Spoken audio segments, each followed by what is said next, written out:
Chapter 1451, Obliterated. That guy is so amazing. Both guild leaders actually came looking for him. Just who is he? The distant spectating players were shocked to see the two men.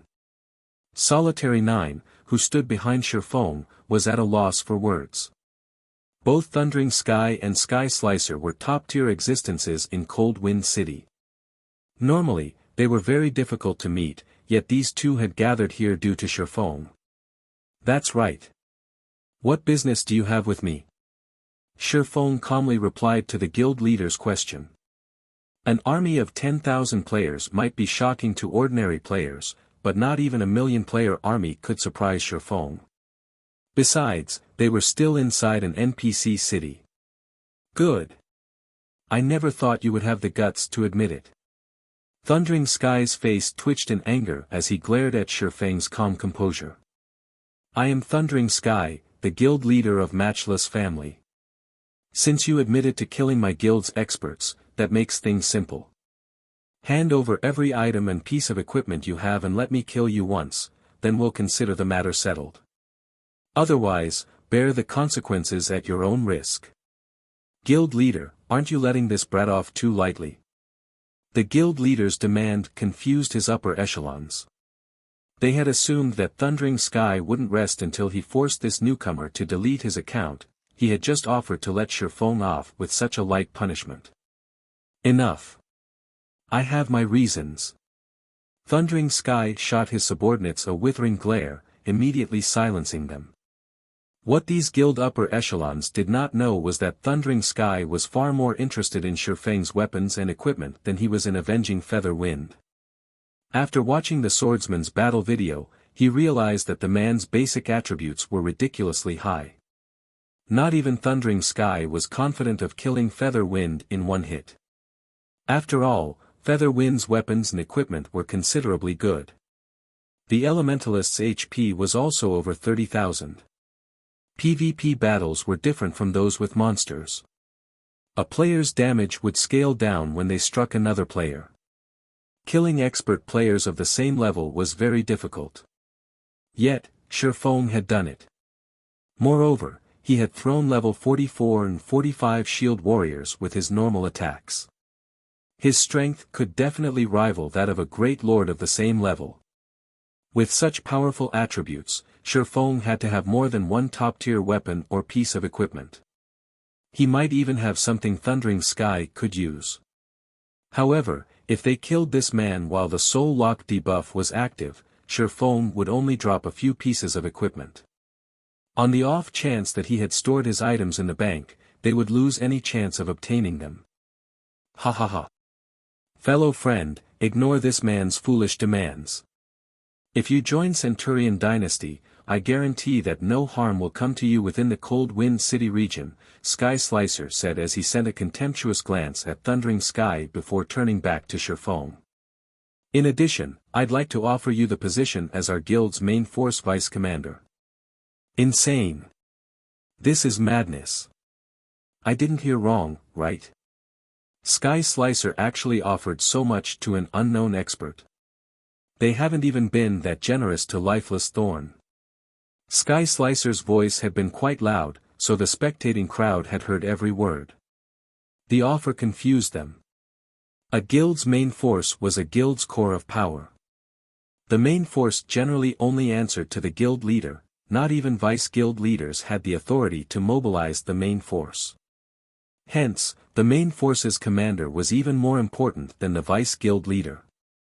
Although the vice-commander wasn't as important, it was still a crucial role. Sky Slicer had offered Shifeng such an important position right off the bat. Slicer. Do you intend to make an enemy of Matchless Family? Thundering Sky shouted, enraged. Although he had expected Sky Slicer to oppose him, he hadn't expected the man to be so brazen about it. Have our guilds ever been friendly? Sky Slicer sneered. Their two guilds had fought countless battles against each other, and neither feared their rival. Now that he had an opportunity to suppress his rival's momentum and recruit a powerful expert, he couldn't miss the chance to kill two birds with one stone. Good. I'll take care of your Centurion dynasty as well. Thundering Sky's expression darkened. Immediately, he commanded, everyone, attack. Yes. Let's see who is afraid of whom. Sky Slicer also commanded his guild members to fight. For a time, the Matchless family and Centurion dynasty's members slaughtered each other inside the city. Due to so many players involved, the NPC patrols couldn't quell the incident quickly. They could only clear out the fighting players, little by little. Both guilds' members fought with everything they had, fully intent on annihilating their enemy. Now that players were reaching higher levels, it was only a matter of time before they could raid the Snow Rift.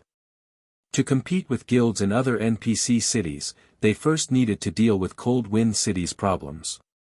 Otherwise, they would have to face enemies on both fronts. The entire street had transformed into a battlefield. Spells and arrows blotted out the sky, and explosions and screams filled the air. Unfortunately, as Centurion dynasty had brought fewer members, Matchless family quickly suppressed its players. As a result, the former guild's members were forced to retreat.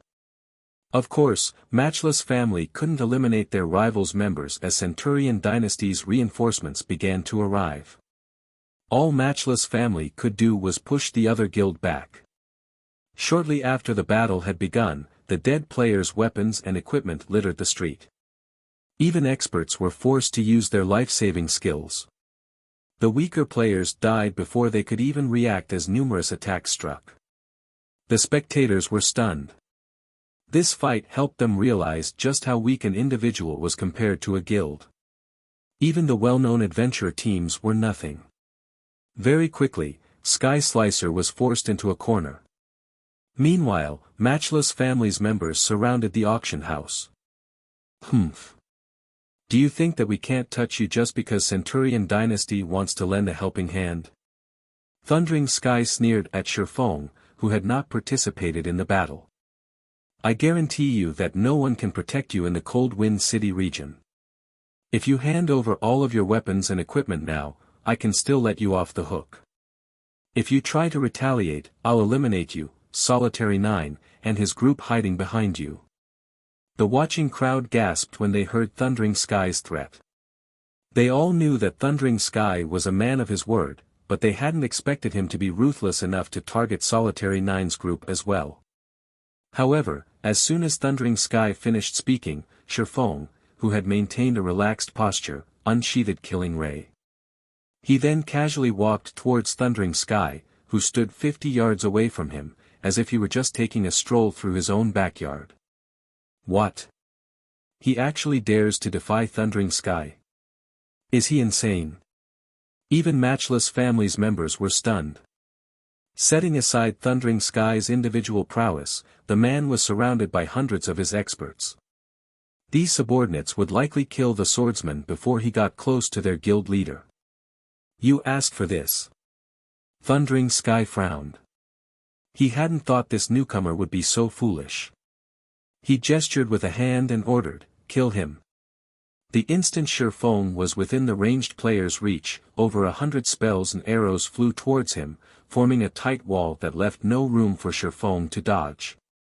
However, Shifeng raised the sacred sword and swung it forward. Lightning Edge. Suddenly, countless arcs of blue lightning streaked towards the incoming spells and arrows. In the blink of an eye, the lightning destroyed everything in a 50-yard cone. I am only one person. However, you can't just kill me because you want to, Shifeng calmly stated as he watched Thundering Sky and his numerous subordinates transform into particles of white light.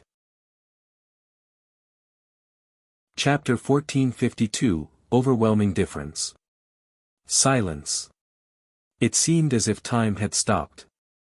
The fighting players from both guilds froze as they stared at the particles of light that had once been Thundering Sky and his subordinates. All of a sudden, a large, empty space had opened on the crowded street. Even now, faint arcs of electricity flickered around the clearing. In a single move, Shifeng had killed hundreds of Matchless family's players. Thundering Sky, who ranked among Cold Wind City's top 10 players, had died before their eyes. He hadn't even put up the slightest fight before he had died. It was hard to believe that an ordinary-looking swordsman with a blue longsword had been responsible for this. When Solitary 9 and the others, who stood behind Shifeng, saw this, they could not help but gasp, the corners of their lips twitching slightly. They already knew that Shifeng was very powerful, but it now seemed that Shifeng hadn't taken his fight with Featherwind seriously. Just who is this guy? The corners of Sky Slicer's eyes twitched as he stared at the empty clearing a short distance away. He wouldn't have been so surprised if Shifeng had been a magical class player. However, this was the first time he had seen a swordsman in God's domain possessing such a powerful skill. Moreover, this skill had such a short channeling time, giving the skill's targets no time to react. How is this possible? The guild leader died. Matchless family's members were at a loss. Everything had happened too quickly. He killed our guild leader. We can't let him get away. That skill must have a long cooldown. He can't use it again anytime soon. Kill him. Suddenly, Matchless family's members turned their attention away from Centurion Dynasty as they charged at Shifeng. A guild leader was directly connected to the guild's reputation. The fact that this man had killed their guild leader instantly humiliated every one of them. If they did not kill Shifeng right now, Matchless family's reputation would suffer. This would severely impact their guild's development. Damn it! Matchless family's players have lost their minds. Tension gripped Solitary 9 as he watched the players swarm towards him. However, before the Matchless family's members reached their group, Shifeng pointed Killing Ray at the approaching crowd. Dragon Breath. Suddenly, a beam of white light shot forth. The white light vaporized any player it touched. In the blink of an eye, several hundred more players had died. After using Dragon Breath, Shifeng followed up with Dragon's Authority, inflicting the fear debuff on all enemies within a 50-yard radius, reducing their movement speed and attack speed by 40% for 1 minute. Everyone within the skill's range felt as if they had plunged into a muddy swamp. Following which, Shifeng activated Defensive Blade, increasing his attack range. He then took a step forward and vanished. Where is he? As the crowd recovered from the shock and fear Shifeng's Dragon Breath had inflicted, the man had disappeared. They could not help their growing confusion. However, before anyone had realized it, Shifeng had reappeared among Matchless family's members. He lightly swung his 2 swords at the nearby enemies. Boom! A tornado formed around Shifeng. Following which, all players within 15 yards of Shifeng collapsed, staring at their empty HP bars in a daze. Not even the MTs with high HP had escaped Shifeng's wrath. Following which, Shifeng advanced once again.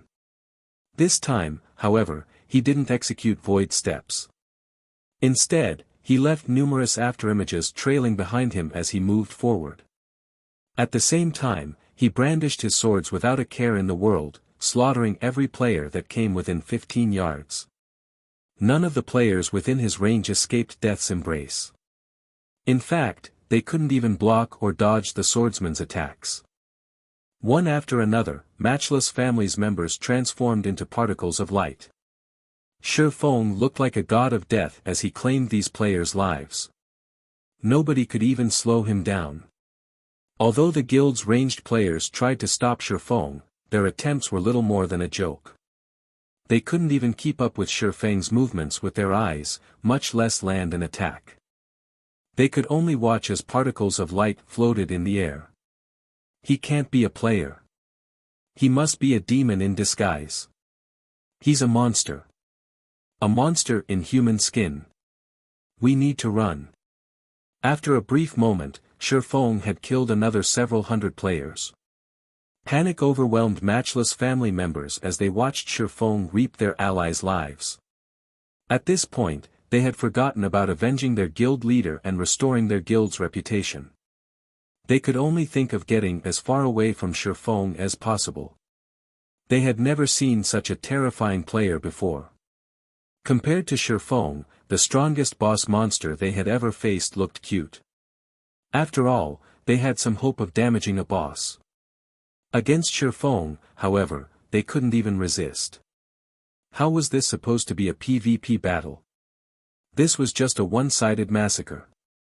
Like frightened rats, the thousands of matchless family members scattered and fled in all directions. The players watching from a safe distance were stupefied. Before today, they had seen thousands of players pursue a single person. They had never watched one player chase after a 10,000-man army. This scene had shattered everything they had thought they knew about God's domain. Isn't he a little too strong? Just who is he? Solitary 9 was beyond shocked. An individual having the power to suppress an entire guild only ever happened in his dreams, yet he watched as that dream became a reality. What Solitary 9 did not know was that, while Cold Wind City's players might be stronger than those in God's domain as forgers, their weapons and equipment were nothing in comparison. To prove this point, not one player from Matchless family dropped an epic weapon or piece of equipment. The best they had was level 40 dark gold equipment. On the other hand, Shifeng wielded 3 fragmented legendary items. He was also a tier 2 player. With both advantages, the difference between Shifeng and his opponents was horrifying. As the other players from Aurora Sword watched Shifeng's massacre, an indescribable excitement bloomed in their chests. They were fully aware that Shifeng was a player. They fully intended to boast to their friends that they had met such a powerful expert. After around 30 seconds, the originally clogged street was empty of players. Only Shifeng and a bunch of weapons and equipment remained. The survivors from Matchless family had long since fled the battlefield. Despite so many items covering the street, none of the spectators moved forward to steam them. On the contrary, they distanced themselves from the loot, making sure that at least 100 yards lay between them and the nearest item. As for the NPC guards, they spared Shifeng little more than a glance before pursuing Matchless family's surviving members. In NPC cities, the NPC guards would target the side that attacked first. Matchless family members had teamed up before surrounding Shifeng. If any member of the team attacked, they would implicate the entire team in the crime. Hence, within a fixed amount of time, Shifeng could kill as many members of the team as he wanted without receiving any punishment from the system. Even if this mechanic hadn't existed, Shifeng could have simply found a secluded location and altered his appearance with the demon mask. With Nightwalker Cape's passive concealment effect, not even high-tiered NPC guards could touch him. After crushing Matchless family members, Shifeng didn't hurry to collect his loot. Instead, he smiled as he turned to Sky Slicer, who stood a short distance away, saying, "Guild Leader Slicer, now that the problem has been dealt with, may I know what business you have with me?" Chapter 1453, Unexpected Harvest. Chapter 1453, Unexpected Harvest. As Centurion Dynasty's members watched Shifeng walk towards them, their breath caught, and cold sweat drenched their backs. It felt as if a prehistoric beast approached, not a player, and they desperately wanted to turn and flee. One man had inspired thousands of Matchless family's members to run like frightened rats. If someone had told them of such a thing happening in the past, they would have laughed it off. Now, however, they could not find it in themselves to laugh. They had clashed with the other guild many times, and both were roughly on the same level. Since Shifeng could suppress Matchless family by himself, naturally, he wouldn't have any issues doing so to Centurion Dynasty. Sky Slicer wore an ugly expression. Had he known something like this would happen, he would not have poked his nose into the situation. "Brother Expert, I believe there has been a misunderstanding. I only came here to recruit you because I have a grudge against Matchless family. If I had known that Brother Expert was so powerful, I would not have meddled in your affairs. For this offense, I am willing to pay 10,000 magic crystals as compensation," Sky Slicer respectfully told Shifeng. His previous pride had faded like smoke. "What a generous offer!" Solitary 9 quietly exclaimed. In his opinion, Sky Slicer was insane to offer 10,000 magic crystals as an apology. Even a well-known adventurer team like Aurora Sword had only accumulated 2,000 magic crystals thus far. Meanwhile, magic crystals were an indispensable resource in Cold Wind City. For example, lifestyle players needed the crystals when producing weapons and equipment. To increase their production success rate, they would spend magic crystals on renting special workshops in their respective lifestyle associations. There was also the Divine Colosseum, and training there cost a lot of crystals. Magic crystals were nearly impossible to save. Although there were quite a few ways to obtain magic crystals in Cold Wind City, handing over 10,000 magic crystals would deal a considerably painful blow to Centurion Dynasty. However, Solitary 9 wasn't a guild leader, so he couldn't understand Sky Slicer's thought process. If an expert of Shifeng's caliber decided to target Centurion Dynasty and randomly ambush its main force or elite members, the guild would break under the loss. Moreover, Centurion Dynasty couldn't do anything to Shifeng. If such a situation lasted for a long time, it could cripple the guild. The 10,000 magic crystal offer also served to put some distance between Centurion Dynasty and Shifeng. 10,000 magic crystals. Shifeng was slightly confused. The resources in Cold Wind City were far more abundant than he had assumed. Both Centurion Dynasty and Matchless Family would only be third-rate guilds on God's Domain's continent. Giving away 10,000 magic crystals would likely bankrupt the guild. However, based on Sky Slicer's expression, he only felt a slight pang at the loss. When the guild leader saw the small frown forming on Shifeng's face, he realized that the other party wasn't particularly satisfied with the compensation. Gritting his teeth, he said, "If Brother Expert doesn't find the compensation satisfying, I can include this map as well." Saying so, Sky Slicer took out an ancient, tattered animal skin.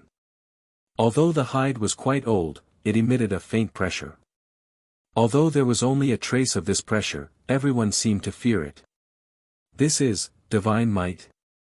Shifeng stared at the animal hide in Sky Slicer's hands in surprise. Divine might was an aura unique to gods. Any item that radiated the energy wouldn't be ordinary.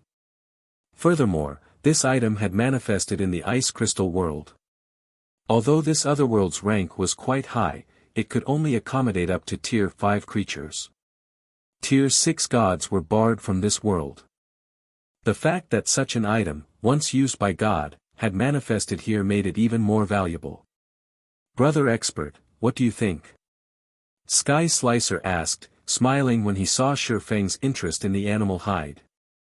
He had obtained this animal hide some time ago, but although he recognized it as valuable, he had no way to reveal its secrets. Using it to appease Shifeng and improve his relationship with the man wasn't a bad trade. "Deal." Shifeng nodded. His goal in traveling to the ice crystal world was to obtain eternal ice crystals, not to dominate Cold Wind City. He had no reason to clash with the local guilds. If not for Matchless Family's determination to pick a fight, he wouldn't have bothered with them. Hearing Shifeng's reply, Sky Slicer breathed a sigh of relief. He then handed over the 10,000 magic crystals and the animal hide. As for the weapons and equipment littering the street, Shifeng decided to sell the items to Sky Slicer for coins and various rare materials. Weapons and equipment took up an entire slot by themselves in a player's bag space. However, materials didn't. One slot could hold multiple articles of the same item. By selling the weapons and equipment for materials, Shifeng could maximize the number of items he brought back to God's domain. Naturally, Sky Slicer was more than happy to accept Shifeng's offer. The Matchless Family members that had cornered Shifeng earlier consisted of the guild's elites and experts. Most of the players that had fallen to Shifeng had been experts. Hence, the weapons and equipment they had dropped were considered top tier in Cold Wind City. Through this transaction, Shifeng had obtained close to 8,000 gold in rare materials. If he resold these materials in his home world, he could easily earn over 20,000 gold. However, Shifeng wouldn't sell all of the materials even for a single payment of 20,000 gold. These rare materials could help the candlelight trading firm's forgers improve quickly. The trading firm might even manage to nurture a master forger. After obtaining the materials, Shifeng quickly made his way to Cold Wind City's library.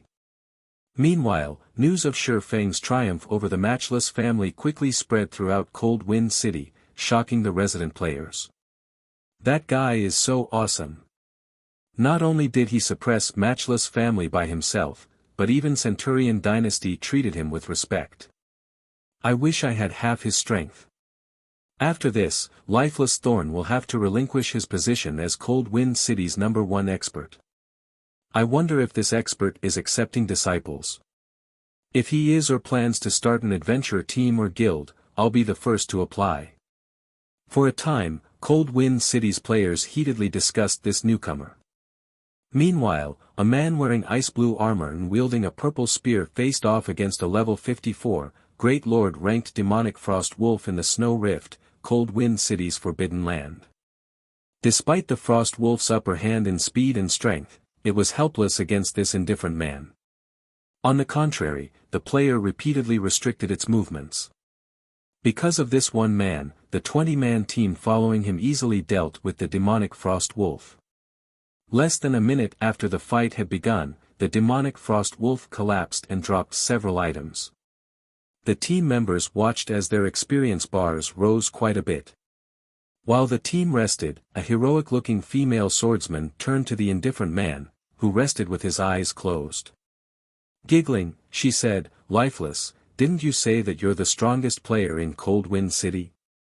It seems that you have a rival now." "A rival?" Lifeless Thorn's eyes opened when he heard these words. Shaking his head, he said, "Cold Wind City's experts are clueless. They're nowhere near being a suitable rival for me." "I'm not talking about them," the female swordsman, Cleansing Whistle, responded. Revealing a leisurely smile, she said, "Weren't you boasting about how powerful you are? Do you think you can stand against 10,000 elites from Matchless family? You've got to be kidding. You're talking about 10,000 elite players." Lifeless Thorn rolled his eyes. "Then why do you claim to be invincible in Cold Wind City? Here, take a look at this." Not long ago, a swordsman expert single-handedly suppressed Matchless family's army. Centurion Dynasty even offered him a gift as an apology, Cleansing Whistle said, giggling as she sent a copy of Shifeng's battle video to Lifeless Thorn. This is, although Lifeless Thorn wanted to refute Cleansing Whistle's words, he couldn't help his shock as he watched the battle video. How can there be such a powerful expert in the city? Well, hadn't you said something earlier about the swordsman class being crap? Now you know how powerful swordsmen are. Cleansing Whistle said, feeling a little proud when she saw the man's shock. He is powerful. He is on an entirely different level than I am, Lifeless Thorn straightforwardly admitted. The assassin's admission stunned Cleansing Whistle. She had thought the news would shake Lifeless Thorn's confidence, allowing her to get some payback for his insults towards her class. Before Cleansing Whistle could say more, Lifeless Thorn stood and took a return scroll from his bag. "What are you doing?" Cleansing Whistle asked curiously. "Do you really have to ask?" "I'm going to look for that expert," Lifeless Thorn said, excitement flashing in his eyes. "Are you mad? We wasted all that time to get here, yet you're going back, just like that?" Cleansing Whistle was astonished. However, ignoring her words, Lifeless Thorn activated the return scroll. He then transformed into a streak of light as he left the Snow Rift. Seeing this, Cleansing Whistle and the other team members had no choice but to take out return scrolls and head back as well. Meanwhile, in Cold Wind City's Nobles District, Shifeng impatiently took out the animal hide Sky Slicer had given him and carefully inspected as he traveled in an advanced carriage. Chapter 1454, Treasure that Surpasses Epic Rank. Chapter 1454, Treasure that Surpasses Epic Rank. It's no wonder why Sky Slicer couldn't do anything with this.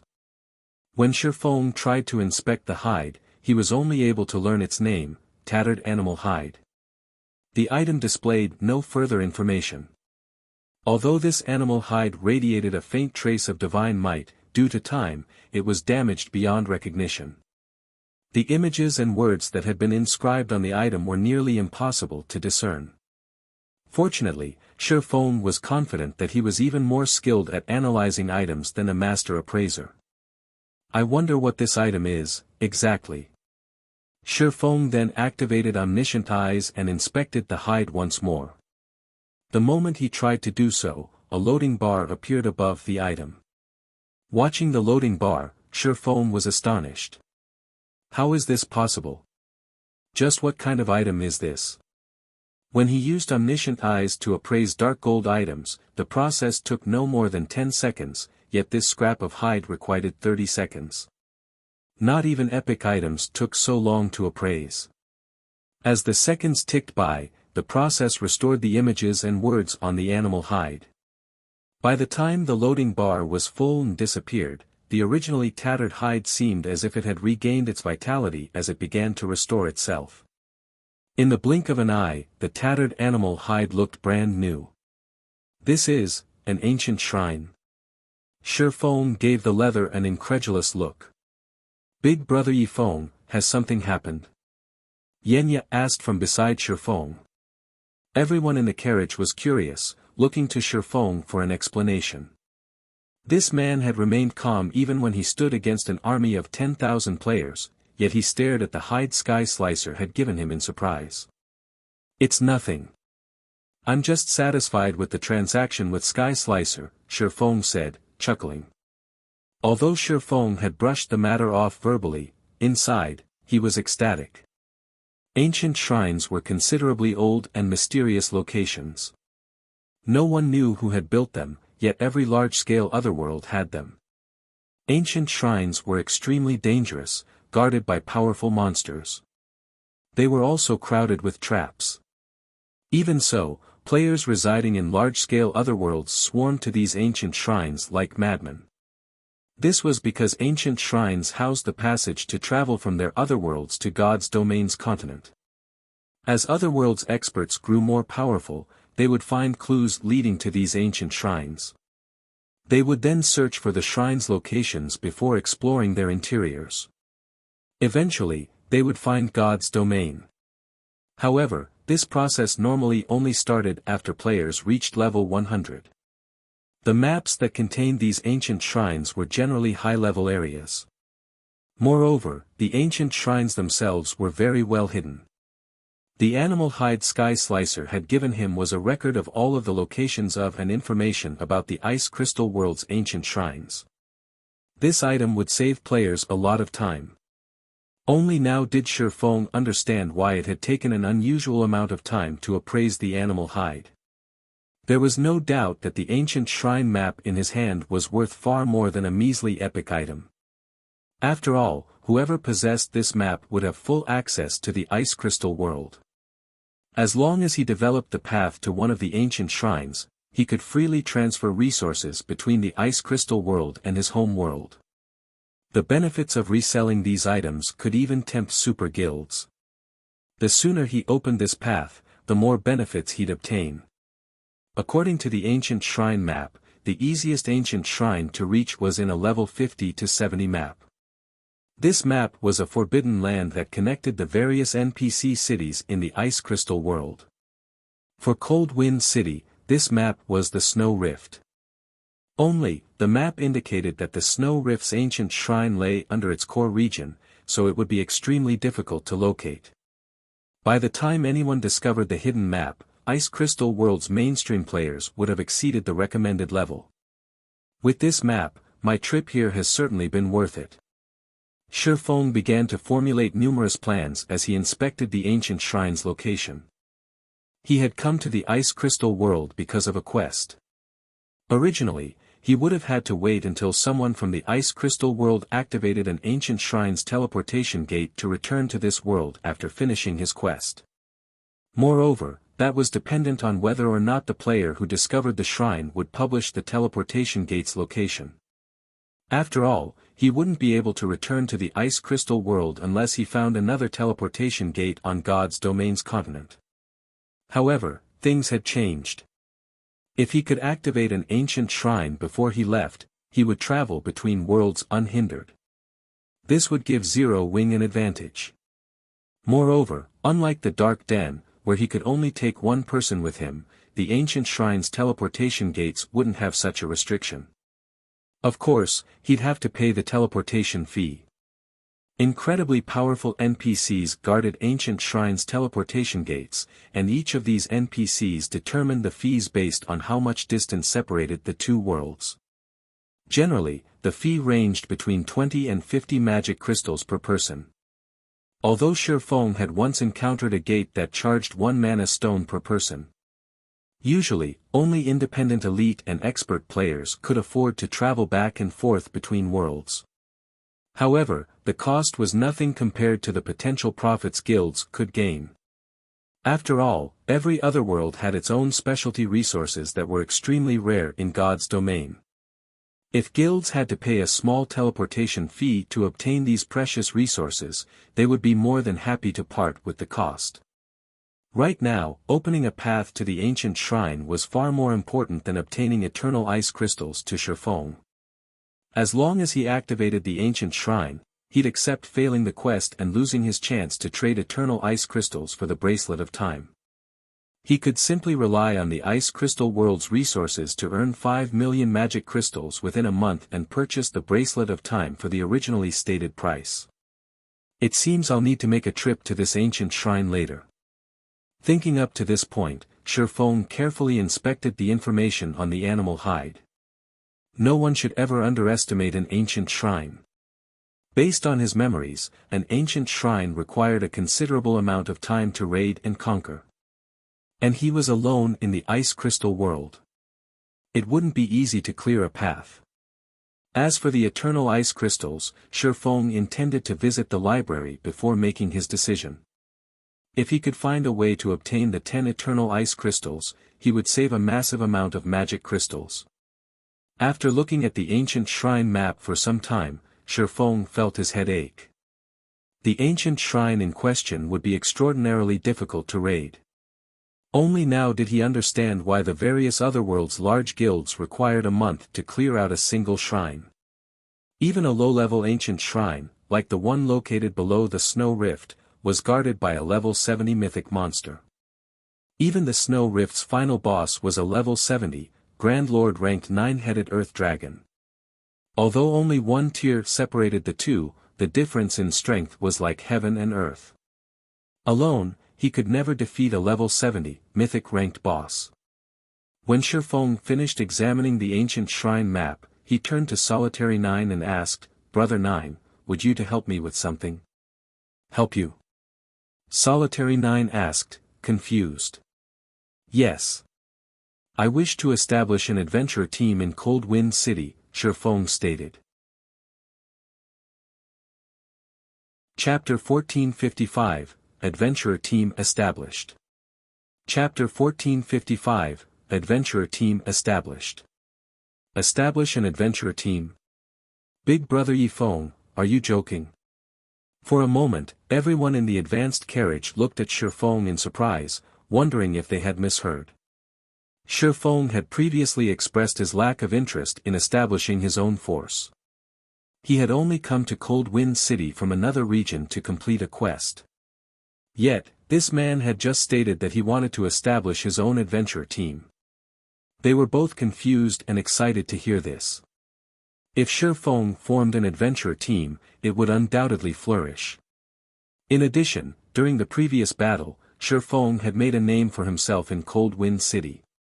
He wouldn't have any issues establishing a guild, much less an adventure team. They could already see players lining up to apply. "What do you need our help with?" Solitary 9 asked, practically glowing. He had already decided to join any force this man established. After all, Shifeng's strength and combat standards were far more impressive than his own. Watching Shifeng's battle had opened the doors to a completely new world for him. Unfortunately, Shifeng hadn't shown any interest in setting up his own force, so he hadn't asked the swordsman about it. He had only hoped to form a close relationship with the swordsman and find an opportunity to seek Shifeng's guidance. Now, however, he didn't need to do so. He could simply join Shifeng's adventurer team. His goal in establishing an adventurer team was to improve his combat standards by delving into God's domain's various ruins and dungeons. He did not like participating in the struggles between guilds. Most importantly, he had always hated the way Matchless family and Centurion dynasty had operated. Hence, he had established the Aurora Sword Adventurer team.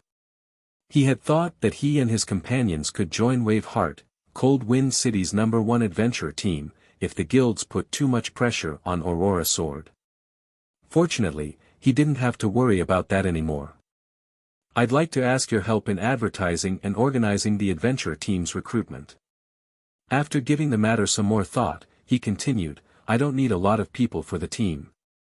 3,000 or 4,000 members will be enough. Official members will have to reach the Trial Tower's 5th floor at the very least, though the requirement will increase as time goes on. Cold Wind City had its own Divine Coliseum, and although it wasn't connected to those in other cities, it wouldn't affect players' evaluations. The 5th floor. Yenya's jaw dropped. Big Brother Yifeng, very few people in Cold Wind City will be able to meet that requirement. Most experts can only reach the 4th floor. Yenya was one of Aurora Sword's top-ranked experts, but even she had only recently made it to the 5th floor. Quality is more important than quantity. Of course, we could let players take another set of tests before joining the adventurer team, Shifeng said. He then took out the list of Zero Wing's test criteria when recruiting members, displaying it for Solitary 9 and his party. Not all talents in God's domain were powerhouses.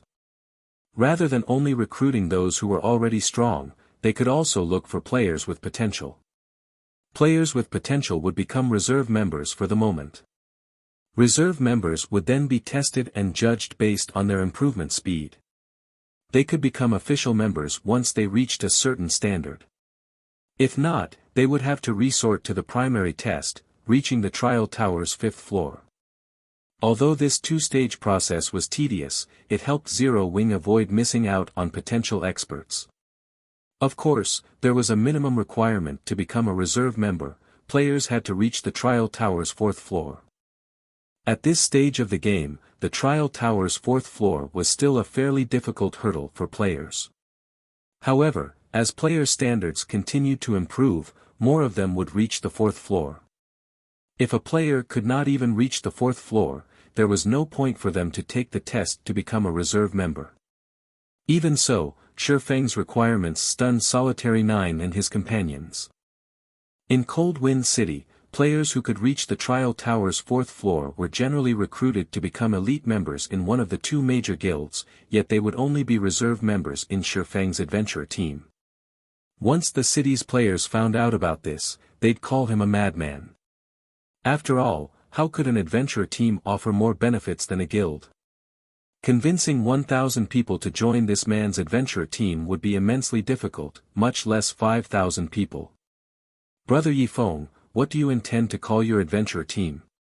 Solitary 9 asked. The adventurer team's name?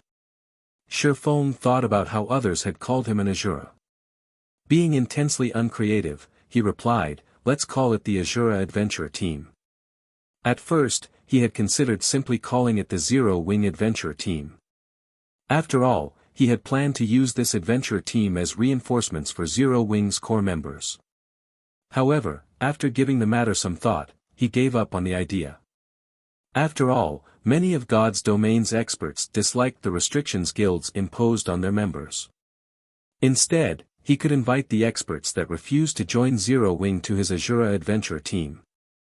This way, the Asura Adventurer Team could collect independent experts who disliked guilds, forming a symbiotic relationship with Zero Wing.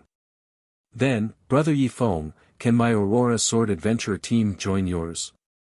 Solitary 9 asked anxiously after taking a deep breath.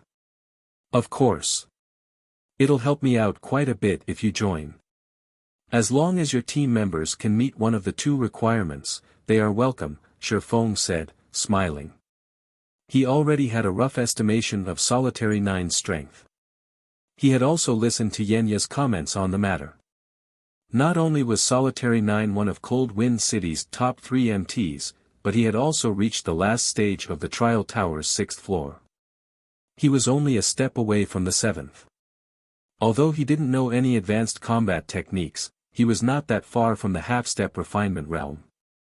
In Zero Wing, he could easily rank among the guild's top 10 MTs. It was quite impressive. Furthermore, Solitary 9 hadn't received any official training like Zero Wing's core members had. The man had reached that standard of his own power. If Solitary 9 were offered sufficient training and guidance, he could easily reach the half-step refinement realm. Given enough time, reaching the refinement realm wouldn't be much of an issue. As such a capable expert, why wouldn't he welcome Solitary 9 into his adventure team? Unfortunately, he'd have no choice but to let go the Aurora Sword members who couldn't meet the recruitment requirements.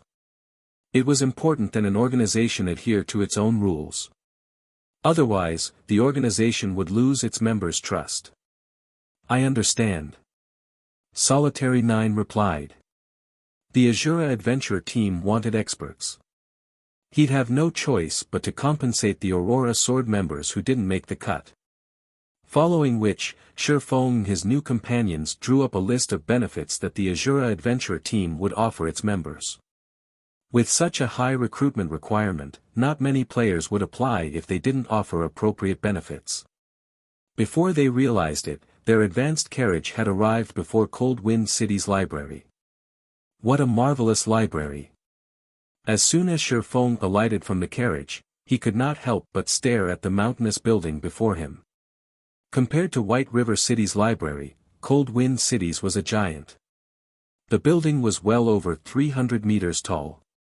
It was large enough to fill 3 sports arenas. At the same time, the library felt ancient like some long-lost ruin. Following which, Shifeng activated his Demon Hunter title and approached the entrance.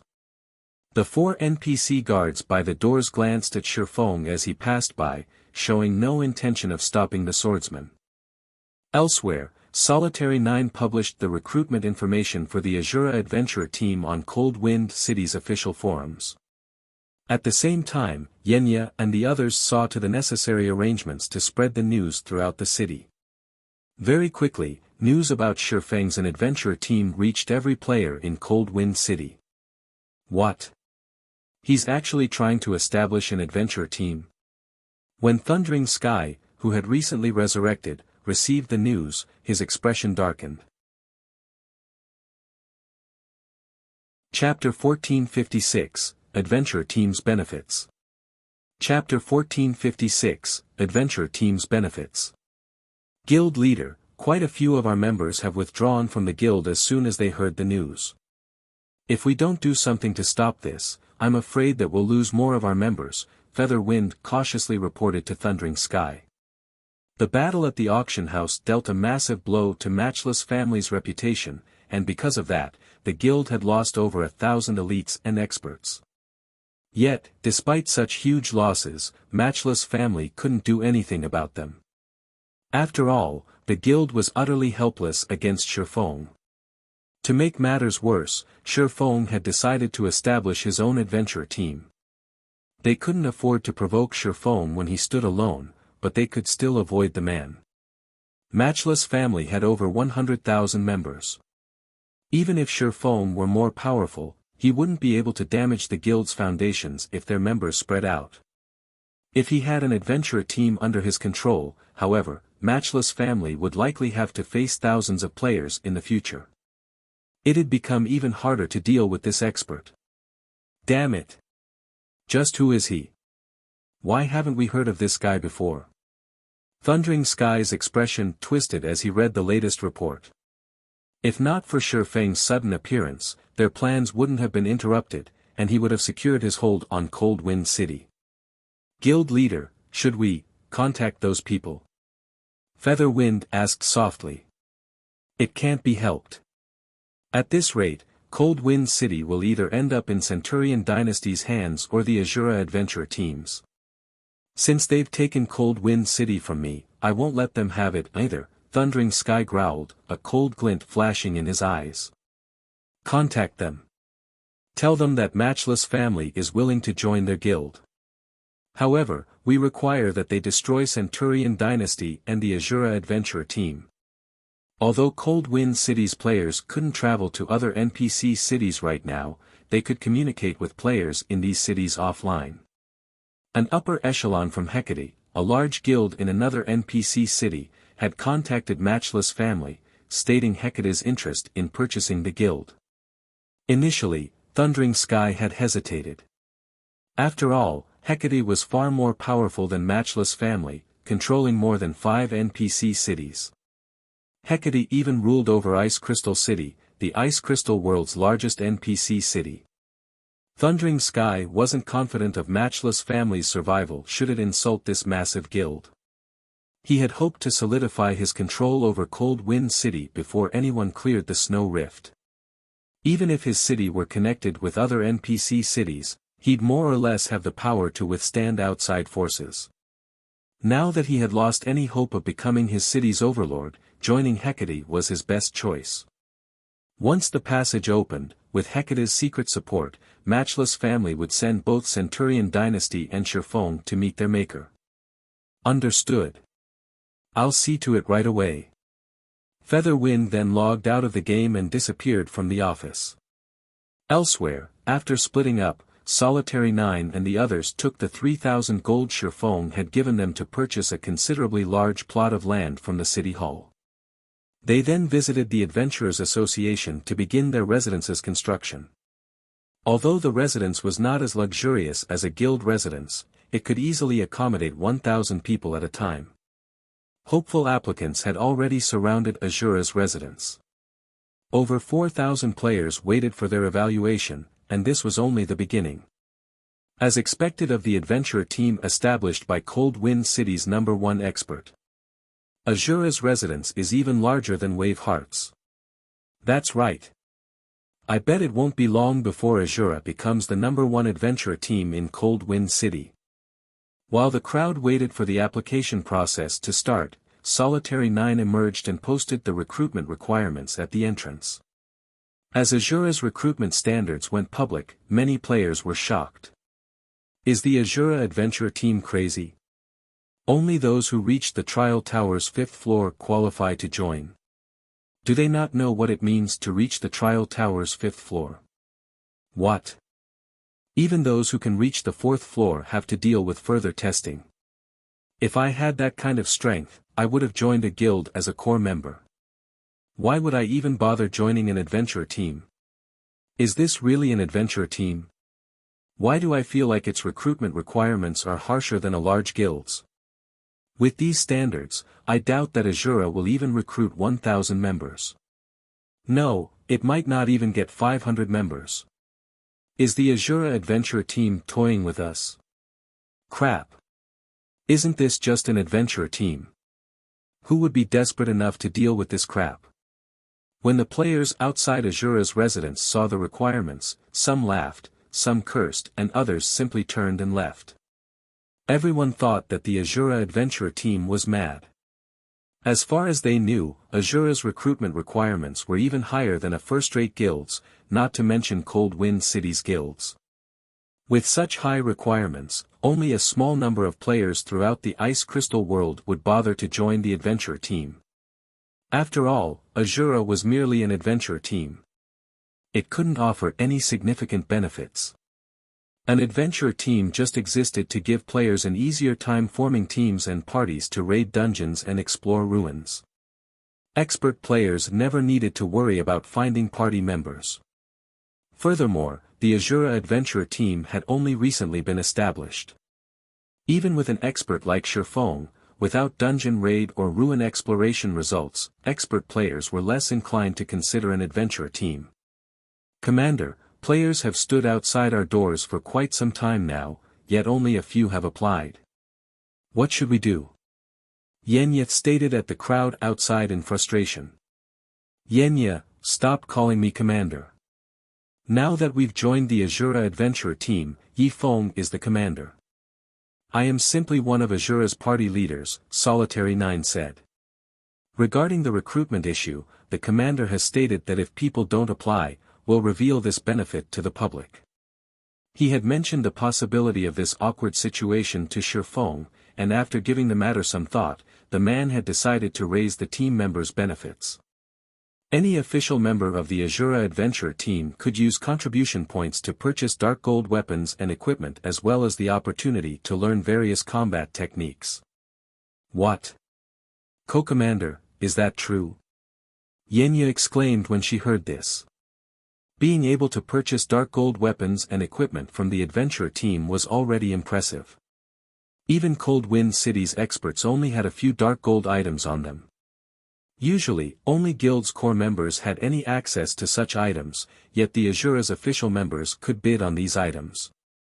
However, the dark gold items paled in comparison to the combat techniques. Most players knew something about combat techniques, mysterious techniques that could significantly improve one's combat power. Unfortunately, very few players actually knew any of these techniques. In fact, neither of Cold Wind City's two large guilds had any players that had learned a combat technique. Yet, the Asura adventurer team offered to teach its members various combat techniques. This felt like a dream. Amicham. The commander made the decision, so don't worry about it. In any case, publish the information outside. Solitary 9 nodded. He, too, had been surprised when he had heard Shi Feng's decision. Following which, Yenya ran to the notice board outside the residence's entrance and published this shocking announcement. Chapter 1457, Clue to Evolution. Chapter 1457, Clue to Evolution. Cold Wind City's Library. As soon as Shi Feng entered the library, he felt as if he had just stepped into a different world. The library didn't contain any books whatsoever. Instead, the hall included a starry sky and organized shrubbery. Creeks and bridges snaked through the main hall.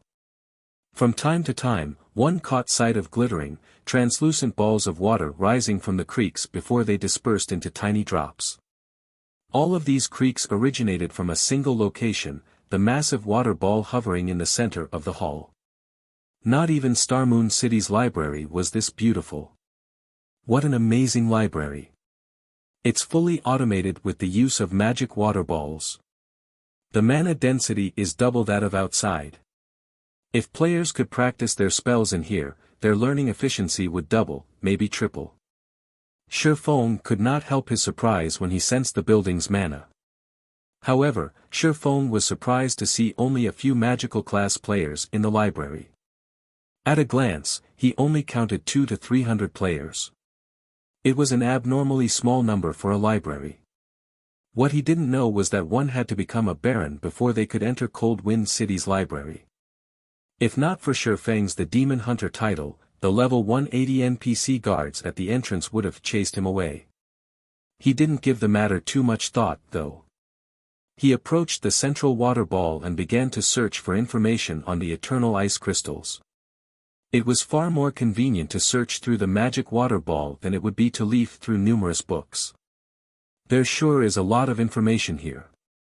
Shi Feng was astonished when his search for the eternal ice crystal came back with over 100 results. Normally, he'd be lucky if he got 10 or so results for a particular search. Fortunately, it was usually enough information to find the item they wanted, yet hundreds of entries mentioned the eternal ice crystals.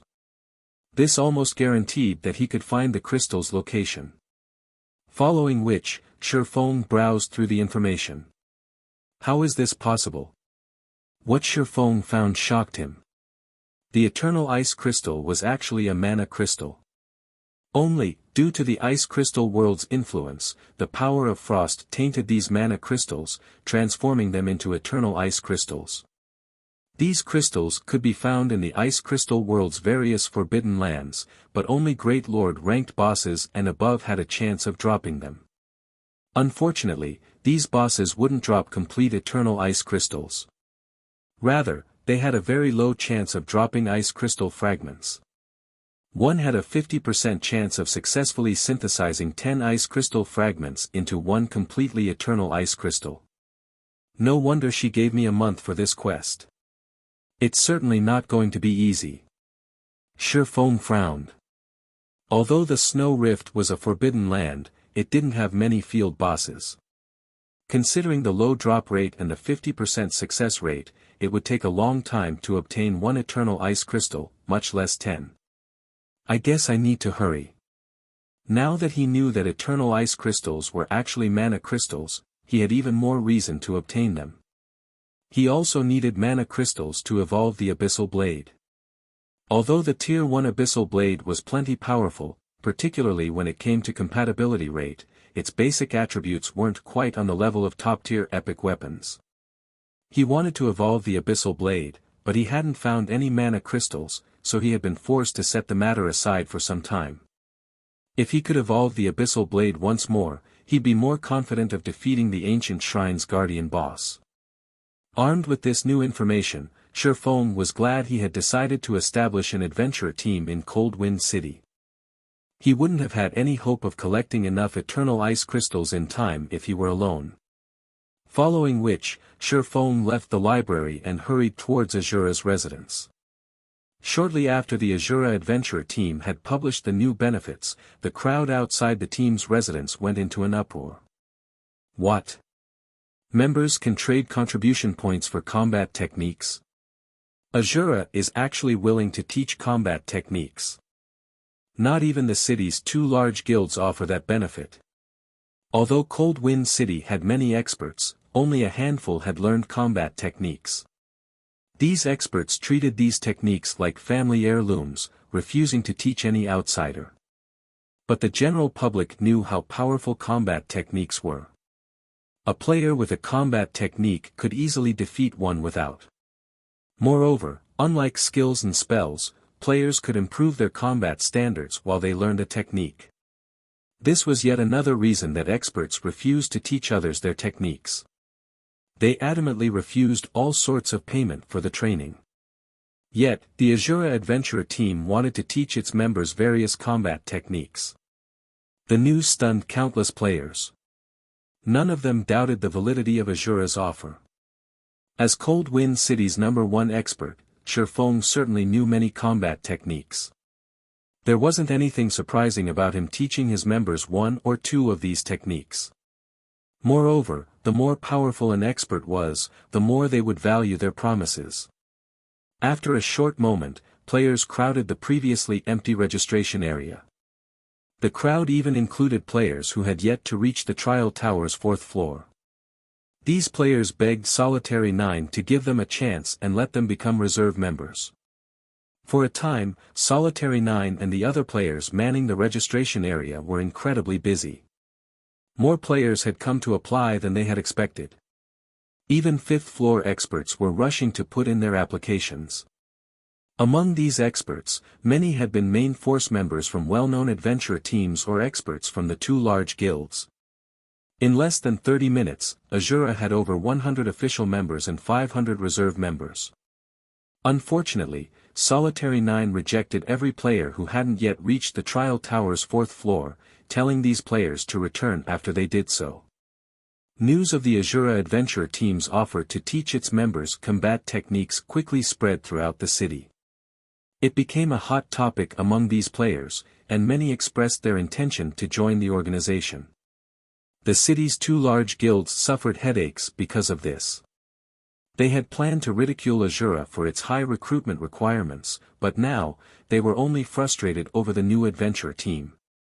If Asura gathered enough experts and taught them combat techniques, there was no doubt that the adventurer team would become Cold Wind City's overlord. Guild leader, I've notified Hecate. However, more than 500 players have already joined Asura.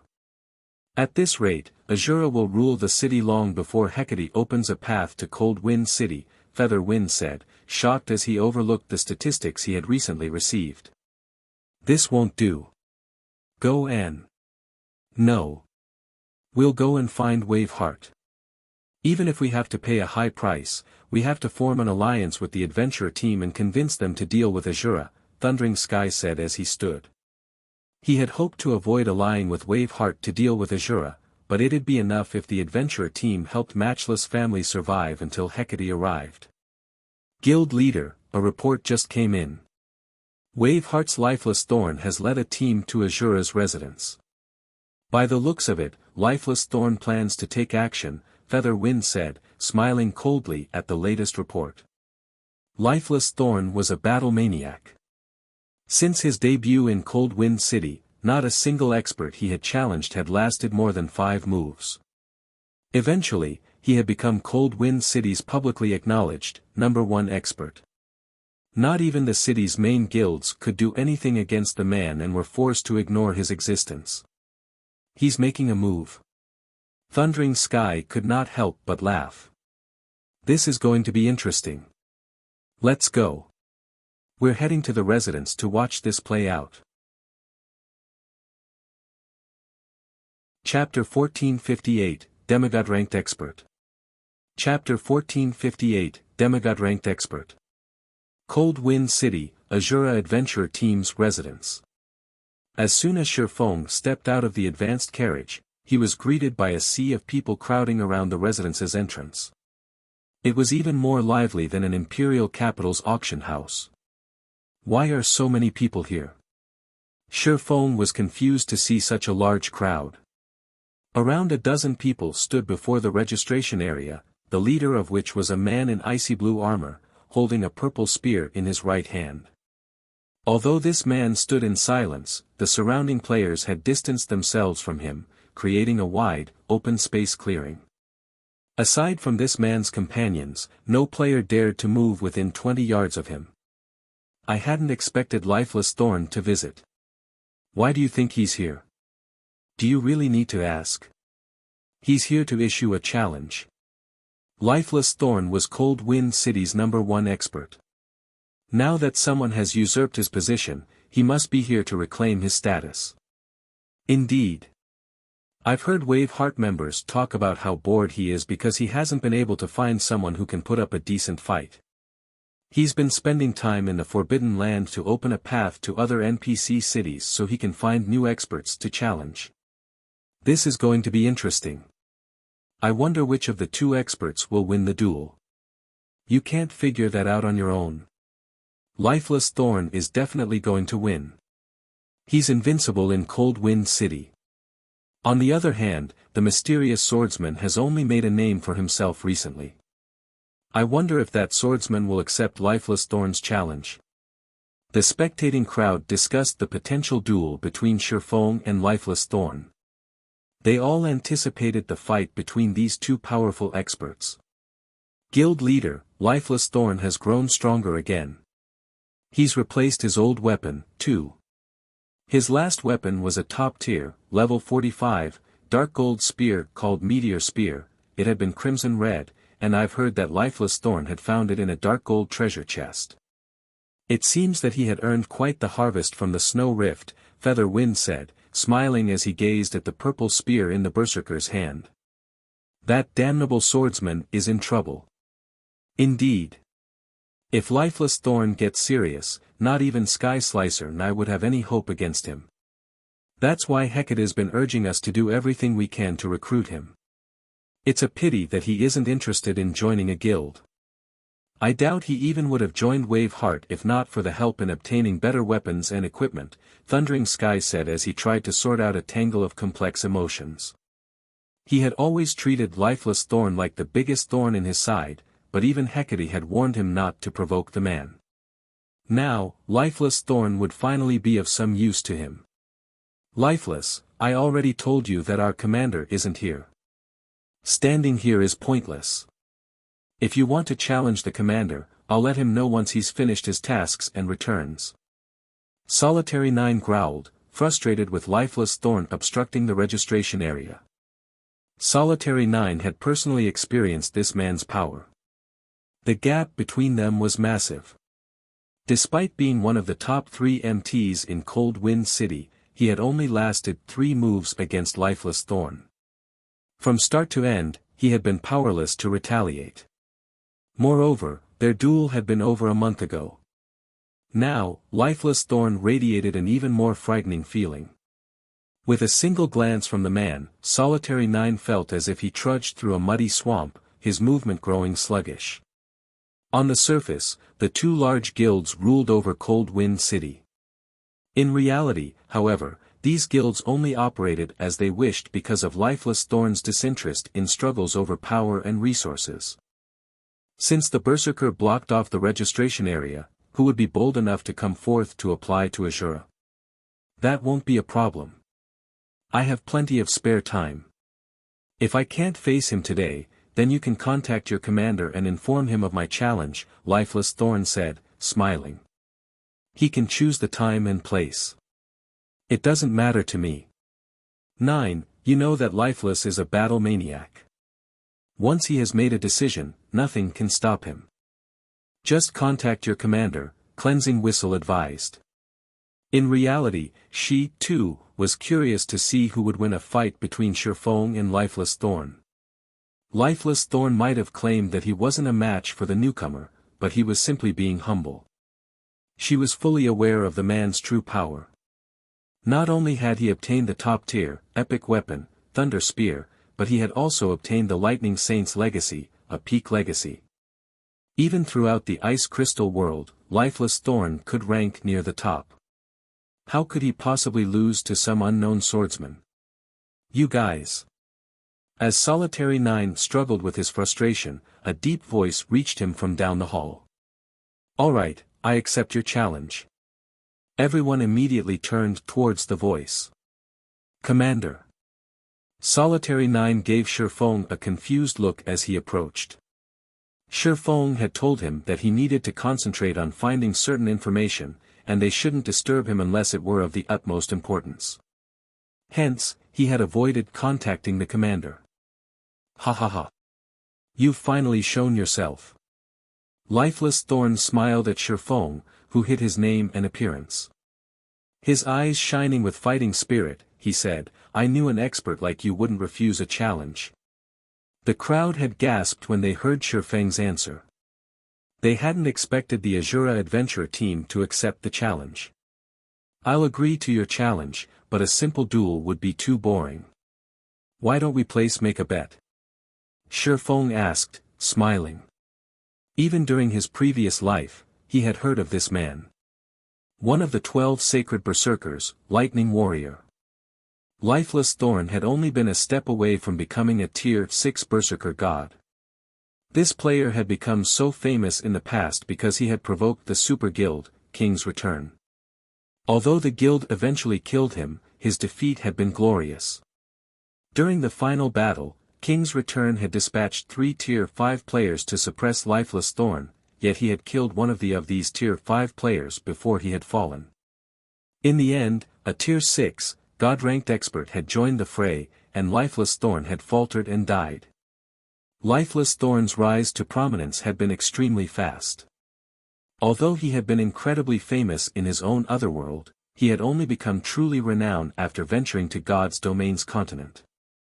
Once there, he had caused quite the commotion as he had challenged and defeated one expert from the God's Domain experts list after another. It hadn't taken him long to rank among the top 50 on the list. If not for the fact that he had remained a solo player, refusing to join any organization, he wouldn't have been stuck at tier 5. If he hadn't been so stubborn and simply joined some random, first-rate guild, he would have likely become a tier 6 God-ranked expert. Shifeng had never thought that he'd encounter Lifeless Thorn in the Ice Crystal world.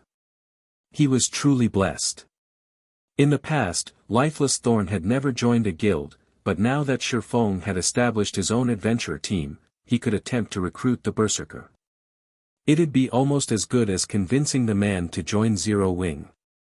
If Shifeng succeeded, he'd have yet another powerful supporter.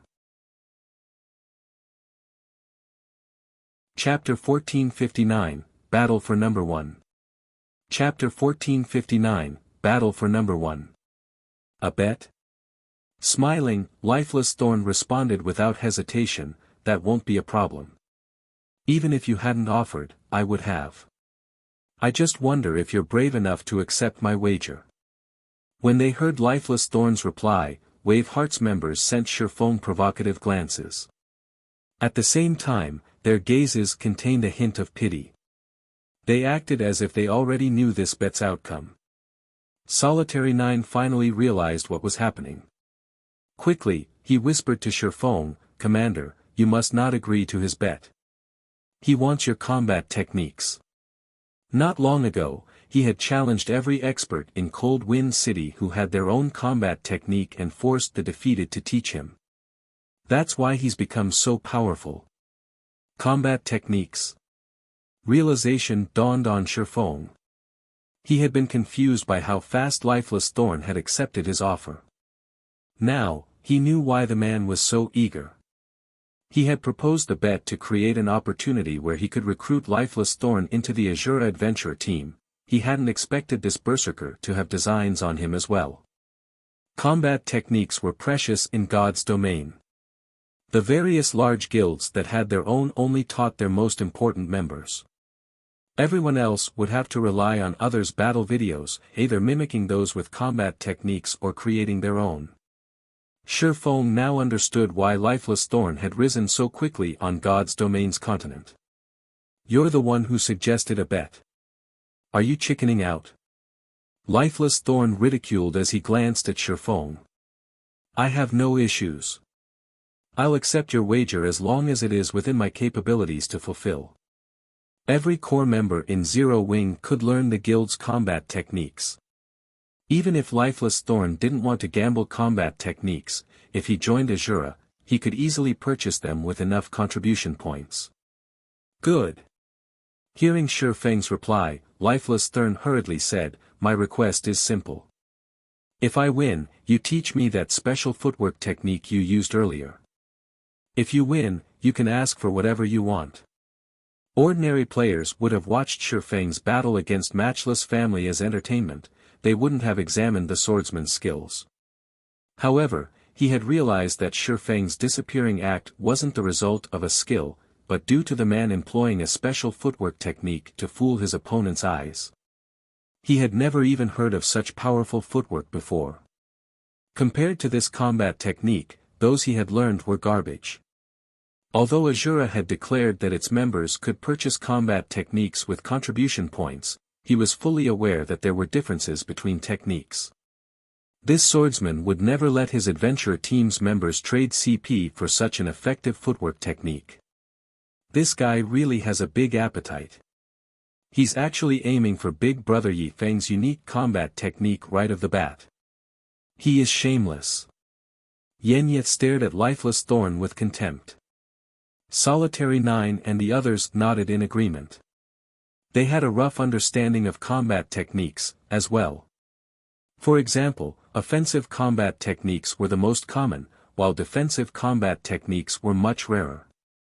Footwork and breathing techniques were the rarest, capable of enhancing a player's maneuverability.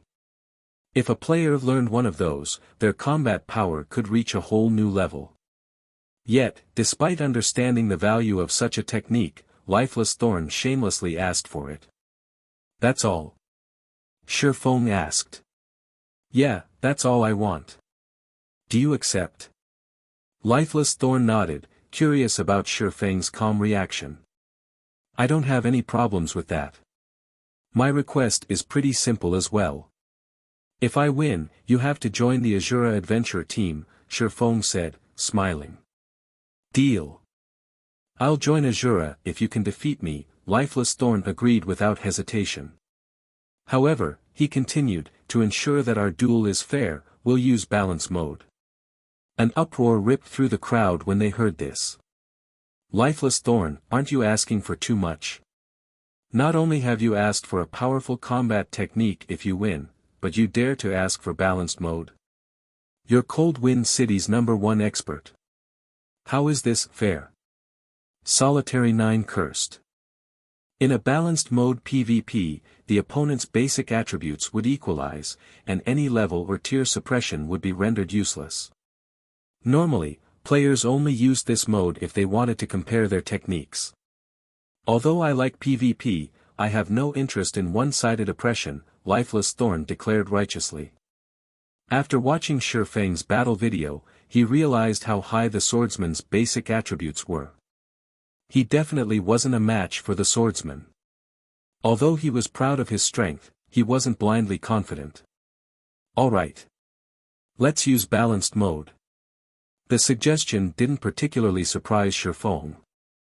If Lifeless Thorn could not tell the difference between their basic attributes despite watching his battle video, he wouldn't want to recruit the man for the Asura adventure team. Good. Let's sign a contract, then.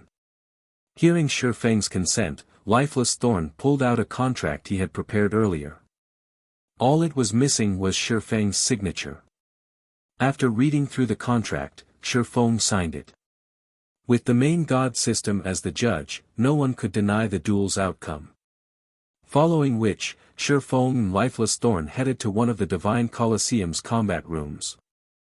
The combat room, which could accommodate up to 10,000 spectators, was full. The large screen in the main hall would live-stream the duel.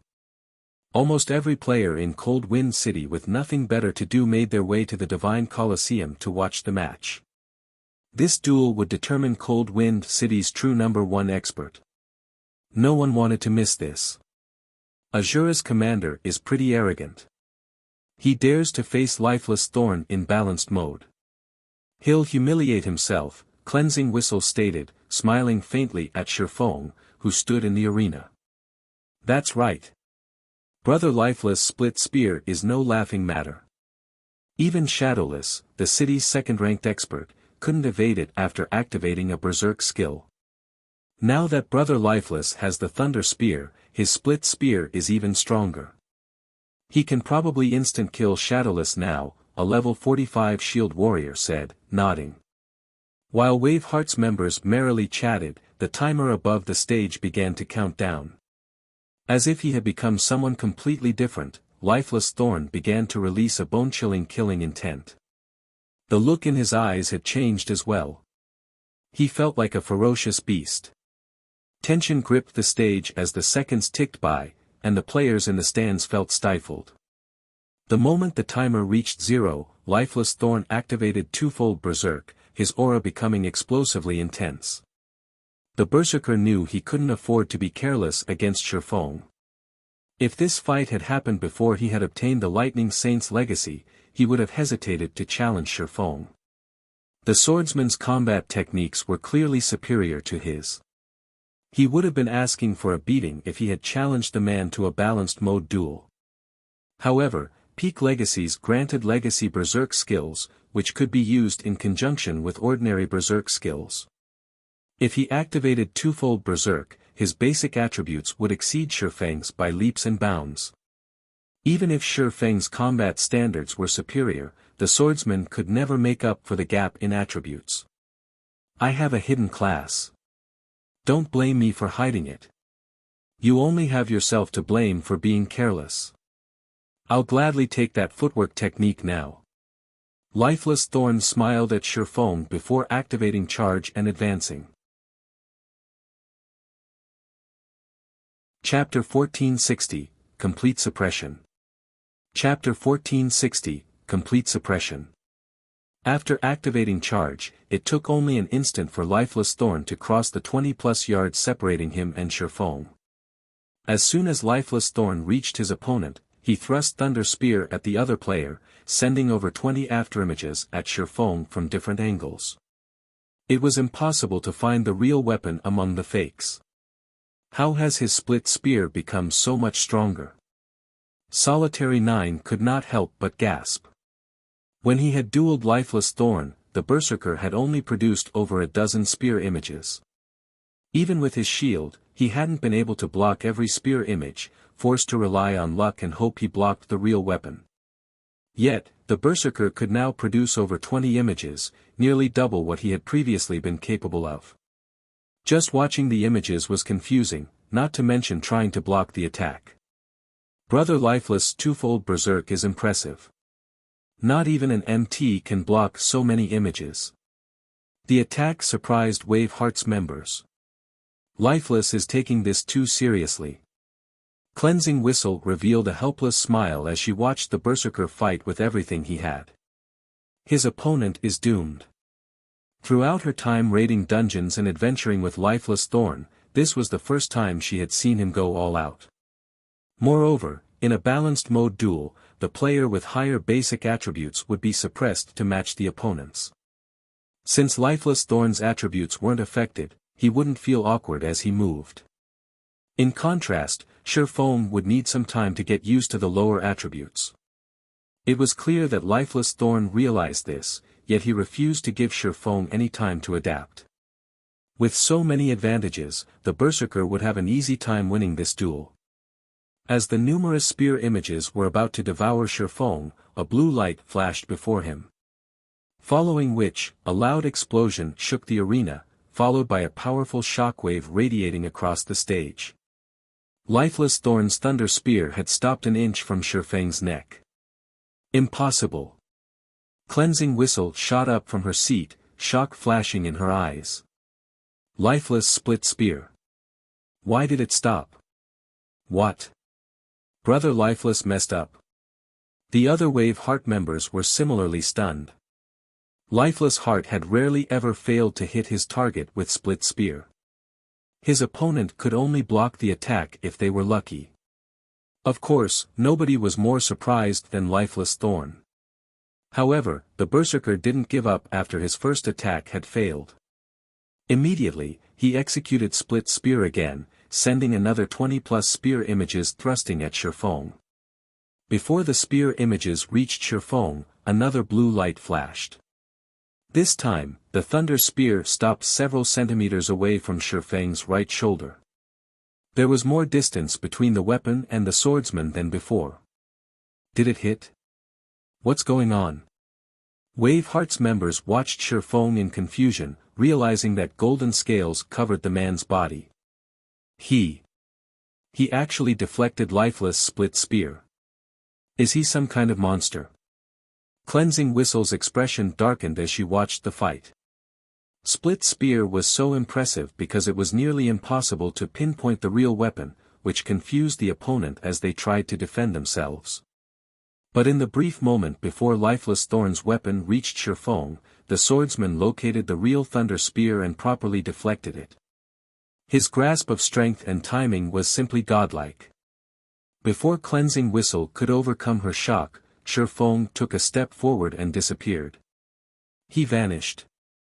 Lifeless Thorn immediately responded by executing Whirlwind Slash, his spear sweeping horizontally to slice everything within 10 yards of the Berserker. Dang! A loud clang echoed throughout the venue. Following which, Shurfong reappeared as he flew over a dozen yards backward before landing. Despite being knocked back so far, Shurfong hadn't lost a single HP. He had nullified Lifeless Thorn's horizontal slash with parry. As expected of the Lightning Warrior. His reactions are so fast. Shurfong smiled faintly as he glanced at the still vibrating Killing Ray. Split Sword was Lifeless Thorn's trademark combat technique. He had used it plenty of times against the experts on God's Domain Experts list. However, the technique was still immature right now. Although he could create over 20 spear images, his attacks were monotone. Against Shurfong, who was capable of pushing his 5 senses to their very limits and had a perfect grasp over his environment, the immature technique was useless. Moreover, although balanced mode would equalize the combatant's basic attributes, it wouldn't affect the player's physiques.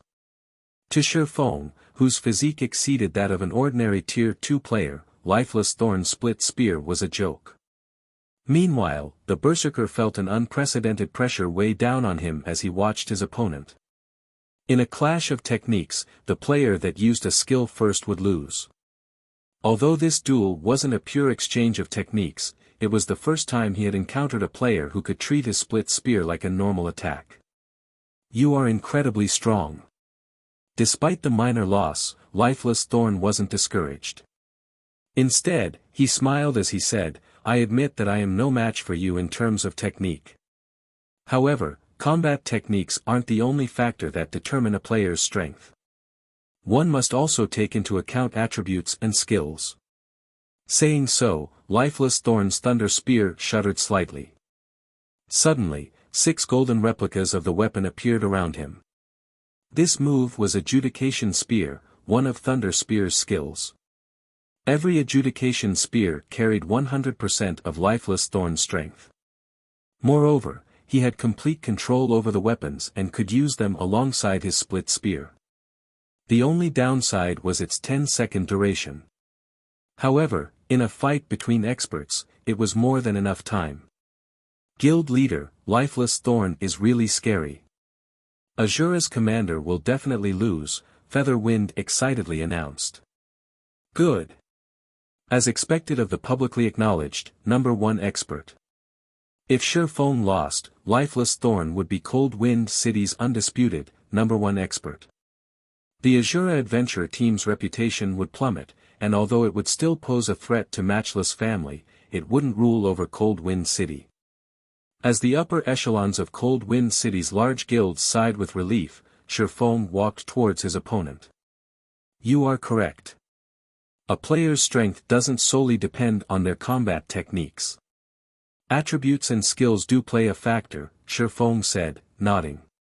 He then activated Tier 2 Blade Liberation and 9 Dragon Slash. Suddenly, the intensity of Shifeng's aura skyrocketed. At the same time, 12 Abyssal Blade Phantoms manifested around him. You have a hidden class as well. Lifeless Thorn was dazed as he felt the power of Shifeng's aura, his heart pounding madly. Suddenly, he lost his previous confidence. Twofold Berserk was his biggest trump card. With absolute power, he could easily overwhelm his opponents, even if his techniques were inferior. However, based on the man's aura, Shifeng's basic attributes were now much higher than his. His opponent's 12 Phantom Swords even outnumbered his prided Adjudication Spears. As Lifeless Thorn stared, Shifeng appeared before him and lightly swung Killing Ray. Tier 2 Legacy Skill, Shadow Blade. Although Lifeless Thorn tried to defend himself, he was too slow, and 10 streaks of light, 1 blue and 9 black, struck him. Instantly, Lifeless Thorn's HP vanished, his body transforming into particles of light as he disappeared. As if time had frozen, silence dominated the combat room. Lifeless Thorn, Cold Wind City's #1 expert, had been defeated. Chapter 1461, Abyssal Blade Evolves. Chapter 1461, Abyssal Blade Evolves. Only after the system had announced the duel's outcome did the audience react. He won, just like that. So fast. I couldn't even see what he did. Is this really a balanced mode PvP duel? Why do I feel like that guy is much stronger than Lifeless Thorn? Most people weren't surprised by the battle's outcome. After all, both Shifeng and Lifeless Thorn gave the city's large guilds headaches. It wasn't surprising to discover that one was stronger than the other. Rather, they were shocked over the battle's process. After watching the duel, the expert players that had hesitated over joining the Asura adventure team swore that they would join. Just who is this guy? Despair tore at Thundering Sky's heart as he watched Shifeng descend from the stage. He had hoped that even if Lifeless Thorn weren't a match for the swordsman, the difference between them wouldn't be so great. However, that clearly wasn't the case. Even an amateur could tell that Shifeng and Lifeless Thorn were on completely different levels. Thundering Sky could already foresee the Asura adventure team lording over Cold Wind City within a short time. His only choice was to rein in his members, avoiding provoking Asura's members as he bided for time until Hecate arrived. He had no other options. The commander is so amazing. I want to see what Waveheart intends to do now. Yenya and the other Asura members were ecstatic.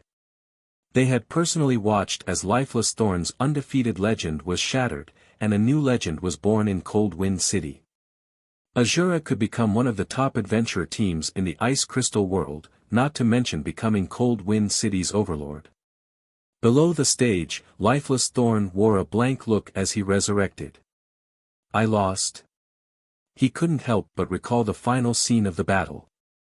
Although Shi Feng had used the opportunity to attack while he had been stunned, he wasn't sure that he could have blocked all 10 attacks as they aimed for his blind spots even if he hadn't been dazed.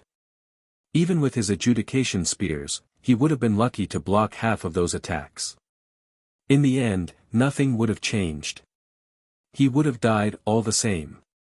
He now realized that, aside from inferior basic attributes and combat standards, he didn't even have enough combat experience to stand against Shi Feng.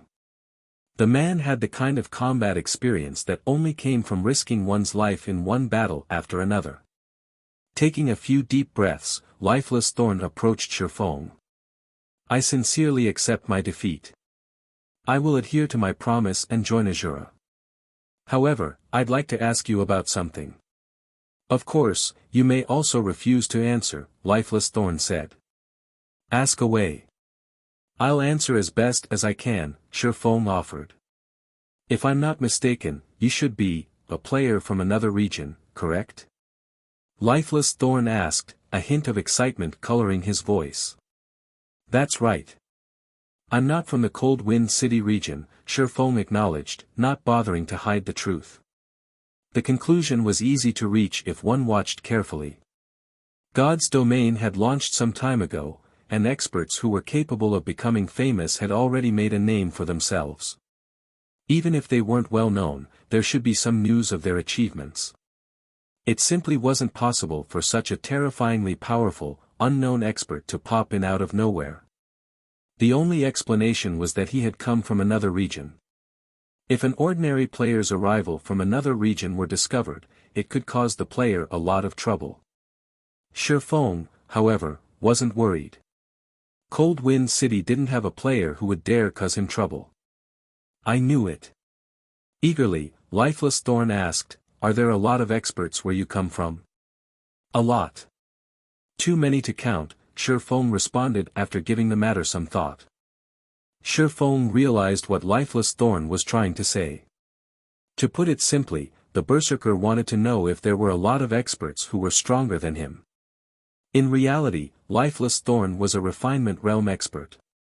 However, he lacked combat experience. There weren't enough experts in Cold Wind City to spar with. As a result, his combat style was monotonous. Although it was effective against weaker players, experts of the same caliber could easily overcome his attacks. Of course, Lifeless Thorn wasn't the only person in such a predicament. Solitary 9 and the other experts faced the same problem.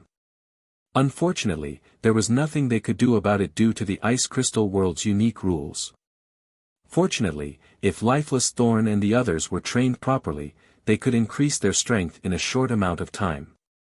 Currently, Zero Wing was expanding on two fronts.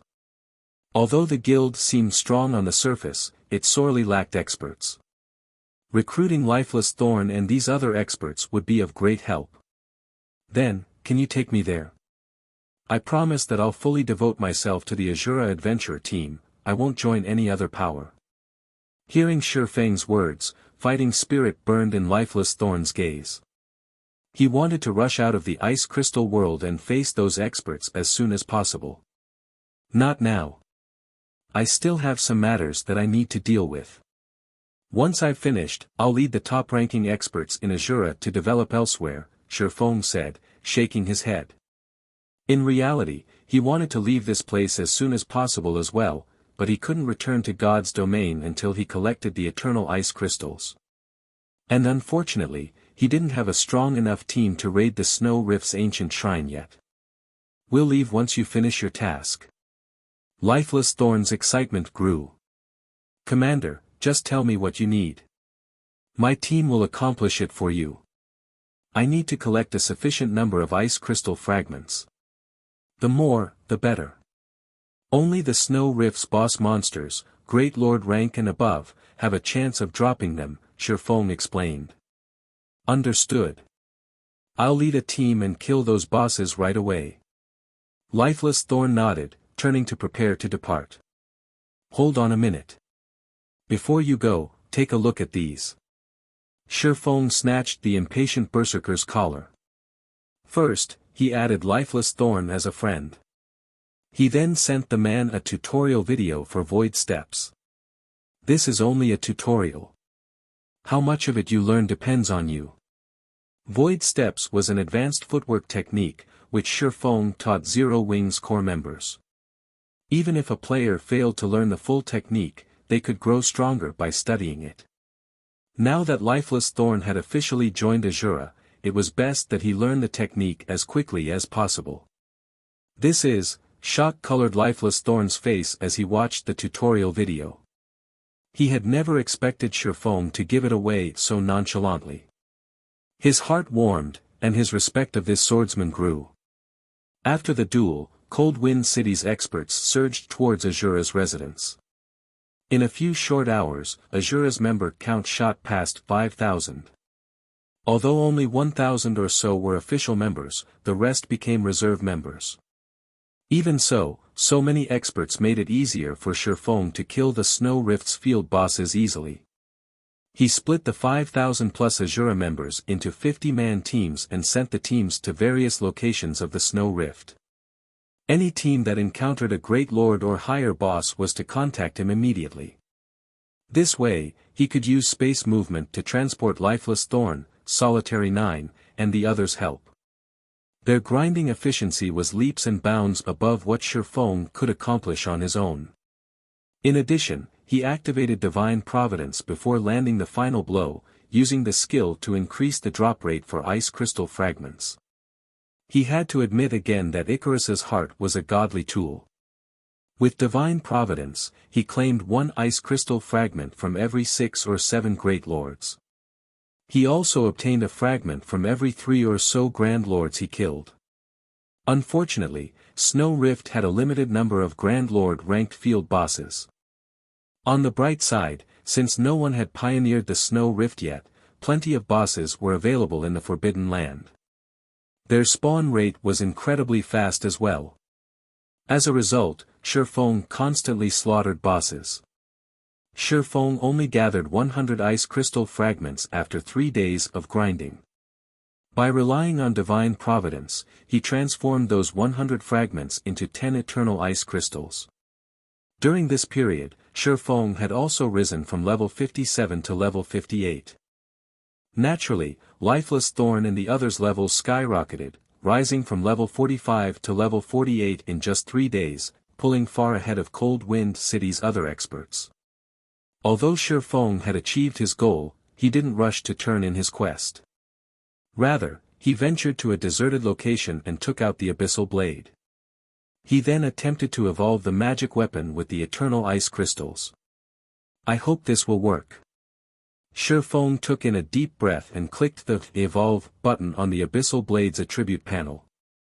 He chose the eternal ice crystals as the evolution material.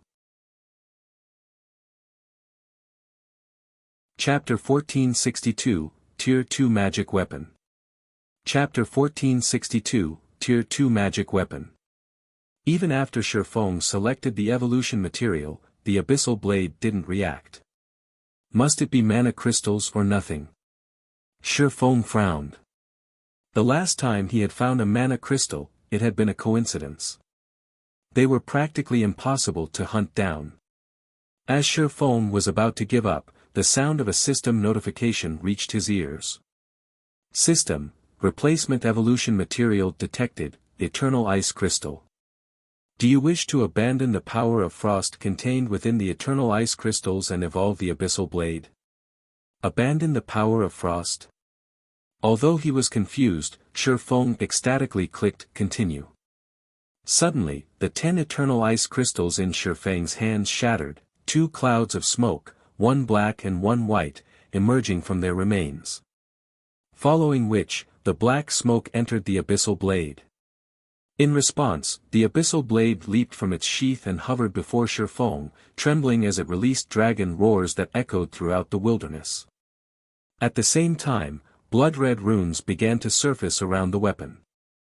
When the blood-red runes covered the sword entirely, the weapon began to release a rapidly growing pressure. Rather than a sword, Shifeng felt as if he stood before an angry dragon. The pressure was so great that he even struggled to breathe.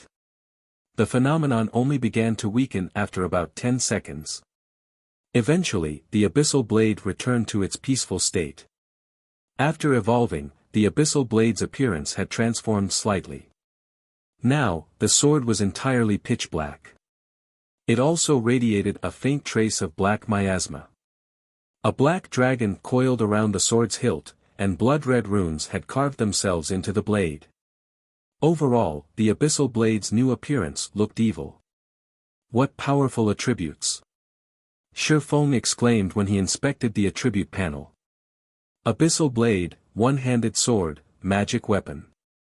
Attack power plus 1720. All attributes plus 130. Attack speed plus 24.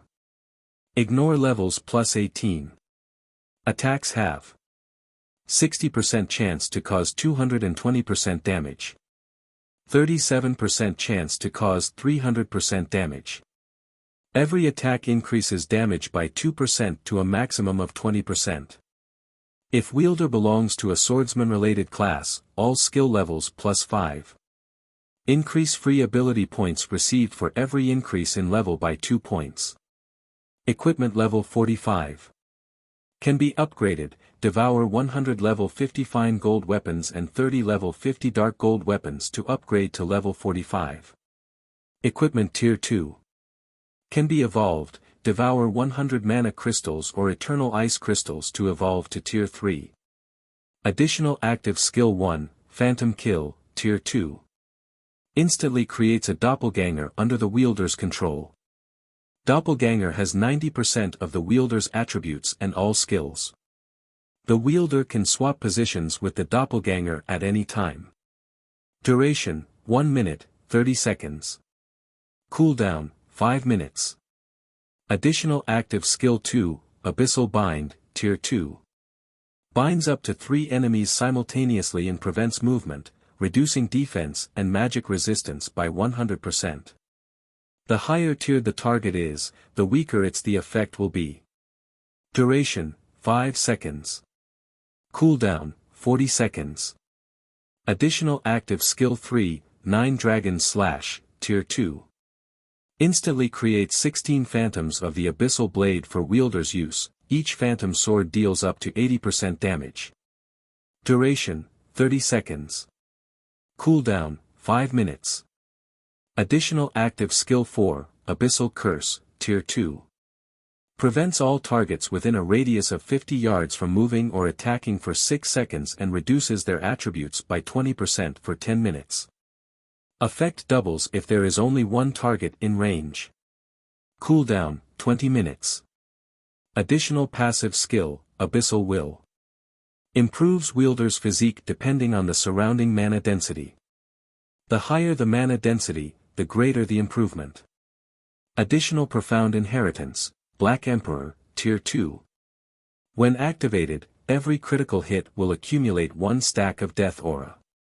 Each stack can be used to increase all attributes by 2% and attack speed and movement speed by 1% for 12 seconds or to reduce the cooldown of a skill by 4 seconds. Maximum of 30 stacks of Death Aura. Duration, 10 minutes. Cooldown, 8 hours. The famed smith Alysis personally created the Abyssal Blade using the Black Dragon King's fangs as material. It is one of 36 famed swords, ranking 31st. However, the Black Dragon King himself has cursed this sword. Beyond the immense strength the blade offers, the wielder must face a backlash after a certain amount of time. However, after Jack had remodeled the Abyssal Blade with a star crystal, the strength of the backlash has been reduced greatly. If the wielder is unable to suppress the backlash, the wielder will receive the Black Dragon King's curse, permanently reducing all attributes by 50%. Unable to be dropped. Unable to be traded. Unable to be destroyed. After evolving to Tier 2, both the Abyssal Blade's basic attributes and skill effects had become much stronger than in epic weapons. The Abyssal Bind strengthening made it particularly effective against Tier 3 bosses. Although it would be weaker against Tier 4 bosses, the skill would at least be somewhat effective now that it had reached Tier 2. With this, my chances of clearing the ancient shrine have increased by 10%. Shifeng was very satisfied with the Abyssal Blade's upgrade. As for upgrading the Abyssal Blade to Tier 3, he decided not to worry about it for now. Even with Icarus's heart, gathering 100 eternal ice crystals would require more than a month of effort.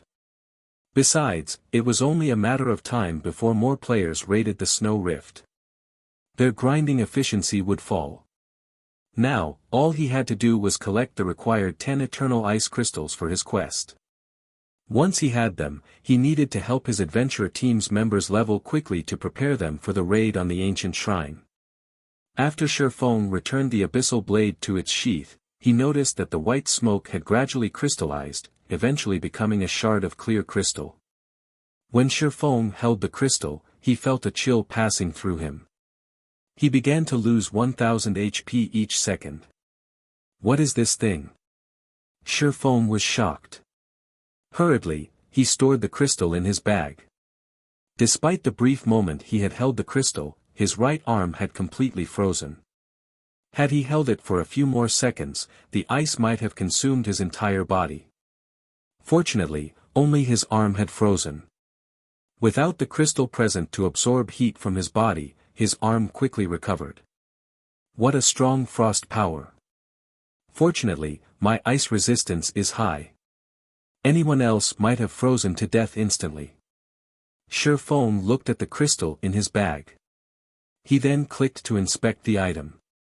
Although Shifeng could not say for certain if he had the highest ice resistance of any player in God's domain, there was no doubt that he was close. Moreover, he had an intermediate Azure Source Stone equipped. Tier 1 Ice-type spells and skills shouldn't affect him whatsoever. Only Tier 2 Ice-type attacks should harm him. Yet, this measly crystal had nearly turned him into an ice sculpture, devouring 1000 HP every second. An ordinary player would likely lose over 10,000 HP per second just by touching the crystal. If held for 4 or 5 seconds, even a level 45 MT with 100% of their HP would freeze to death. After Shifeng clicked to inspect the crystal's attribute panel, a loading bar appeared, notifying him that he needed to wait for 10 seconds to inspect the crystal. After the loading bar filled, one system notification after another reached his ears before Shifeng could even glance at the attribute panel. System announcement: a player has activated the new expansion pack Ice Crystal Awakening. System announcement: this new expansion pack requires a system upgrade. Please prepare to log out. The estimated duration is 4 hours. System: you have 5 minutes to log out. Please prepare to log out. What is this item? Shifeng was stunned. No matter how he looked at it, this new expansion pack had to be related to this strange crystal. There was no way for the system to announce a new expansion pack the moment he tried to inspect it otherwise. Moreover, this expansion pack required an offline update. However, Shifeng didn't give the matter too much thought. He then clicked to inspect the item's attributes, hoping to discover what kind of amazing item this crystal was. Chapter 1463, Origin Weapon. Chapter 1463, Origin Weapon. When Shifeng tapped on the crystal, a brief introduction opened before him. As he read the text, Shifeng was stunned. This is an elemental source. Shifeng couldn't believe his eyes. Source of true frost. Contains the purest frost power. Although the introduction was simple, almost everyone had known about elemental sources in the past. Any elemental source was valued more than an epic item. In fact, most people offered 2 epic items for a single crystal. However, players almost never sold them. The elemental mana within elemental sources was even purer than 7 luminaries crystals, and these items had a wide variety of uses. They could be used in forging, alchemy, engineering, magic arrays, and so on. If one used an elemental source while crafting a weapon or equipment, said item would obtain the power within the elemental source. Not only would this strengthen the item's attributes, but it would also carry a powerful original skill. If one could produce an epic weapon or equipment with an origin skill, its value would only be second to fragmented legendary items. Fragmented legendary items were extremely rare in God's domain. Even first-rate guilds were lucky to have a handful, much less second- and third-rate guilds. Hence, in the past, epic origin weapons and equipment became some of the best the various large guilds could procure in large quantities. The epic weapon Shifeng had used in the past had been refined by a Grandmaster Forger who used an elemental source. To obtain the weapon, he had spent more than half of the wealth he had accumulated throughout playing God's domain. Although hiring a Master Forger would have been cheaper, it was much safer to hire a Grandmaster. He had never expected to get his hands on an elemental source this early. Shifeng now understood how he had activated a new expansion pack that would require a 4-hour-long update. When elemental sources had made their appearance in the past, it had started a new era for lifestyle players. That had been due to the various uses for these crystals. Elemental sources could even help lifestyle classes improve their abilities. Hence, a lot of changes had to happen to the game. After the first elemental source had appeared in the game, the crystals became more common. If one were lucky, they could even obtain one from a dark gold treasure chest. No one knows the elemental source's true value yet. I can use this opportunity to send Melancholic Smile to purchase them. Thinking up to this point, Shifeng realized that he had to purchase the crystals in bulk. At first, everyone would treat the elemental source as some kind of rare material, selling it for several hundred gold apiece. By the time they realized its true value, they'd regret selling the items. Conversely, many large guilds would make a huge profit from hoarding the elemental sources. Shifeng then found a safe location and logged out of the game. The new expansion pack had been too sudden. When Shifeng opened his eyes inside the virtual gaming cabin, the sun outside the window was just beginning to set. Before Shifeng had the chance to climb out of the gaming cabin, a series of notifications bombarded his senses. They only stopped after the notification sound repeated several dozen times. Taking his time, Shifeng left to get something to eat and drink. He only read through the messages after settling down to eat at the table. Contact between the ice crystal world and the continent of God's domain was not possible. Hence, he had instructed Melancholic Smile and Gentle Snow to keep him up to date via offline messages. However, to obtain the required elemental ice crystals as quickly as possible, he had remained in the game for 3 days straight. They're finally willing to let go, huh? Shifeng smiled as he read a message from Gentle Snow. Recently, nothing major had occurred in God's domain. The most noteworthy development was that Gentle Snow had finally captured Hidden Fog Town. Meanwhile, Zero Wing's branch guild in the Black Dragon Empire had recruited 70,000 additional members. The number might not be significant for a first-rate guild, but it was a different story for Zero Wing. After all, Zero Wing's recruitment requirements were quite strict. Players capable of passing the entrance test would be elite players in the public's eyes. It was impressive that a branch guild had recruited so many members so quickly. But Shifeng wasn't surprised. What made him smile was the news that the companies that had supported Ouroboros had finally agreed to sell the training center to Gentle Snow. She had already begun the price negotiations. Once both sides finished signing the necessary contracts, Ouroboros' training center would become Zero Wing's main headquarters. In the future, Zero Wing could recruit large batches of internal members without worrying about space.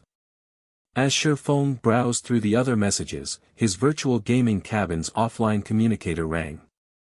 The caller ID belonged to Phoenix Rain. Shifeng reconnected to the game and entered his offline rest space. After doing so, he accepted the call. Immediately, a virtual screen appeared before him. The screen showcased Phoenix Rain, who currently wore a set of exquisite, blue mage robes. She had already reached level 48, and excluding Zero Wing's members, she could hold the top position on the Black Dragon Empire's ranking list. Phoenix Pavilion Master, to what do I owe the pleasure? Has something urgent happened? Shifeng asked curiously. Indeed, something has happened. I've been competing with 9 Dragons Emperor on a quest, but for some reason, something has changed on his side. Not only did he complete the quest before I did, but he's also completed the quest much sooner than expected. Many of the guild elders have begun to side with him. Now, the Dragon Phoenix Pavilion just so happens to be activating some ancient ruin. I hope that guild leader Black Flame can lend me a few experts on the raid, Phoenix Raid said straightforwardly, not bothering to hide anything from Shifeng. As for the remuneration, I'll sell you a high potential shop in the Apocalypse Empire's capital. What do you say? She had an acute understanding of Zero Wing's experts. This was especially true for Zhao Yueru, who had participated in the Black Dragon Empire's ranking competition. There was also Aqua Rose to consider, who had put on a shocking performance during the siege war in Green Rain Town. If experts like these women joined her team, she'd have a much higher chance of successfully raiding the ancient ruin her guild had found. Shifeng was surprised to hear Phoenix Rain's offer. He had never thought that this woman would be generous enough to sell an imperial capital shop for a handful of experts. Such shops were incredibly hard to come by. Many organizations offered 2 or 3 times the market price for them, but only a fool would willingly sell an imperial capital shop so early in the game. Ancient ruins. Can you tell me which ancient ruins you intend to raid? Shifeng asked after calming down. We've activated the Apocalypse Empire's Sunset Forest, Phoenix Rain answered, confused as to why he'd ask such a question. I see. Realization immediately dawned on Shifeng. After giving the matter some thought, he said, if you wish to borrow some manpower, then you shall have it. However, I have a better proposal. I'll help you clear the ruins. In return, I want 20% of the resources we obtained during the raid. God's domain had countless ancient ruins, many of which stored various items and materials that had been hidden since before the Great Destruction. Normally, these items wouldn't surface on the market. Meanwhile, the Apocalypse Empire's Sunset Forest had been particularly famous in the past due to its ancient origin wood, a top-tier material used in ships' construction. Phoenix Rain couldn't help but frown when she heard Shifeng's counteroffer. Seeing the man's confidence, she had to ask, that's a level 50 to level 60, grade 1 ancient ruin. Are you confident in clearing it? Will you believe me if I say that I'm 60% confident? Shifeng understood that she had many questions, but he had no solid explanation. After all, he couldn't possibly tell her that he had learned about the Sunset Forest during his previous life, or that he knew certain tricks to raid the ruin. Chapter 1464, Mutated Magic Array Scroll. Chapter 1464, Mutated Magic Array Scroll. Phoenix Rain hesitated for a moment after hearing Shifeng's answer. 9 Dragons Emperor had activated the quest for the ancient ruin before she could, so he had a considerable advantage in the raid. Hence, she had decided to borrow experts from Shifeng. After all, the resources inside the ancient ruin would be of considerable help to the contest on Thunder Island. An ancient ruin was like a land of treasure. It was a type of secret land. By completing special quests, one could obtain a key to open the secret land's gates. Since 9 Dragons Emperor had completed the activation quest, he had obtained the first key. As a grade 1 ancient ruin, the Sunset Forest only allowed each team to enter with 1,000 members. In addition, there was a time and level limit. The ancient ruin hid bountiful treasure, and one could obtain as many items as they wanted within the allotted time. Players raiding the ancient ruin for the first time would gain the most. Only, Shifeng's asking price was a little too high. She had already invested a lot of manpower and resources, yet this man wanted 20% of the harvest. Most importantly, the Sunset Forest was a grade 1 ancient ruin. It would be far more difficult to raid than a 100-man, Hell Mode team dungeon of the same level. She wasn't confident that Zero Wing had the strength to raid the ancient ruin. Take some time to consider the matter. In any case, Sunset Forest will activate on the same day as the contest for Thunder Island, with one in the morning, and the other at night. There's still some time, Shifeng said. You know the activation time? Phoenix Rain asked, confused. Sunset Forest's activation time was a secret. The Dragon Phoenix Pavilion had only learned about it after obtaining the secret land key. The activation time was also the reason that she was so anxious. If she could claim the ruins treasures, she could boost her force's combat power, increasing her chances of success on the island. Otherwise, she wouldn't be in such a rush to gather experts. I've read about it in an ancient tome. The tome also mentioned something about the final guardian boss, Shifeng said casually. In reality, he had never read about the ancient ruin in any book, but certain ancient tomes did mention various ruins in the game. He had used the lie as a way to convince Phoenix Rain that he had a method to raid the Sunset Forest. An ancient tome? Realization dawned on Phoenix Rain. The great pavilion master had learned about the Sunset Forest from some ancient book, as well.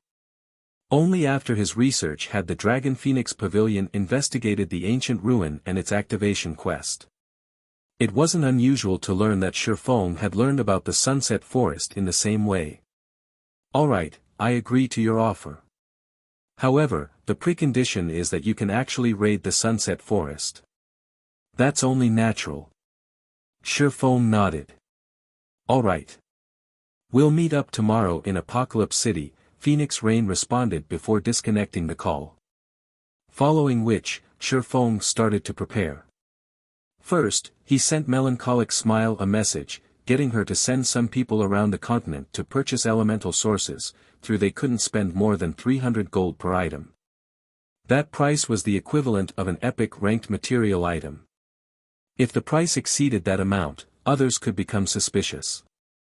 After taking care of that, Shifeng notified Aqua Rose to lead a team to a neutral map, the Flaming Rain Mountains, to grind for flame potions.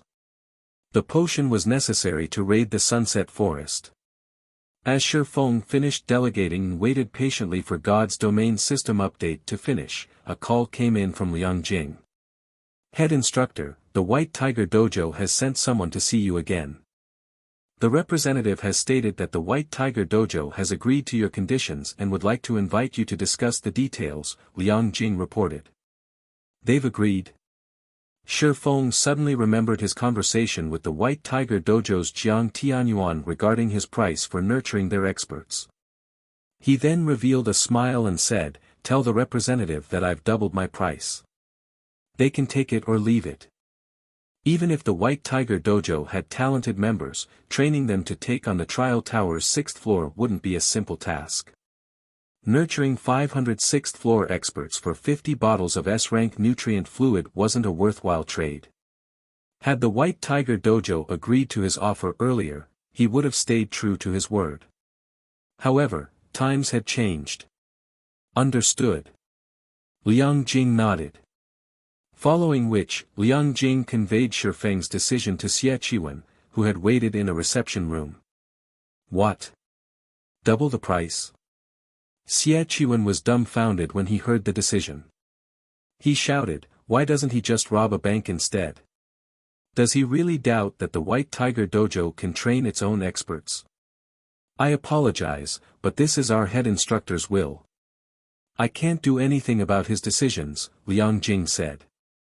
In reality, she was curious about what business Shifeng had with the White Tiger Dojo to warrant one visit after another from a genius like Xie Qiwen. Good. Just wait. He'll regret this decision. Xie Qiwen then left in a fit of rage.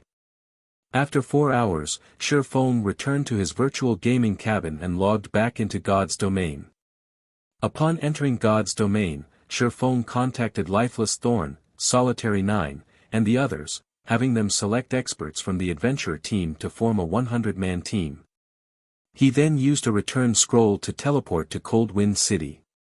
He had planned to help Lifeless Thorn and the others level up some more before raiding the ancient shrine, opening the teleportation channel.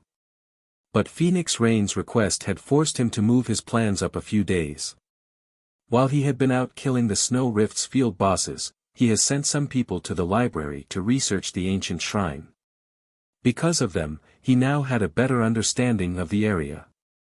After returning to Cold Wind City, Shi Feng returned to the adventurer team's residence and retrieved a large amount of materials. He then began to produce the 9-star Polar Domain Magic Array. He and his team had zero chance of defeating the Guardian boss in a head-on confrontation. He had planned to use magic arrays to suppress the boss and rely on Zerg tactics to distract it while damaging it with miniature ballistas.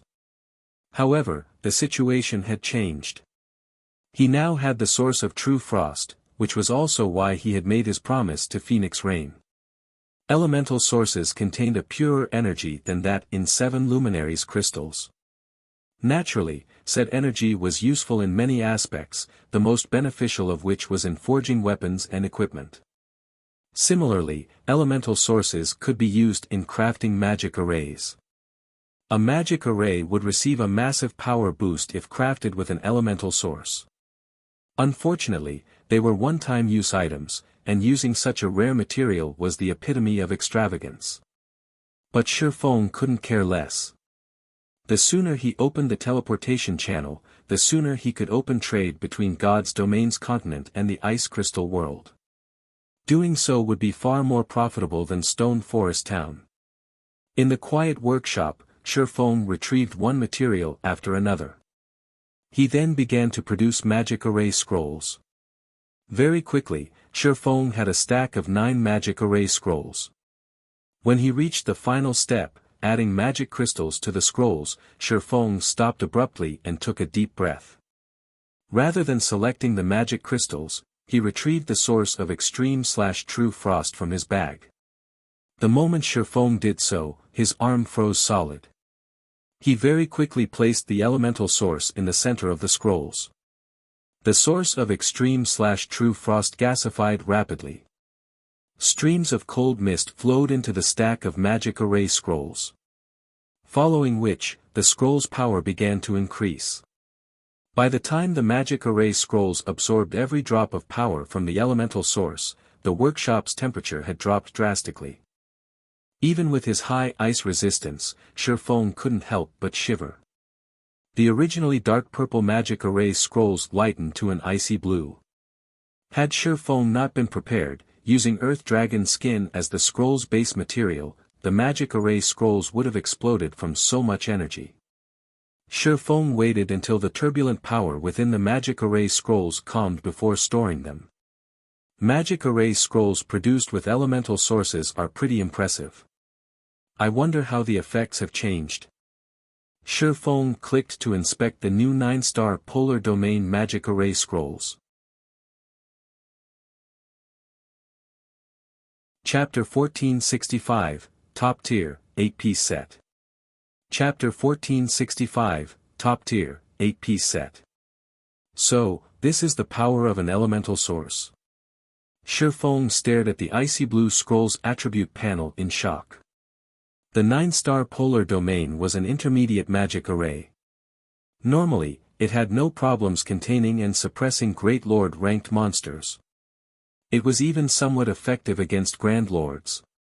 Of course, mythic monsters could easily break free with a few attacks. However, after improving the 9-star Polar Domain with the source of extreme/true frost, the magic array had undergone a heaven-defying change, although it still required 9 players to activate and maintain it. Now, it could suppress trapped enemies' attributes by 70%. It could even weaken a mythic monster by as much as 50%. Most advanced magic arrays could barely suppress a mythic monster's attributes by 30%. Now, the mutated 9-star Polar Domain Magic Array could rival a Master Magic Array. It's a pity that it's only a one-time use item. It would be great if I could use it a few more times. Shi Feng was slightly disappointed. With such a powerful magic array, he could lead Zero Wing's main force to a neutral map, hunting its various mythic-ranked field bosses. The harvest they could gain from securing the first kills would be beyond imagination. However, Shi Feng only played with the idea. He knew full well that the main god system would not permit such a thing. After he finished the scrolls, Shifeng hurried to Cold Wind City's Forging Association, intending to upgrade his team's equipment. The Forging Association in Cold Wind City was different from those on God's Domain's continent. Similar to Cold Wind City's library, the Forging Association was ancient. It was likely older than Star Moon Kingdom itself. However, it was due to this Forging Association that the Ice Crystal World's crafting standards were significantly higher than in his home world. At first, Shifeng had assumed it was due to the abundance of rare materials in the Ice Crystal World, but in truth, that was only part of the reason. The real reason for these players' success was the Forging Association. The Forging Association here could rival Titan City's Lifestyle Association. Only, it lacked the massive databank and high mana density. In addition, the Forging Association in Cold Wind City had the Forging Guidance System, which allowed players to purchase one-time use forging designs with magic crystals. For level 45, fine gold forging designs, the prices ranged between 10 and 50 magic crystals. For level 45, dark gold forging designs, the prices ranged between 100 to 150 magic crystals. Although these one-time use designs were expensive, they gave players an advantage that wasn't available to those who learned from the real forging designs. These players could increase their success rates with magic crystals. For fine gold weapons and equipment, players could increase their success rate to a maximum of 25%. As for dark gold weapons and equipment, players could increase it to 15%. This was a considerable boon to advanced forgers. With the 15% bonus on top of their original success rate, an advanced forger could easily achieve an overall success rate of 30% or above when forging a dark gold item. If one avoided mistakes during the forging process, they could craft one dark gold weapon or piece of equipment for every 3 tries. However, while mass-producing fine gold items was easy, the same couldn't be said for dark gold items. It was far more difficult to obtain the necessary materials, which generally dropped from high-level Great Lords and Grand Lords. Not every team could kill monsters of such caliber. It was also more difficult due to the required amount of magic crystals. To increase one's forging success rate with dark gold weapons or equipment by 15%, they'd have to pay an additional 100 magic crystals. Including the cost of the forging design, each attempt could easily cost anywhere from 200 to 250 magic crystals, and that was excluding any magic crystals required to produce the item itself. While coins were easy to earn at this stage of the game, magic crystals were not. Although Cold Wind City's players had an abundance of fine gold weapons and equipment, they lacked dark gold ranked items. Only the city's 2 large guilds had a substantial stock. Fortunately, Shifeng wasn't concerned about either issue. During the last 3 days, he had spent his time killing level 50+ Great Lords and Grand Lords, obtaining a large stock of materials. As for magic crystals, he still had over 30,000 on him. That was more than enough to produce weapons and equipment. "Hello, sir. How may I be of service?" an NPC receptionist greeted Shifeng sweetly. "I wish to rent a special mana forging room for 2 hours, Shifeng stated. The mana forging rooms had greater mana density than the average forging room. Though they weren't on the level of a meditation room of the same rank, they could improve a player's concentration. "Understood, sir. That will be 50 silver, the NPC receptionist said as she offered Shifeng a key. Handing over the 50 silver coins, Shifeng grabbed the key and went to the Forging Association's top floor. The Ice Crystal World's forging guidance system is amazing, Shifeng thought as he opened the forging guidance system for the special mana forging room. Previously, he had thought that the forging guidance system only offered fine gold and dark gold weapon and equipment designs. Now, he discovered that it also sold set equipment designs. As Shifeng wondered why he hadn't seen anyone in Cold Wind City wearing fine gold or dark gold set equipment, his eyes fell on the designs' price tags. The designs for level 45, dark gold equipment only cost 100 magic crystals. To purchase the designs for 6 pieces, one would have to spend 600 crystals. However, the design for a 6-piece, level 45, dark gold set equipment cost 1,800 crystals, 2,500 crystals for an 8-piece version. Moreover, the design was a one-time use item, it would disappear regardless of the player's success. Not even a first-rate guild's leader would mess around with so many magic crystals, much less guilds like Centurion Dynasty and Matchless Family. Based on magic crystals' market price, each attempt to forge an 8-piece, dark gold set equipment would cost over 700 gold. Moreover, the forging success rate for set equipment was much lower than that of individual items of the same level and rank. Even the forging guidance system only allowed players to temporarily increase their forging success rate by 7% for a price. An advanced forger would be lucky if their base success rate reached 8% with level 45, dark gold set equipment. Most would have a total success rate of only 15%. With such a low chance, it'd be a miracle if a forger succeeded once with every 10 tries. Even wealthy guilds and players wouldn't dare waste their money so extravagantly. With this, my trip has definitely been worth the trouble. Shifeng's eyes glittered as he gazed at the various dark gold set equipment designs the forging guidance system displayed. It would be very difficult for an advanced forger to produce a dark gold set equipment, but to a master forger such as Shifeng, it'd be easy. His base success rate had already reached 20%. Including the Book of Forging, the Mysterious Flame, the Master Forger's Insignia, and the Black Steel Insignia, he could easily achieve a success rate of more than 35%. With the forging guidance system, that would put his forging success rate at over 42%. Following which, Shifeng bought the design for an 8-piece, level 45, dark gold set equipment for shield warriors and began to craft. Shifeng started to refine and shape one material after another. Due to the Abyssal blade, the density of the ambient mana rose even higher, increasing his concentration. Before Shifeng knew it, he had produced the Protector set. This set's attributes are really powerful. No wonder it costs 2,500 magic crystals per attempt. Shifeng was astonished as he inspected the Protector set's attributes. The set's basic attributes could already rival that of individual level 50, dark gold equipment. The set effects would greatly enhance a shield warrior's skills as well.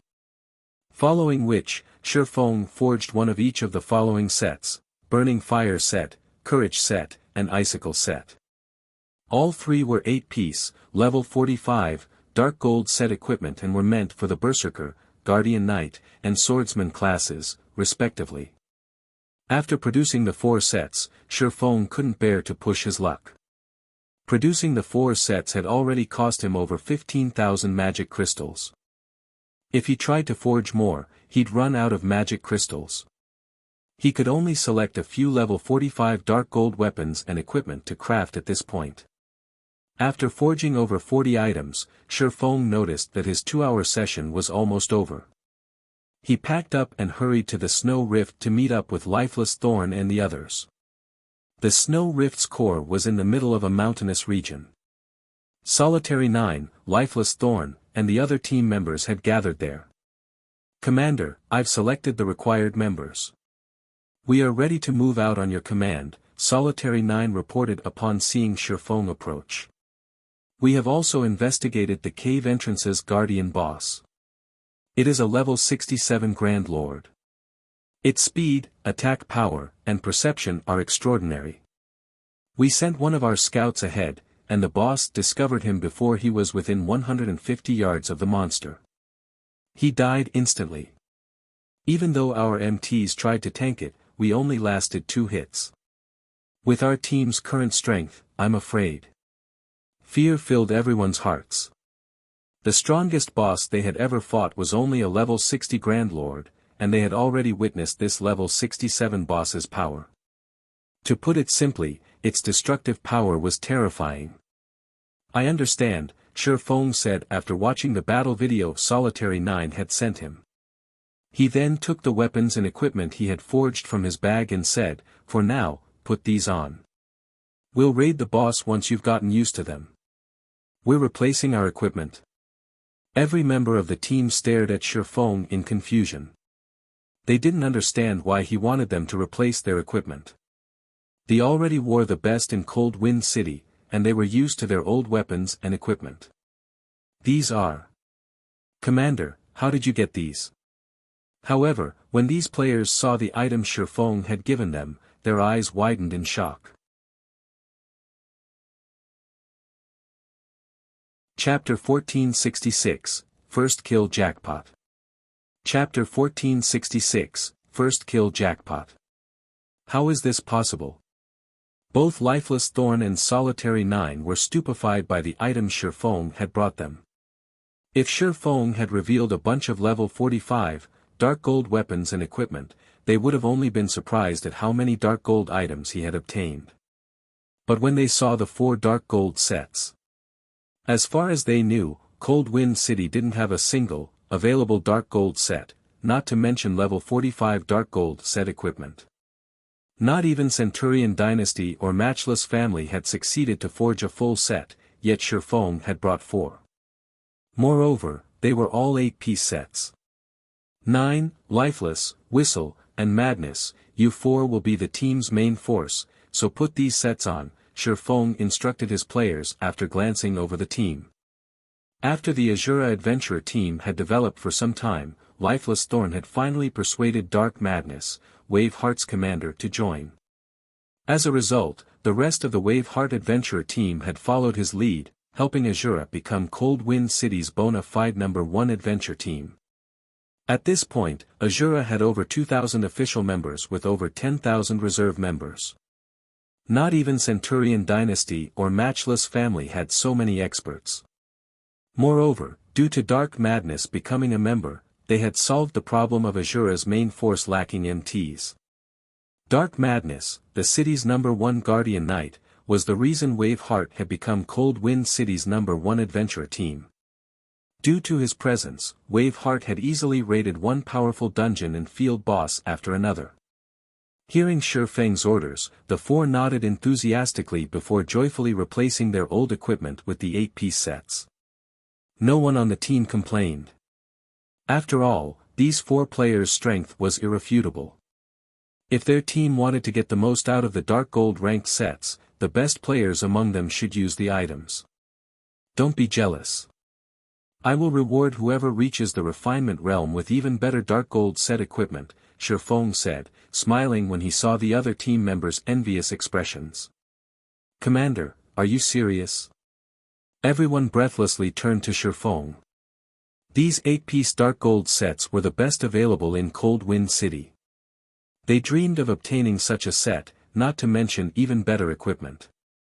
Of course. I always keep my word. As long as you reach the refinement realm, you can come to me directly, Shifeng said, nodding. He wasn't lying. The sets he had given to Lifeless Thorn and the others were merely level 45, dark gold set equipment. Meanwhile, he could head to Titan City and purchase the level 50, dark gold ranked magic light set equipment design.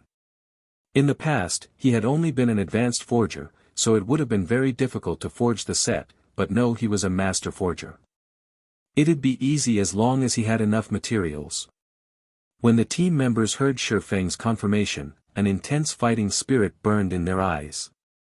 They were even more inspired to reach the refinement realm.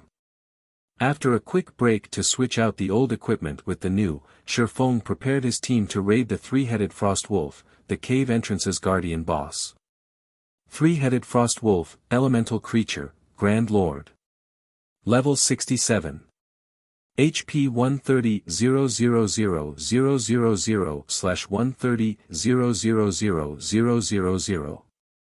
Despite the upgrade to better weapons and equipment, these players stared anxiously at the 3-headed Frost Wolf, standing over 20 meters tall, as their hearts began to pound. Although their basic attributes had increased, defeating a Grand Lord that was over 20 levels higher than they were was unrealistic. 9, Dark, you'll be on support. Everyone else, spread out alongside the boss, Shifeng commanded the team as he watched the sleeping Frost Wolf. He then took out the Bible of Darkness and activated demon summoning. With the team's current strength, it was impossible to raid the ancient shrine. However, he had the Bible of Darkness, so he could, more or less, make up for the lack. Following which, a massive demon gate appeared before Shifeng. A Tier 3 demon wielding a dark blue greatsword then emerged. Fear Demon, Dark Creature, Demon. Level 73. HP 23 500 000/23 500 000. When the Fear Demon arrived, Lifeless Thorn and his companions gasped, wary of the human-like creature. Although the Fear Demon wasn't as powerful as the three-headed Frost Wolf in terms of attributes, its intellect was much higher. To players, a high-intellect monster with low attributes was far more frightening than a dumb monster with high attributes. Don't be afraid. This demon is under my control, Shifeng hurriedly explained. The Fear Demon will tank the Frost Wolf. You just need to deal as much damage as possible. Commander, this is your summoned creature. Solitary 9 and the others were astonished. Shifeng had already impressed them when he had defeated Matchless Family's 10,000-man army by himself, and now they found out that he could summon such a powerful demon. These players only recovered their wits after some time. They then moved into position. Once everyone was where they needed to be, Shifeng commanded, "Charge." Suddenly, the Fear Demon's wings shuddered. It moved within the three-headed Frostwolf's perception range in the blink of an eye. Taking advantage of the opportunity while the Frostwolf woke, Shifeng directed the Fear Demon to use the Tier 3 skill, Darkness Blade. 3 massive blades of shadow appeared above the Guardian Boss, smashing into the drowsy Grand Lord's heads a moment after. -1,576,487. -1,754,374. -1,945,344. Each subsequent blade dealt more damage than the previous, slamming the boss, who had just stood up, back to the ground. So powerful. Why does it seem like the commander doesn't need us to deal with this three-headed Frostwolf? The team members gasped when they saw the damages above the Frostwolf's heads. In a single attack, the boss had lost nearly 5% of its HP. Whoa! The three-headed Frostwolf opened its eyes after it hit the ground, revealing 3 pairs of menacing, crimson eyes. Glaring at the Fear Demon, the Guardian Boss spread its jaws. Each of the three-headed Frostwolf's mouths fired a beam of frost simultaneously, freezing everything before the Grand Lord. The Fear Demon froze instantly, losing over 2 million HP. To demons who possessed very high magic resistance, the damage was horrific. The three-headed Frostwolf then advanced, quickly reaching the demon and swiping its claws. Boom! As the dust cleared from the explosion, it revealed a massive crater where the Fear Demon had stood. The Frostwolf's attack had shaken the Asura members' willpower.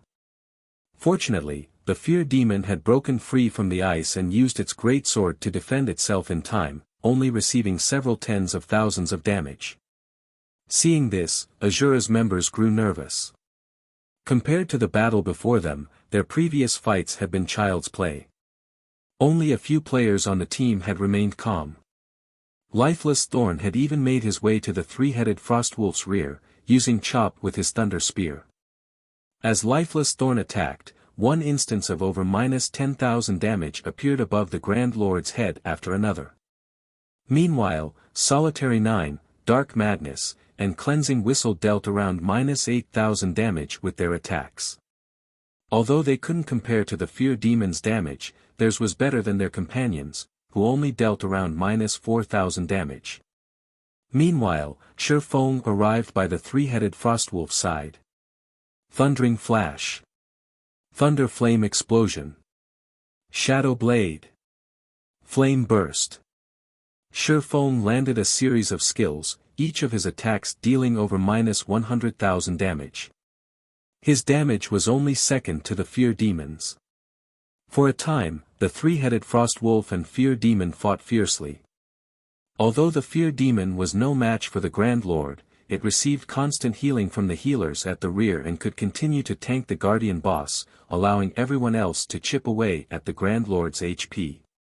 70%. 50%. 30%. Time passed quickly. From the beginning of the battle to its end, the Fear Demon kept the three-headed Frostwolf occupied, preventing the Grand Lord from dealing any significant damage to the rest of the team. Even when the boss entered its berserk state, the team easily coped, with the Guardian Knights casting Protection Blessing on the Fear Demon. When the three-headed Frostwolf had less than 1% HP remaining, Shifeng activated Divine Providence and ended its life with Flame Burst. When the three-headed Frostwolf's HP reached 0, its three heads released agonizing wails that echoed throughout the canyon. The boss then disintegrated into countless particles of light, leaving behind over 100 items in its place. The Grand Lord's death also granted more EXP than Shifeng had expected, and several team members leveled up on the spot. System, congratulations. You have obtained the first kill of the three-headed Frostwolf, the King of the Ice Fields. Rewards doubled. Chapter 1467, Skill that Overcomes Tears. Chapter 1467, Skill that Overcomes Tears. The boss dropped so many items. We hit a jackpot. Is this for real? This is the first time I've seen a jackpot. Look. There are weapons and equipment among the loot. Centurion Dynasty and Matchless Family will die from envy when they hear about this. Everyone gaped at the miniature mountain of items. Although they were shocked that they had actually killed the three-headed Frostwolf, its loot was even more astounding. In God's domain, monsters at level 50 and above would have drastically reduced drop rates. Even the monsters in forbidden lands like the Snow Rift usually dropped 4 or 5 items. Moreover, the majority of those items were materials. When they had farmed level 60 Grand Lords, they had only obtained 10 or so items from each boss. Yet, this Grand Lord ranked three-headed Frostwolf had dropped over 100 items. Why wouldn't they be surprised? Everyone, rest up. We'll enter the cave soon, Shifeng said. He could not help but shake his head and chuckle when he saw his team members' excited expressions. The weapons and equipment a level 67 Grand Lord were about as tempting as a level 45, Dark Gold set equipment. It was common knowledge that monsters beyond level 50 rarely dropped good weapons or equipment. This was particularly true for the Ice Crystal world. Although the forging guidance system offered forging designs for level 50+ items, they were far more expensive than the level 45 variants. Most importantly, one's forging success rate would drastically decrease when attempting to craft such high-level items. It was already far more difficult to forge level 50, fine gold equipment than it was to forge the level 45 version, much less level 50+, dark gold equipment.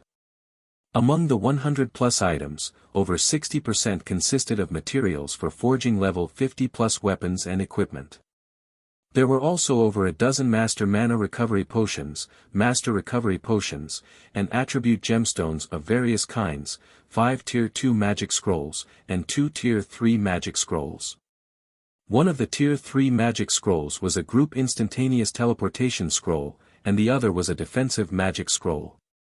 5 pieces of level 60, fine gold equipment and 2 pieces of level 60, dark gold equipment had also dropped.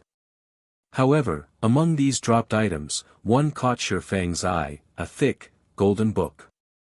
The book's cover didn't offer any clues about its contents. However, when Shifeng examined the book, he was ecstatic. What a surprise! I never thought that a mere gatekeeper would drop this thing. My trip to the Ice Crystal world has been pretty profitable. Shifeng's eyes shone as he gazed at the golden book. The book was neither a design nor a recipe. It wasn't some sort of treasure map or special item either. It was only a skill book. However, despite being only a skill book, it was even more valuable than the super rare Berserk skill books. Players had collectively referred to this kind of book as a combination skill book in the past. Combination skill books had been as valuable as epic items. Shi Feng had tried to bid for a combination skill book in the past, but in the end, a first-rate guild had won the book for 50,000 magic crystals. Shadow had only saved 30,000 magic crystals. Shi Feng had never expected to obtain a combination skill book from killing the three-headed frost wolf. Multiple players could learn from a single combination skill book, some only allowed 2 players to learn the skill, while 3 to 5 players could learn from others. If players activated a combination skill with the specified number of players, they could exert frighteningly destructive power with the skill.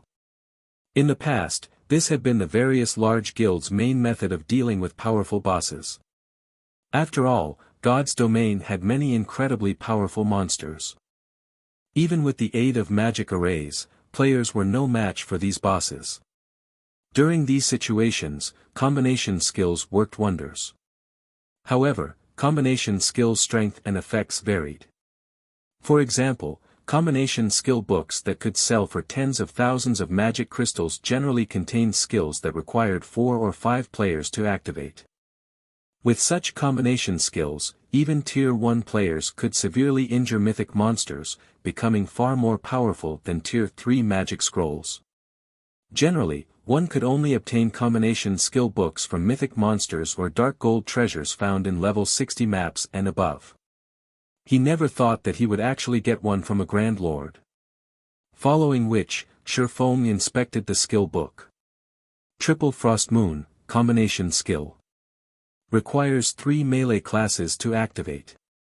A single target, attack skill that requires 3 players. Shi Feng's excitement grew after reading the introduction. Normally, 2-man combination skills only allowed players the power to overcome a single tier. Meanwhile, Tier 1 players could even injure Grand Lords with a 3-man combination skill. Based on the market prices in Shi Feng's previous life, the Triple Frost Moon skill book could easily sell for over 20,000 magic crystals. Combination skills were different from magic scrolls in that they were not one-time use items. They could be used indefinitely, although they did have a cooldown. 3 Tier 1 players using a combination skill were as powerful as a Tier 3 spell. The skill could even be used multiple times during a boss battle. A skill like this could significantly increase a team's overall combat power. However, Shi Feng had no intention of learning this combination skill himself. Instead, he gave it to Lifeless Thorn, Solitary 9, and Dark Madness. "Commander, if we learn this skill, what about you?" After Solitary 9 read the Triple Frostman's introduction, he realized how powerful the skill was. It was the equivalent of Tier 1 players being able to use Tier 3 skills limitlessly. If Shi Feng took the lead during the activation process, he could exert even more power with the skill. "I have a Tier 3 demon. Moreover, I can't always accompany you in dungeon and boss raids. If you 3 learn the skill, the team will be even stronger. So, it's better if you learn it," Shi Feng explained. The Triple Frost Moon needed 3 people to activate, it wouldn't work if one of the players were missing. Meanwhile, he frequently operated solo, which made it impossible for him to exhibit the combination skill's true potential. He had no choice but to pass the skill up. Lifeless Thorn and the others were already considerably strong. Their lack of suitable weapons, equipment, and combat experience were the only things holding them back. However, after spending time under his guidance and watching his demonstrations over the past few days, Lifeless Thorn and the others had significantly improved their monotonous attack methods, raising their combat standards by leaps and bounds. Right now, Lifeless Thorn's combat standards were nearly on par with Aqua Rose and Gentle Snows. With a combination skill, his ability in dungeon raids might surpass the 2 women's. Hearing Shi Feng's explanation, Solitary 9 and the others finally agreed. To someone who could summon a Tier 3 demon, a 3-man combination skill was superfluous. After everyone in the team had rested, Shi Feng led them into the cave and followed the map towards the ancient shrine. The shrine's exact location was hidden.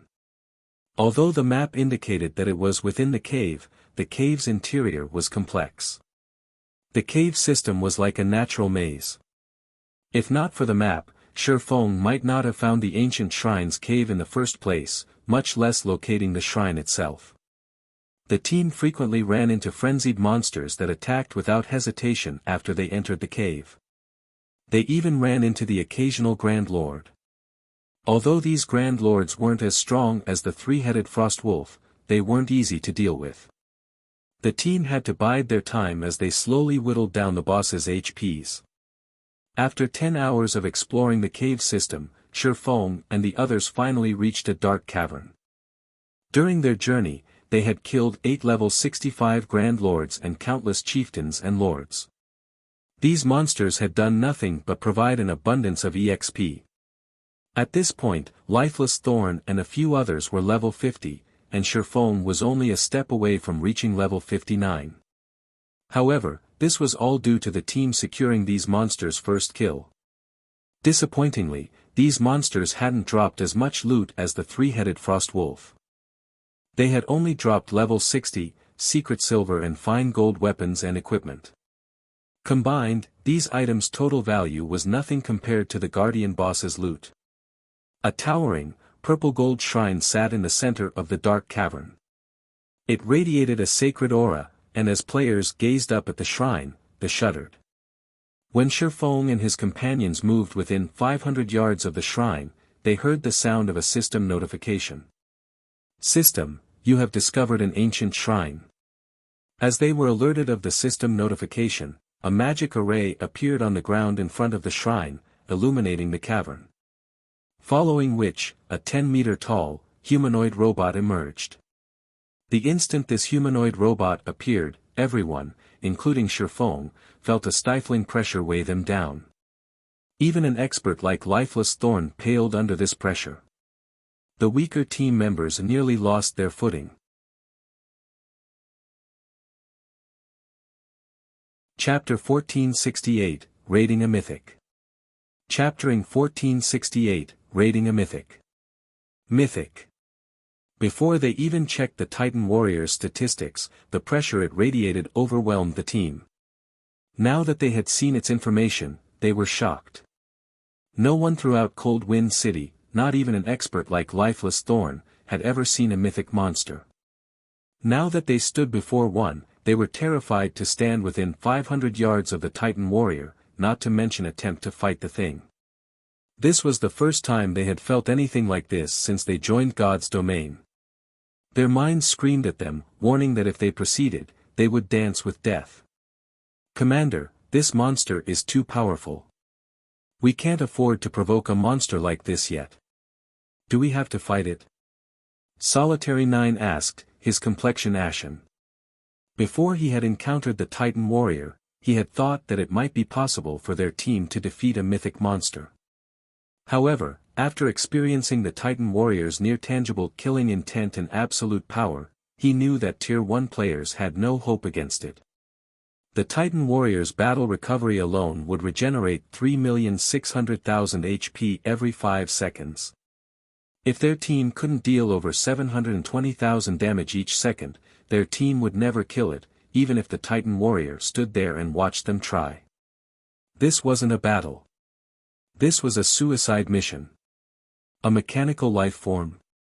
Shifeng fell into deep thought as he watched the Titan Warrior.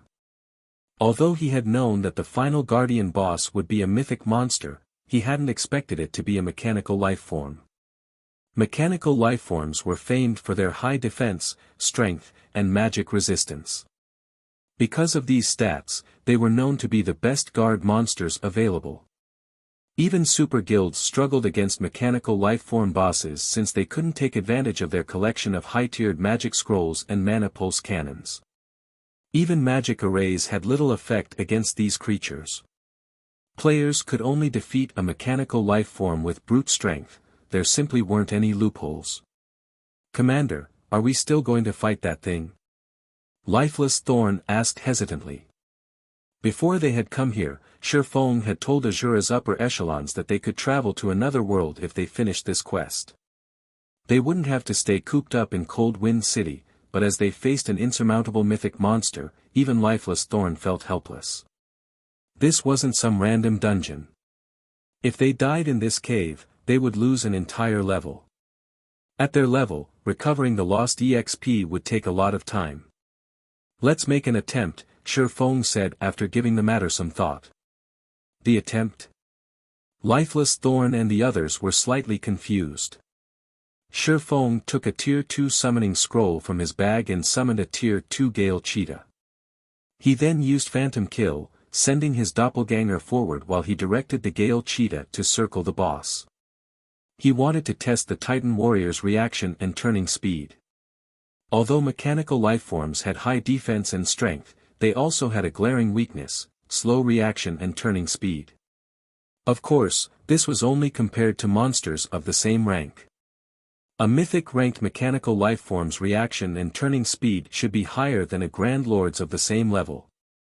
As his doppelganger approached the Titan Warrior, Shi Feng sat down and focused on controlling his summoned twin. 400 yards. 300 yards.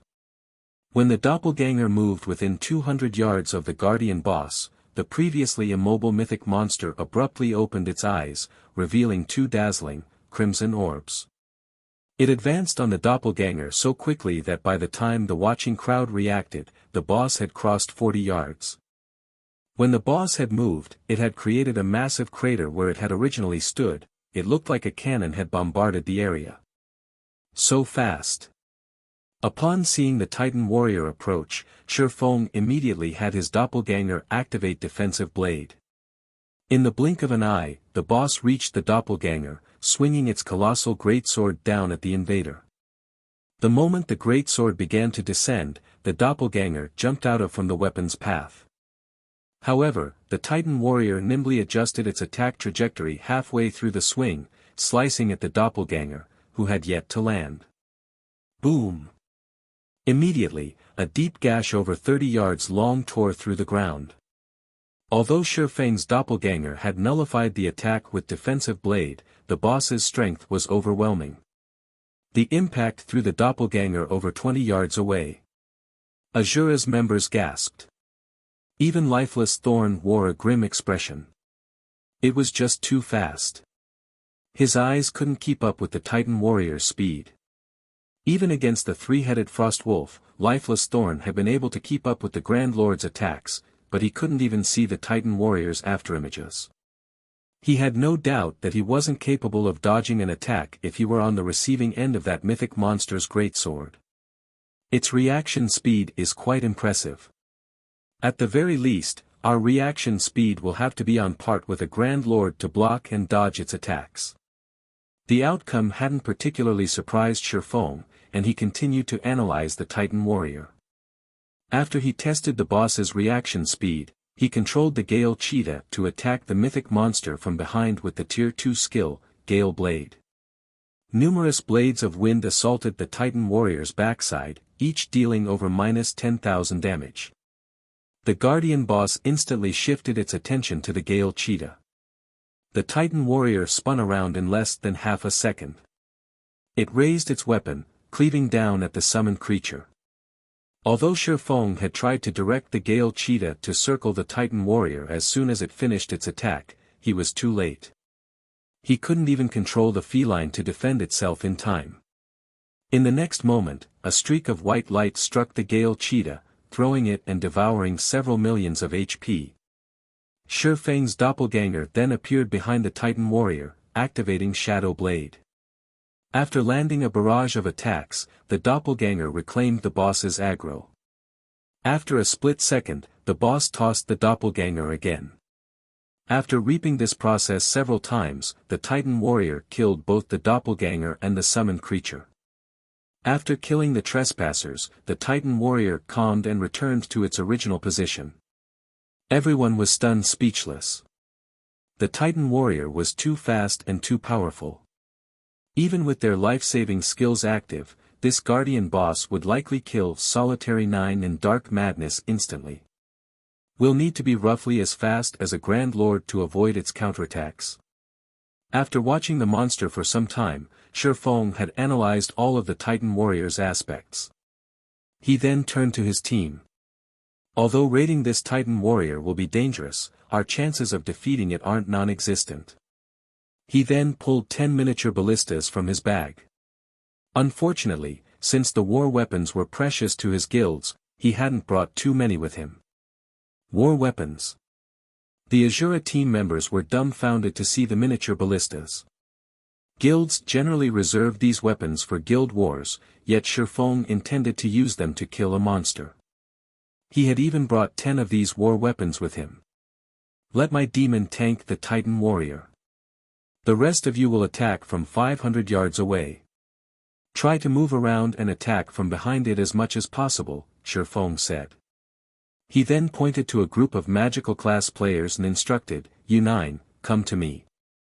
Each of you will take one of these scrolls and stand in these locations. When the fight begins, move within 100 yards of the boss and activate the magic array." Following which, each player began to prepare for the battle. As for Shifeng, he used the Bible of Darkness to summon a second demon. The mutated 9-star polar domain magic array should significantly lower the Titan warrior's attributes. With 2 tier 3 demons keeping it busy, they might just be able to kill the mythic monster. Of course, it was only a theory. Whether or not they actually succeeded would depend on the magic array's effect. If the Titan warrior were still too powerful, he'd have no choice but to give up and wait until his team members completed their tier 2 promotions. A moment later, everyone moved into position. Taking a deep breath, Shifeng controlled the 2 tier 3 demons to charge at the Titan warrior from different directions. In response, the Titan warrior charged towards the first demon that entered its perception range as quickly as a violent gale. "Move out," Shifeng commanded. Following his commands, the 9 magical class players closed in on the Titan warrior.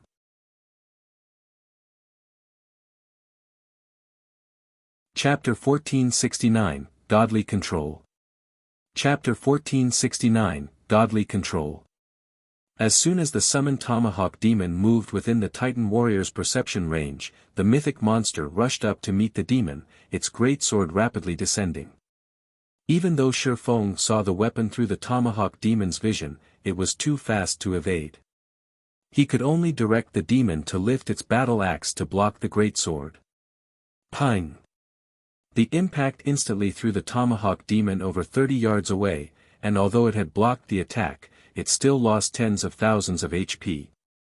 Before the demon could land, the Titan warrior had appeared behind it, swinging its greatsword once again. Although Shifeng had tried to maneuver the demon to defend itself, it suffered a brief numbness from the first impact. As a result, its reaction speed had fallen considerably, and it couldn't keep up with the Titan warrior. As the greatsword descended, the weapon tore through space itself. Tier 4 skill, Spatial Rend. This time, the Titan warrior's attack struck the Tomahawk demon squarely. In a single attack, the Tomahawk demon, which had over 25 million HP, lost nearly 1/5 of that total. The watching players were stupefied to see such destructive power. Even a tier 3 demon was powerless against the Titan warrior. If they fought the mythic monster, the consequences would be unimaginable. Only Shifeng remained unfazed. A battle between monsters wasn't like one between monsters and players. When monsters fought players, their attacks would deal less damage to make up for the difference in HP. However, there was no such dampening effect during a battle between monsters. Naturally, the Titan warrior dealt horrific damage to the summoned demon. It was a system mechanic that prevented players from using summoned creatures or NPC guards to toy with powerful bosses. Moreover, the Tomahawk demon was only tier 3, whereas the Titan warrior was a tier 4 mythic. Due to the tier suppression, the Titan warrior's attacks were enhanced to a certain degree. There was also the fact that demons generally had much lower HP than monsters of the same rank. So, he really wasn't surprised to see a tier 4 skill destroy 1/5 of the Tomahawk demon's HP. Following which, the Titan warrior dealt one blow after another. Despite the Tomahawk demon's attempts to defend itself, its HP fell rapidly. In seconds, the demon had less than 50% of its HP remaining.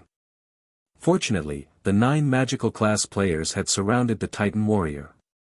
"Begin!" Shifeng shouted. With Shifeng's command, the 9 players unfurled the magic array scrolls and began to chant the required incantations. Suddenly, an icy blue magic array appeared above all, enveloping the Titan warrior inside it completely. The cavern's mana rampaged as it surged towards the array's core. Following which, a blue magic barrier manifested, enclosing the Titan warrior within. Boom! The instant the barrier took shape, a layer of mist wrapped around the guardian boss's body. Its joints began to freeze, and its basic attributes rapidly decreased. 90%. 80%. 70%. So, this is the power of an origin magic array. Shifeng could not help his surprise at seeing how much the barrier weakened the mythic monster. In the blink of an eye, the Titan warrior's basic attributes had fallen to 60%. Although it wasn't as high as the stated 50%, it was impressive. After all, mechanical lifeforms had very high magic resistance.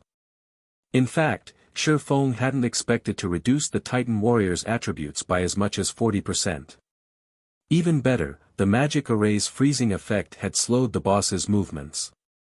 Unfortunately, despite the suppression, the Titan warrior still overwhelmed the Tomahawk demon. Only, its HP didn't fall as fast. That didn't even do much. Lifeless Thorn and the others stared at the boss, dumbfounded. At this rate, it was only a matter of time before the Tomahawk demon died. As expected of a mythic monster. Even with the suppression, a tier 3 demon still can't put up much of a fight. Shifeng smiled bitterly. However, this wasn't unexpected. Following which, he took out the Ring of Gospel and fed it 5,000 magic crystals to activate world projection. The Ring of Gospel's skills were not considered magic arrays and could stack with the 9-star polar domain. The Titan warrior's attributes fell further. However, the decrease wasn't as significant as the first. In the end, the Titan warrior still had 50% of its original attributes. Titan warrior, Ancient Shrine Protector, Mechanical Life Form, Mythic.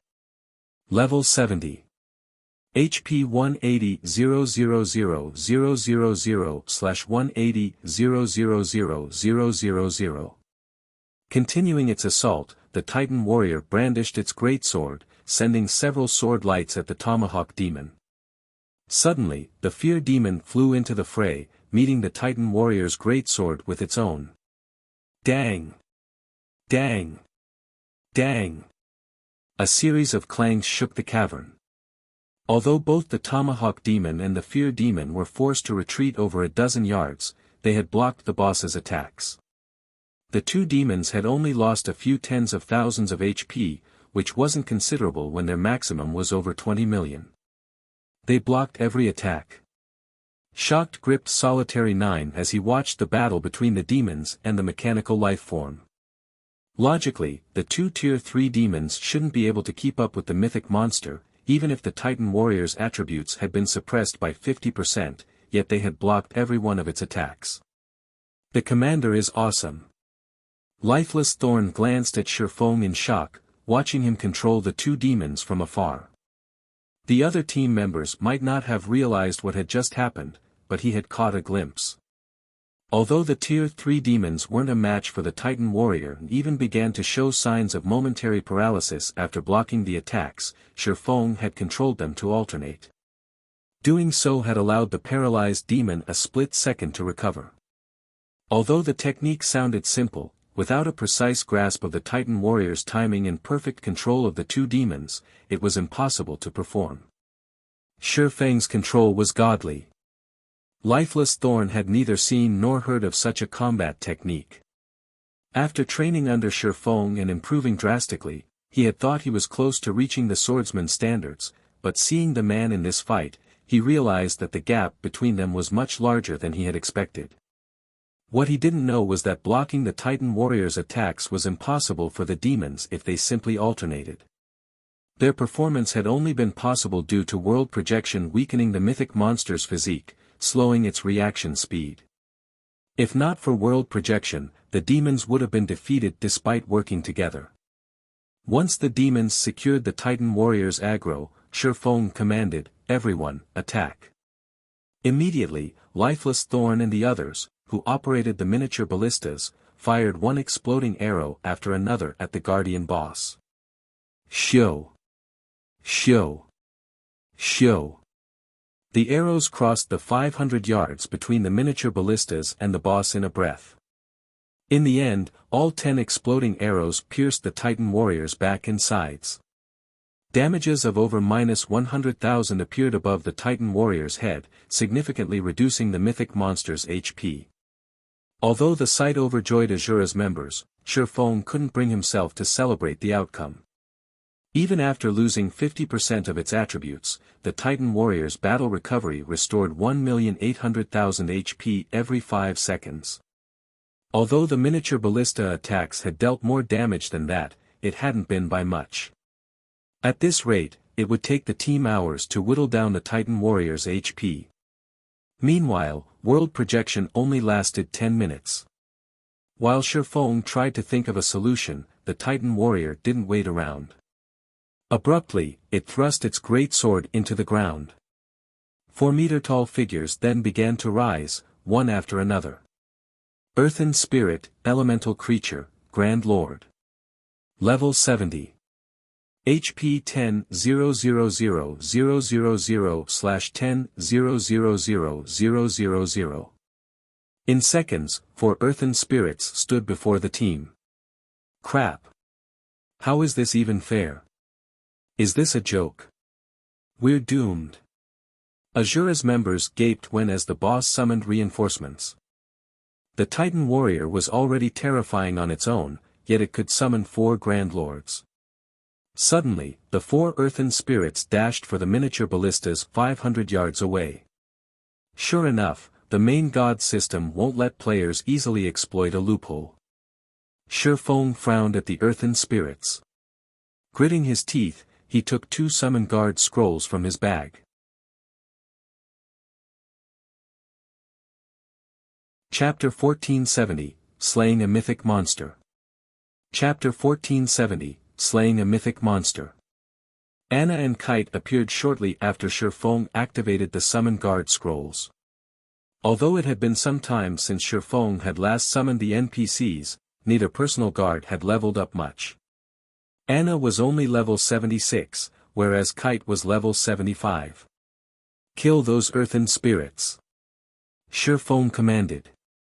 Although Anna and Kite were only tier 2 NPCs, one was an epic guard, and the other was dark gold rank.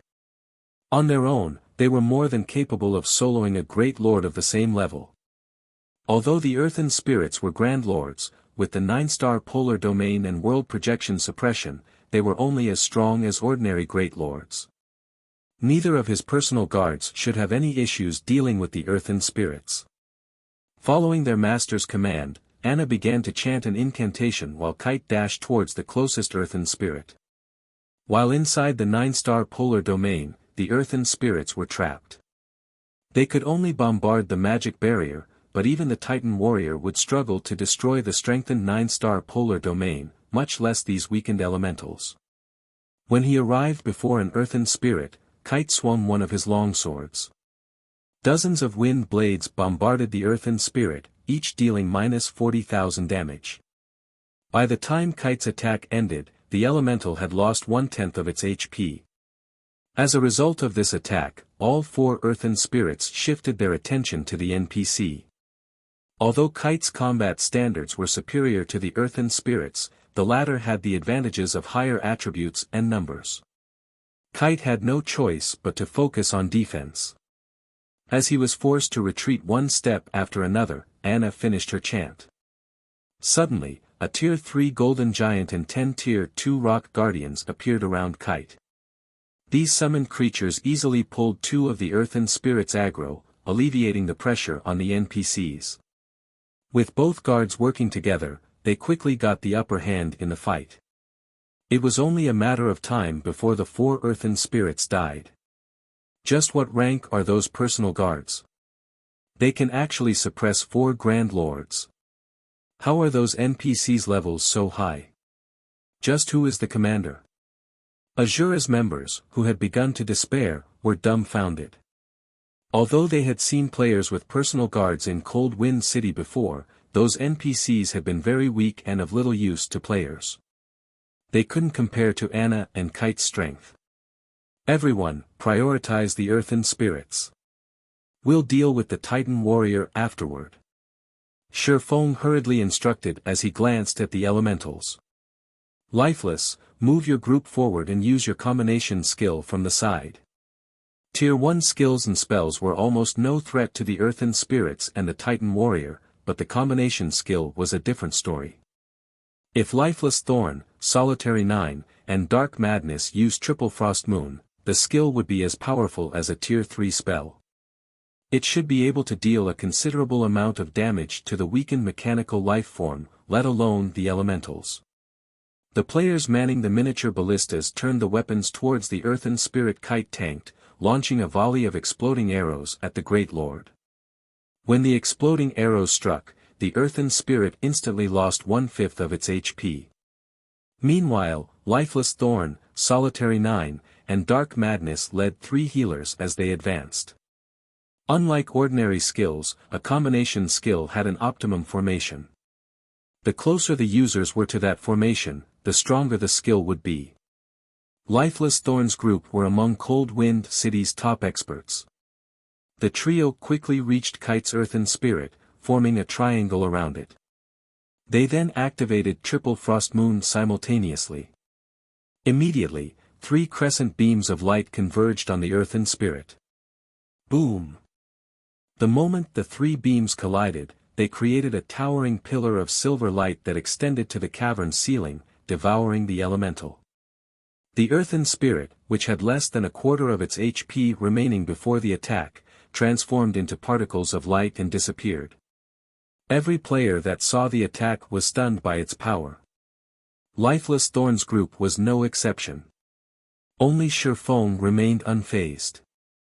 In fact, he had expected the result. Combination skills were extraordinarily rare. If a team had one, it would elevate the team's damage output to a whole new level. Needless to say, the effects of such a skill against the earthen spirit, which had been suppressed to a Great Lord standard, would be marvelous. However, although combination skills were very powerful, their cooldowns were long. These cooldowns generally lasted a minute or longer. The earthen spirit's death granted the team members a large amount of EXP. Unfortunately, the Grand Lord hadn't dropped any items. On the bright side, with 1 earthen spirit down, it became much easier to deal with the remaining 3. Less than 1 minute had passed between the first elemental's death and the last. When the team saw their overall damage, they felt as if they were dreaming. Everyone, focus your on fire the Titan warrior. Shifeng shouted once the earthen spirits were gone. Lifeless, only jump in after Triple Frostman's cooldown has ended. Understood. The team turned towards their last, and largest, target. With Anna and Kite's help, the team's overall damage output increased by a large chunk. As a result, the Titan warrior's HP steadily fell. 98%. 95%. 90%. Time passed quickly. Throughout the battle, Shifeng focused on controlling the 2 demons, distracting the Titan warrior. When the demon's HP fell below 30%, he moved forward and activated Life Domain, healing all allies within a 50-yard radius by 10% every second for 30 seconds. The rest of the team bombarded the mechanical life form with attacks.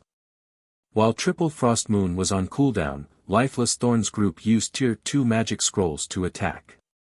By the time World Projection's duration ended, the Titan warrior only had 63% of its HP remaining. Shifeng then fed the Ring of Gospel another 5,000 magic crystals and activated the skill once more. However, with this investment, Shifeng ran out of magic crystals. When the Titan warrior's HP reached 30%, the mythic monster bellowed and tossed its greatsword away. It then retrieved the 2 crimson sabers from its back and changed its attack pattern. Although its attack power had declined, its attack rate had doubled. Shi Feng had already struggled with maneuvering the two demons to block the Titan warrior's attacks, but the sudden change overwhelmed him. As a result, the demon's HPs began to plummet. Even when Kite and the Golden Giant tried to help, they only slowed the draining HP slightly.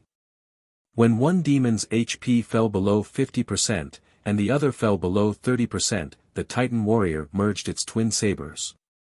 It pointed its weapon at the demon with less than 30% of its HP. Suddenly, a scorching, red beam of light shot forward, tearing through the demon and only stopping after it crashed into the magic barrier. Even the magic barrier trembled when the beam struck. The fear demon died on the spot. The tomahawk demon received some damage from the resulting shockwave as well, its HP falling to 31%. With only one demon remaining, Shi Feng had a harder time blocking the guardian boss's attacks. The tomahawk lost 2% of its HP or more every second. Seeing this, Shi Feng realized that this fight had reached a critical moment. He immediately turned to Anna and commanded, "Activate Angel Summoning." The NPC didn't hesitate to start the incantation. When the tomahawk demon's HP fell below 10%, a white-winged Valkyrie descended onto the battlefield.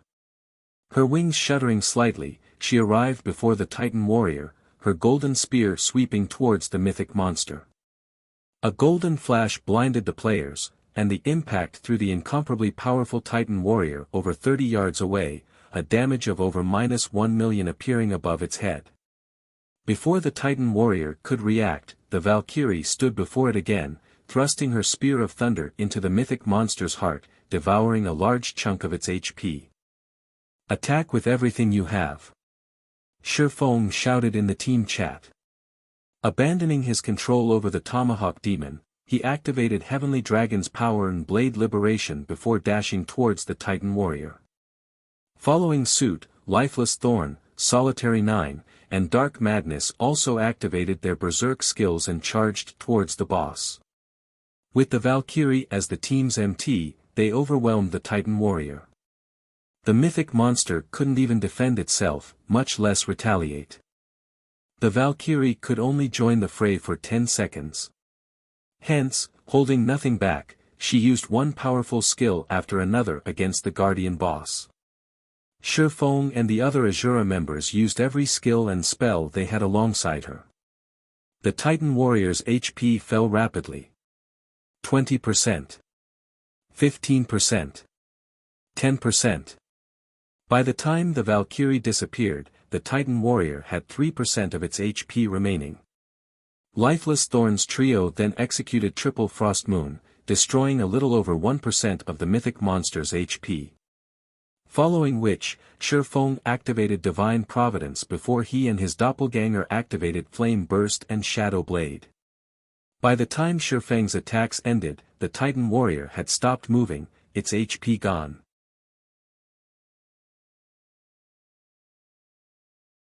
Chapter 1471, Mythic Monsters Loot. Chapter 1471, Mythic Monsters Loot. Success. We won. We actually killed a mythic monster.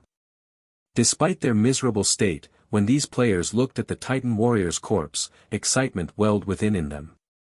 For a moment, they even felt as if they were dreaming. Even the Snow Rift's gatekeeper had only been a level 70 Grand Lord. Even so, it was invincible to Cold Wind City's players. Yet, they had just defeated a monster even more powerful than that gatekeeper. Why wouldn't they be excited? Shortly after the Titan warrior's HP reached 0, it collapsed to the ground before transforming into numerous, large particles of light. As the light faded, they revealed many dazzling items. System, congratulations. You have obtained the first kill of the Ancient Shrine Protector. Rewards doubled. Rewarding, Shrine Warrior, title. After the announcement, the team members' experience bars rapidly increased. What bountiful EXP! Shi Feng was astonished at how much his experience bar grew. After all, he had already reached level 58.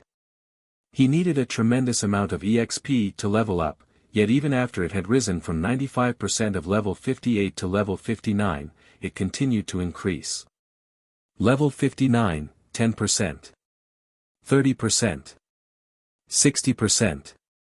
His experience bar only started to slow after it passed 85% of level 59. It gradually increased until he eventually reached level 60. Surefone wasn't the only one to experience the sensation. Everyone else had leveled up at least twice. Both Solitary 9 and Dark Madness had reached level 53, whereas Lifeless Thorn, who had a peak hidden class, had only reached level 52. After so many evolutions in God's domain, a team's EXP distribution had changed. If high-level players attempted to power-level low-level players, the newer players would receive a much smaller share of the EXP. Even with this new system in place, the Asura Adventure team members, who were 10 levels lower than Surefone, still received so much EXP. However, Surefone was more interested in the Titan Warrior's loot and the title from securing the first kill than he was in the EXP. Shrine Warrior. Surefone then clicked to inspect the title. Shrine Warrior. Grants wielder the ancient shrine's favor. Reputation gain increased by 20%, and teleportation fees halved. It halves teleportation fees and increases reputation gain by 20%. No wonder so many guilds had eagerly hunted ancient shrines' guardians in the past. Surefone was slightly astonished. In Surefang's previous life, ancient shrines had been very popular as many players loved to visit otherworlds. Otherworlds had a lot of money-making potential since they all had their own unique resources. Unfortunately, ancient shrines' teleportation's fees had been quite high. Not even elite players could afford to teleport to and from otherworlds frequently.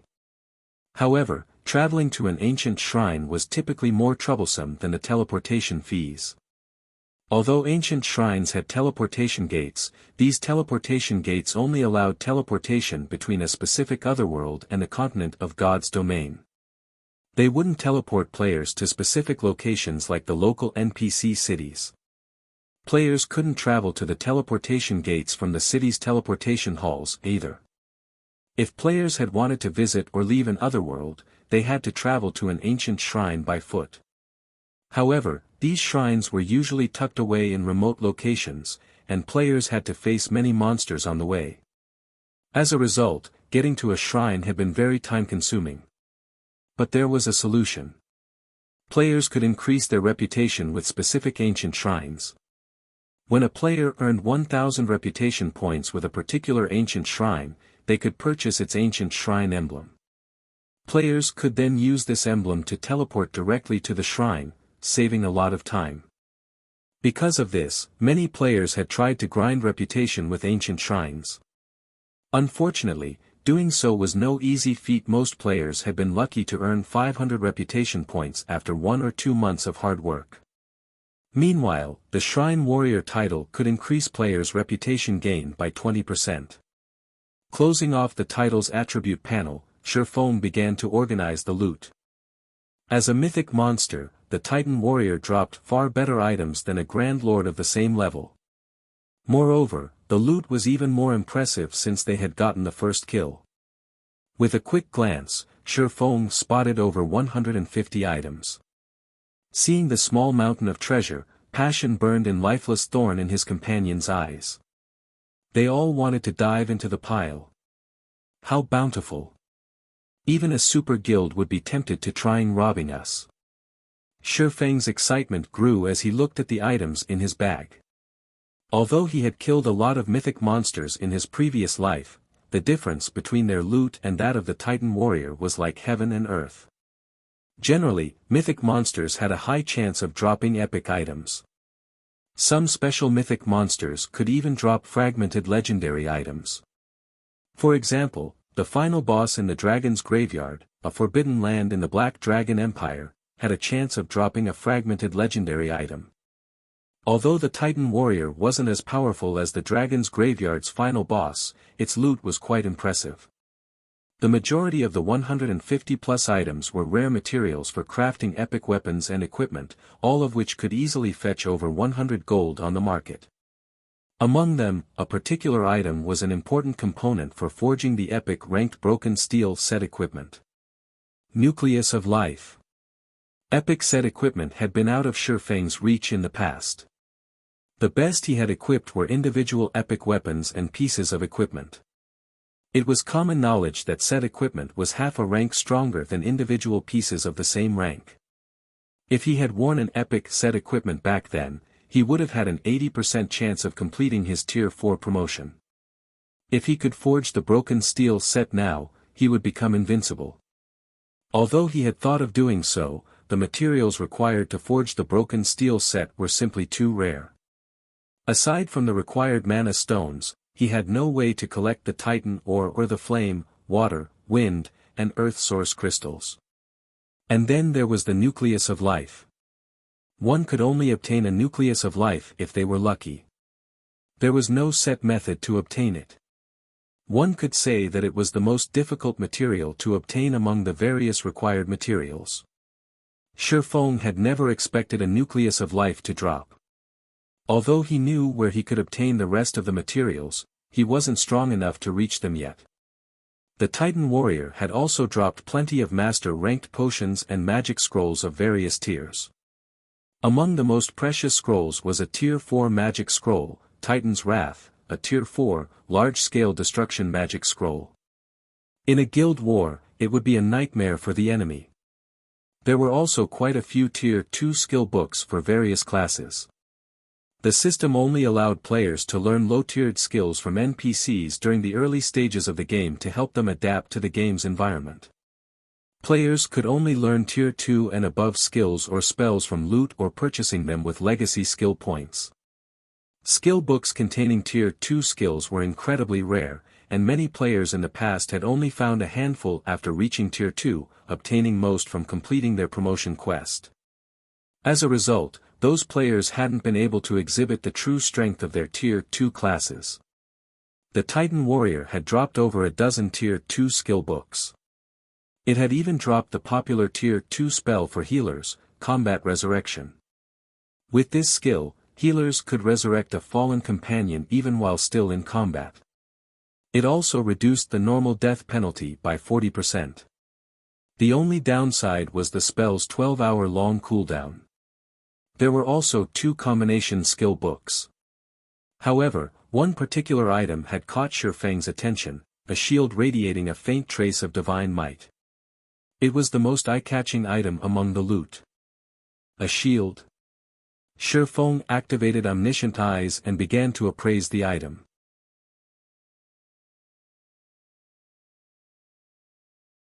Chapter 1472, Titan Guard. Chapter 1472, Titan Guard. In God's domain, any item that radiated divine might was extraordinary, even more so were the weapons and equipment pieces that emitted the energy. After Shifeng scanned the shield with omniscient eyes, the system informed him of appraisal time. 20 seconds. Shifeng rejoiced. Normally, epic items only took a dozen or so seconds to appraise. Since the shield had a 20-second appraisal time, it must be particularly high quality. Shields were very important to a team. If a team's MT had a powerful shield, the team would have a much easier time against boss monsters. Because of their importance, they were hard to find on the market. Furthermore, these shields were generally worth twice as much as a weapon of the same level. Once Omniscient Eyes finished appraising the Crescent Shield, the shield's attribute panel revealed itself to Shifeng. What an awesome growth-type shield! Shifeng was ecstatic when he saw the shield statistics. Titan Guard, Shield, Bronze rank can grow. Minimum equipment level, 50. Equipment requirement, Strength 800. Attributes adjust according to user's level. Defense plus 3550, level 50. Block rate, 32%. Strength plus 33, Endurance plus 47, Agility plus 29. Defend skill plus 1 levels. When equipped. All magic damage received reduced by 30%. Reaction speed increased by 20%. Paralysis effects reduced by 30%. Additional passive skill 1 dash. Guardian Shield automatically generates a layer of guardian energy, which can block an attack every 30 seconds. Additional passive skill 2 dash. Iron Wall reduces the impact from incoming attacks by 30% and damage received by 10%. Additional active skill 1 dash. Titan's Heart generates a layer of protective energy that absorbs damage equivalent to 5 times of wielder's maximum HP for 30 seconds. During this time, players' battle recovery improved by 500% and healing received increased by 50%. Cooldown, 5 minutes. Additional active skill 2 dash. Titan's Will becomes immune to all control effects. Reduces all damage received by 80%. Increases attack speed by 50% and movement speed by 20%. Starting movement speed set at 70% of maximum movement speed. Duration, 15 seconds. Cooldown, 3 minutes. Cannot stack with other defensive skills. Additional active skill 3 dash. Titan's Domain, every non-friendly target within a 30-yard radius will increase wielder's basic attributes by 1%, reduces damage received by 1%, and heals wielder by 0.1% HP every second. Duration, 1 minute. Cooldown, 2 hours. Maximum number of targets, 50. This shield can grow to Fragmented Legendary rank. Currently at Bronze rank. Growing to Mysterious Iron rank requires 1000 magic crystals. This was the first time Shifeng had ever seen a growth-type shield that could reach Fragmented Legendary rank. Although the Titan Guard was a Bronze-ranked shield right now, its skills were even more powerful than a Dark Gold shield of the same level. And these skills would become even more formidable as the shield's rank rose. Just thinking about how powerful the Titan Guard would become once it reached Fragmented Legendary rank made Shifeng shudder with anticipation. Fragmented Legendary shields were extremely rare, arguably more so than legendary items. Any team with a shield of that rank would become famous throughout God's domain. It wouldn't be an exaggeration to say that the team would be akin to an unkillable cockroach in boss raids. A Tier 1 metric ton wielding a Fragmented Legendary shield could easily tank a mythic monster 10 levels lower than them. After reaching Tier 2, said MT could even solo a mythic monster 5 levels higher. With an MT of that caliber, raiding a 100-man Hell Mode team dungeon would be a piece of cake even if the team's DPS and coordination were lacking. It might even have a chance of raiding high difficulty, super large-scale team dungeons. With this, we won't need to worry about raiding super large-scale team dungeons. Shifeng's lips curled into a grin as he gazed at the Titan Guard. Following which, Shifeng examined the other weapons and equipment that had dropped. The next best item was an Epid-ranked cape, the Titan Mantle, which focused on strength. There were also 8 pieces of level 60, dark gold equipment. Since Shifeng already had the Nightwalker's cape, he gave the Titan Mantle to Lifeless Thorn. Now, the Berserker's equipment could rival that of peak experts in God's domain. "Commander, what about you?" Lifeless Thorn asked, giving Shifeng a concerned look. If he had claimed not to be excited about obtaining the cape, he would have been lying. Every expert dreamed of epic items, after all. Mine's even better. Besides, this is a loan. It'll only truly be yours after you've accumulated enough ACPs, Shifeng said, chuckling. Nurturing powerful experts was more important than some epic cape right now. Had Solitary 9 or Dark Madness reached the refinement realm, he might have given them the item. I understand. I won't disappoint you. Lifeless Thorn nodded, not arguing. Shifeng then awarded the rest of his team with the corresponding contribution points, which they could use to purchase various weapons and equipment from the Asura adventuring team. Now that the Titan warrior was dead, Shifeng could finally breathe. Once the team had rested, they proceeded to the ancient shrine itself. When the team entered the shrine, they felt as if they had just stepped into another world. The shrine's interior was resplendent, a stark contrast to the bleak cavern. They spotted elves and mechanical NPCs going about their business. The place looked nothing like a desolate location. Aside from NPCs, the ancient shrine had various shops selling all sorts of items. There were even places for players to rest and repair their weapons and equipment. Asura's members excitedly looked around, but Shifeng didn't give his team time to digest their new environment. Instead, he led them to the teleportation hall on the shrine's second floor. When the team reached the teleportation hall, they were greeted by rows of mechanical NPCs guarding the space-time teleportation gate. These NPCs were all level 200, and the weakest among them was tier 3. Anybody that dared to cause trouble here would die instantly. Hello, sir. If you wish to leave the Ice Crystal world, each member of your party must pay 1 mana stone or 100 magic crystals, the NPC elf standing before the teleportation gate explained, smiling when he saw Shifeng's group. However, since you are one of our ancient shrine's shrine warriors, your travel will only cost 50 magic crystals. How expensive? Shifeng frowned slightly. Among the various other worlds he had visited in the past, the most expensive had cost him 80 magic crystals, yet leaving the Ice Crystal world cost 50 after his 50% discount. Asura's members, who had been elated to leave Cold Wind City's region, were stupefied by the price. Although they could afford it, they would only have a few magic crystals left. Here's 50 mana stones. Shifeng didn't hesitate to hand over the mana stones he had prepared to trade for the temporal sand. As for the Countess's quest, he could send the Asura adventure team to grind for the remaining ice crystal fragments. He still had enough time before the deadline. After Shifeng paid the teleportation fees for 100 people, the space-time teleportation gate slowly opened. Under Shifeng's lead, the team entered the gate and vanished from the ancient shrine's teleportation hall.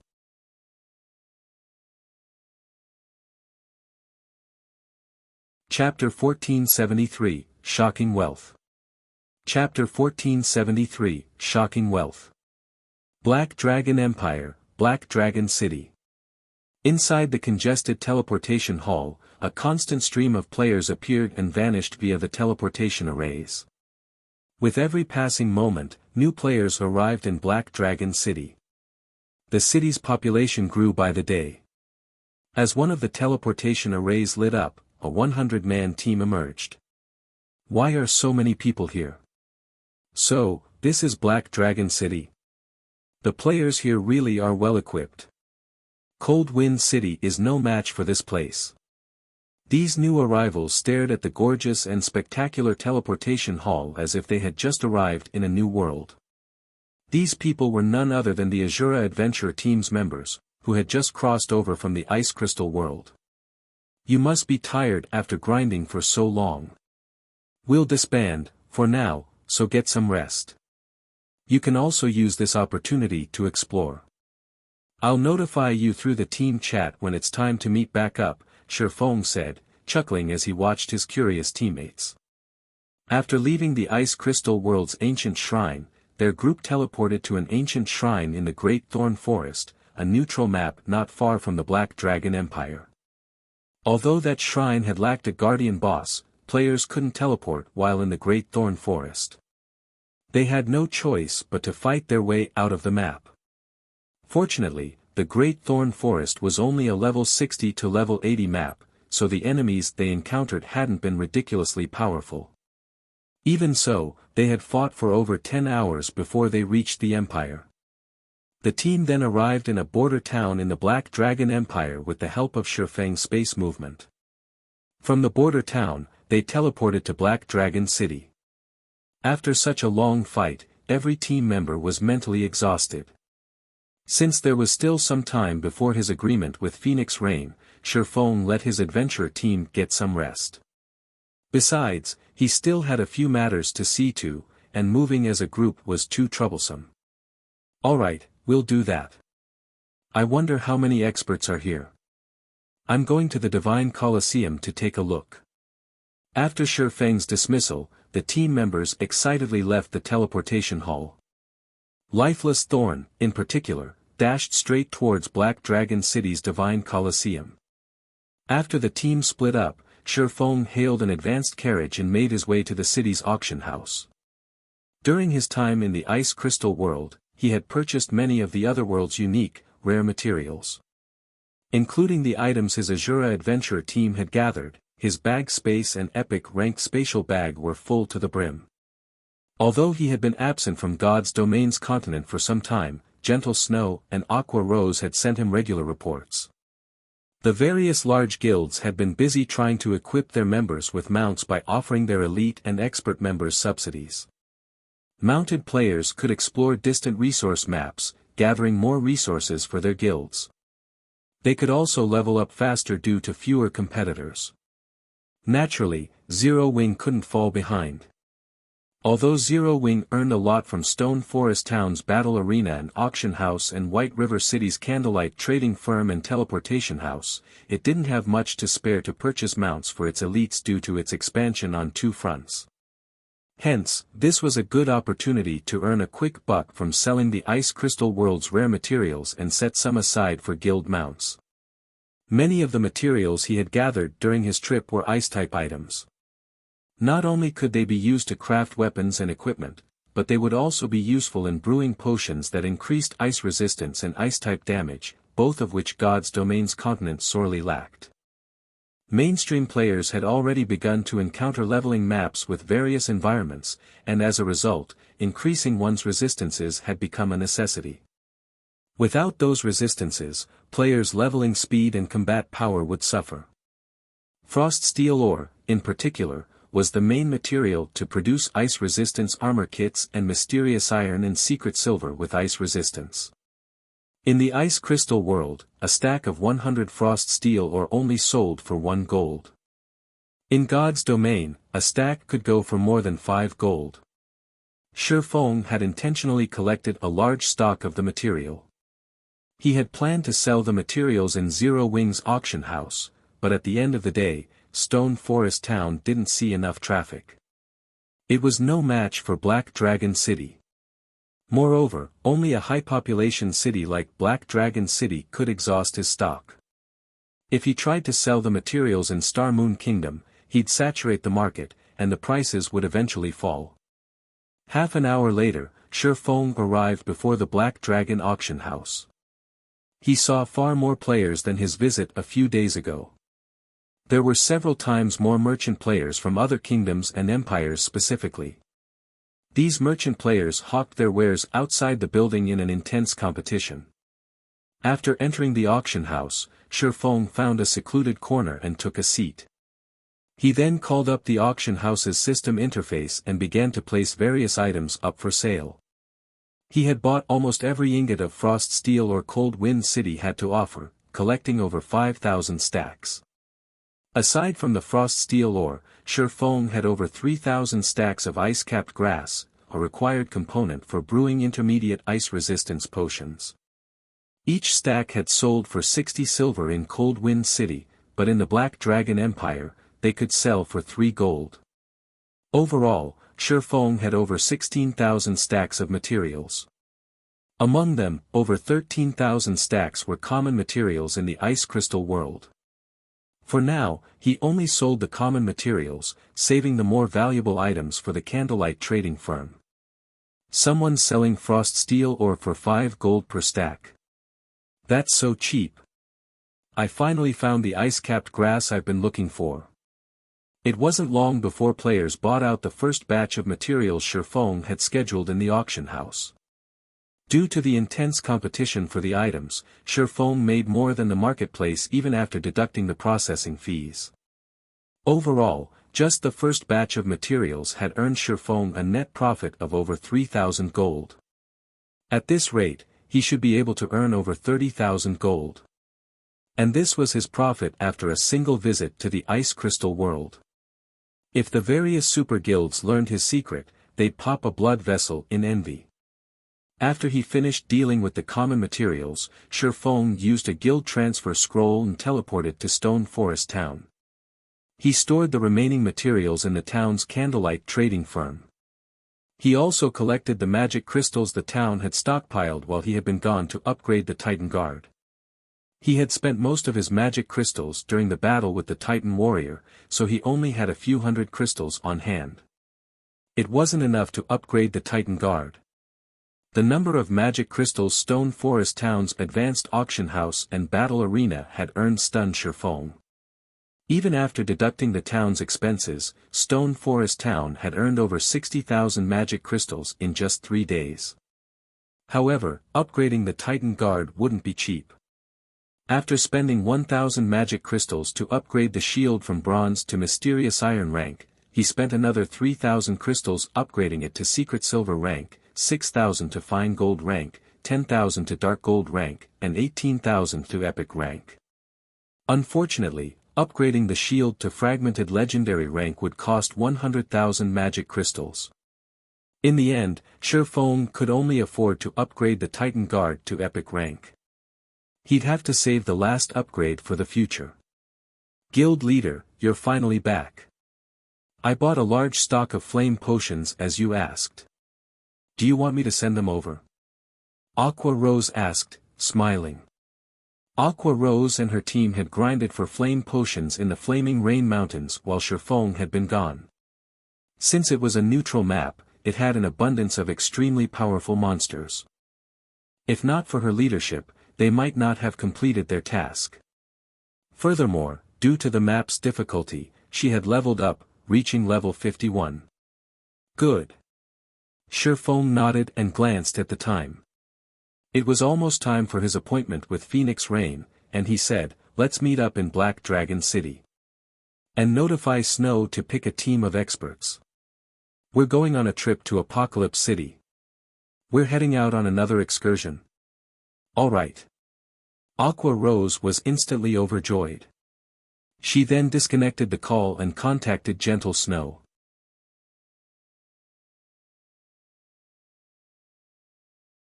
Chapter 1474, Zero Wings Auction. Chapter 1474, Zero Wings Auction. Shifeng didn't hurry to return to Black Dragon City after the call disconnected. Instead, he left the candlelight trading firm and headed to the Zero Wing auction house. The Titan Guard would be of immense help when the guild raided dungeons. If he upgraded the shield to fragmented legendary rank in time, it could also help them capture the Manatite vein on Karna Island. However, 100,000 magic crystals were not easy to come by. So, he decided to sell some of the more valuable materials he had obtained in the Ice Crystal World in Zero Wings auction house. Coins were the main currency in NPC auction houses, but Zero Wings was an advanced auction house. Players were allowed to use other currencies in their transactions, including magic crystals. This was also the reason that the various major powers in the past had sought their own. As expected of an advanced auction house, the place has developed quickly. It's no wonder why Ouroboros rose to power so quickly in the past. Before Shifeng reached the building, he spotted massive crowds wandering in and out of the auction house. It was far more lively than Black Dragon's auction house. Based on Aqua Rose's reports, Stone Forest Town's player population had stabilized at over 1 million due to Zero Wings auction house. It was enough to rival a major NPC city. Such a high number of players also allowed the various large guild spies to investigate the establishment. Some had even tried to bribe Zero Wings core members to learn how their guild could obtain an advanced auction house. Among the guilds trying to probe for information, Aqua Rose had discovered a few shadows from super guilds. Unfortunately, although these players' bribes were tempting, not even Aqua Rose knew how they had obtained the advanced auction house design, much less the core members. In the end, these spies had returned empty-handed. As soon as Shifeng entered the auction house, several level 20 to 30 merchant players stepped into his path before he reached the counter. Moreover, he wasn't the only player they had interrupted. These merchant players in luxurious, non-attributed clothing approached any player that tried to enter the auction house. "Fellow friend, do you intend to sell items here?" a female oracle in a light blue dress asked after approaching Shifeng. Softly, she continued, "I can help you sell and purchase items. If you have items to sell, I'll help pay a portion of the processing fees. If you're looking for items, depending on the item's value, I'll help cover the cost up to 1 gold. Shifeng had intended to ignore the woman, but upon seeing the oracle's name, he paused. "Why is she here?" Shifeng stared at the smiling player in shock. The female oracle's name was Susie. She wasn't a fighting expert or some upper echelon from a guild or top adventurer team. Rather, she had been a famous merchant in the Black Dragon Empire and its neighbors. Shifeng had conducted various business deals with Susie in the past. Through her, he had secured a steady supply of various resistance potions, which had been very rare at the time. The potions had helped Shadow pioneer a neutral map and encounter plenty of opportunities.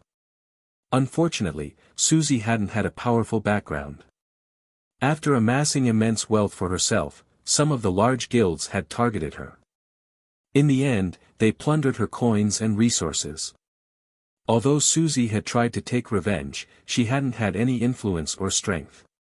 Eventually, she had been forced elsewhere to develop. After that incident, Shifeng had lost track of the woman. Shifeng had never thought that he'd run into her here. "What benefits do you offer for helping foot a portion of the processing fees?" Shifeng asked curiously. "I'm trying to join Zero Wings auction. To do so, I need to meet a certain transaction quota. I'd like to use your items to meet that quota," Susie explained without withholding anything. Hearing this, realization dawned on Shifeng. An advanced auction house would periodically hold NPC auctions. During these auctions, players could bid on all sorts of precious items. However, not just any player could participate. Players needed to complete a specified number of transactions first. Fulfilling these quotas might be easy for adventurer teams and guilds, but they were quite demanding of individual merchant players. "How many are you missing?" Shifeng asked. Susie frowned at the question, but she offered an answer. "I'm roughly 500 gold away from qualifying for the intermediate auctions." Although she put up quite a few of her own items in Zero Wings auction house, many of them hadn't sold due to the intense competition. She was forced to resort to other methods to fulfill her quota. "All right. Help me sell these items, then. But I'll only accept magic crystals." Shifeng handed the woman 10 ingots of the absurdly rare Arctic Manatite. The market price for Arctic Manatite was over 50 gold per piece, and even then, no one willing sold theirs. Arctic Manatite. Susie's jaw nearly hit the ground when she saw the material this swordsman intended to sell. Ordinary players might not recognize Arctic Manatite, but merchant players were very familiar with the material. Many of the various large guilds were preparing to pioneer neutral maps, and they all needed various materials to craft resistance items. Arctic Manatite was one such example. 1 ingot could easily sell for 180 magic crystals or more. Meanwhile, magic crystals' current market price had climbed to 30 silver each. Even at such a high price, guilds would fight over the metal, yet Shifeng wanted to sell 10 ingots. "Are you sure you want to consign them with me?" Susie asked, giving Shifeng a surprised look. She understood what it meant for a player to so easily collect 10 ingots of Arctic Manatite. With Shifeng's wealth, he likely wasn't worried about processing fees. "MHM. Every coin counts," Shifeng said, nodding. Susie had, more or less, helped in him the past. Since he had encountered her in this life, he didn't mind returning the favor. Upon hearing the swordsman's agreement, Susie stopped wasting time talking with the man. She pulled a pre-prepared contract from her bag and began to fill in some of the blank areas. Since this was a consignment, the consignor would have to receive the materials to put them up for sale in the auction house. To protect both parties, they'd sign a contract. Within minutes, both players signed the contract. Once the arrangement was complete, Shifeng turned and headed up to the second floor. Meanwhile, Susie was ecstatic as she looked at the 2 copies of the contract. Once she sold the Arctic Manatite, she would complete her quota. All she would need to do then was prepare for the intermediate auction. However, when Susie read the consignee's name, she was dumbfounded. How is this possible? He's Zero Wings Yifeng. Susie spun around, spotting Shifeng as he walked toward the staircase leading to the second floor. Everyone in Star Moon Kingdom knew about Zero Wing. It was, without a doubt, the kingdom's #1 guild and overlord. The names of the guild's upper echelons was engraved on every player's mind. Although Yifeng wasn't as famous as Aqua Rose and Fire Dance, everybody knew that he was one of Zero Wing's core upper echelons. It was rumored that even Aqua Rose, one of the guild's vice leaders, had to follow the man's commands from time to time. To an insignificant player like her, Yifeng was far out of her reach. She could only ever gaze up at someone like him. When she thought about how she had engaged such a man for a business transaction, she was speechless.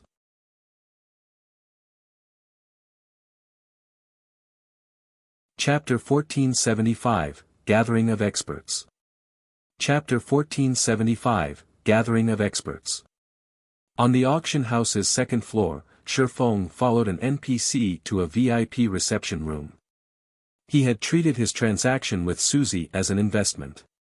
Aside from her keen business sense, Susie had made a name for herself in the Black Dragon Empire as a merchant due to her resource channels. The various first-rate guilds in the past had struggled to secure a steady supply of various resistance potions, yet she had succeeded where they had failed. It was hard to imagine a merchant player with no background obtaining so many resistance potions.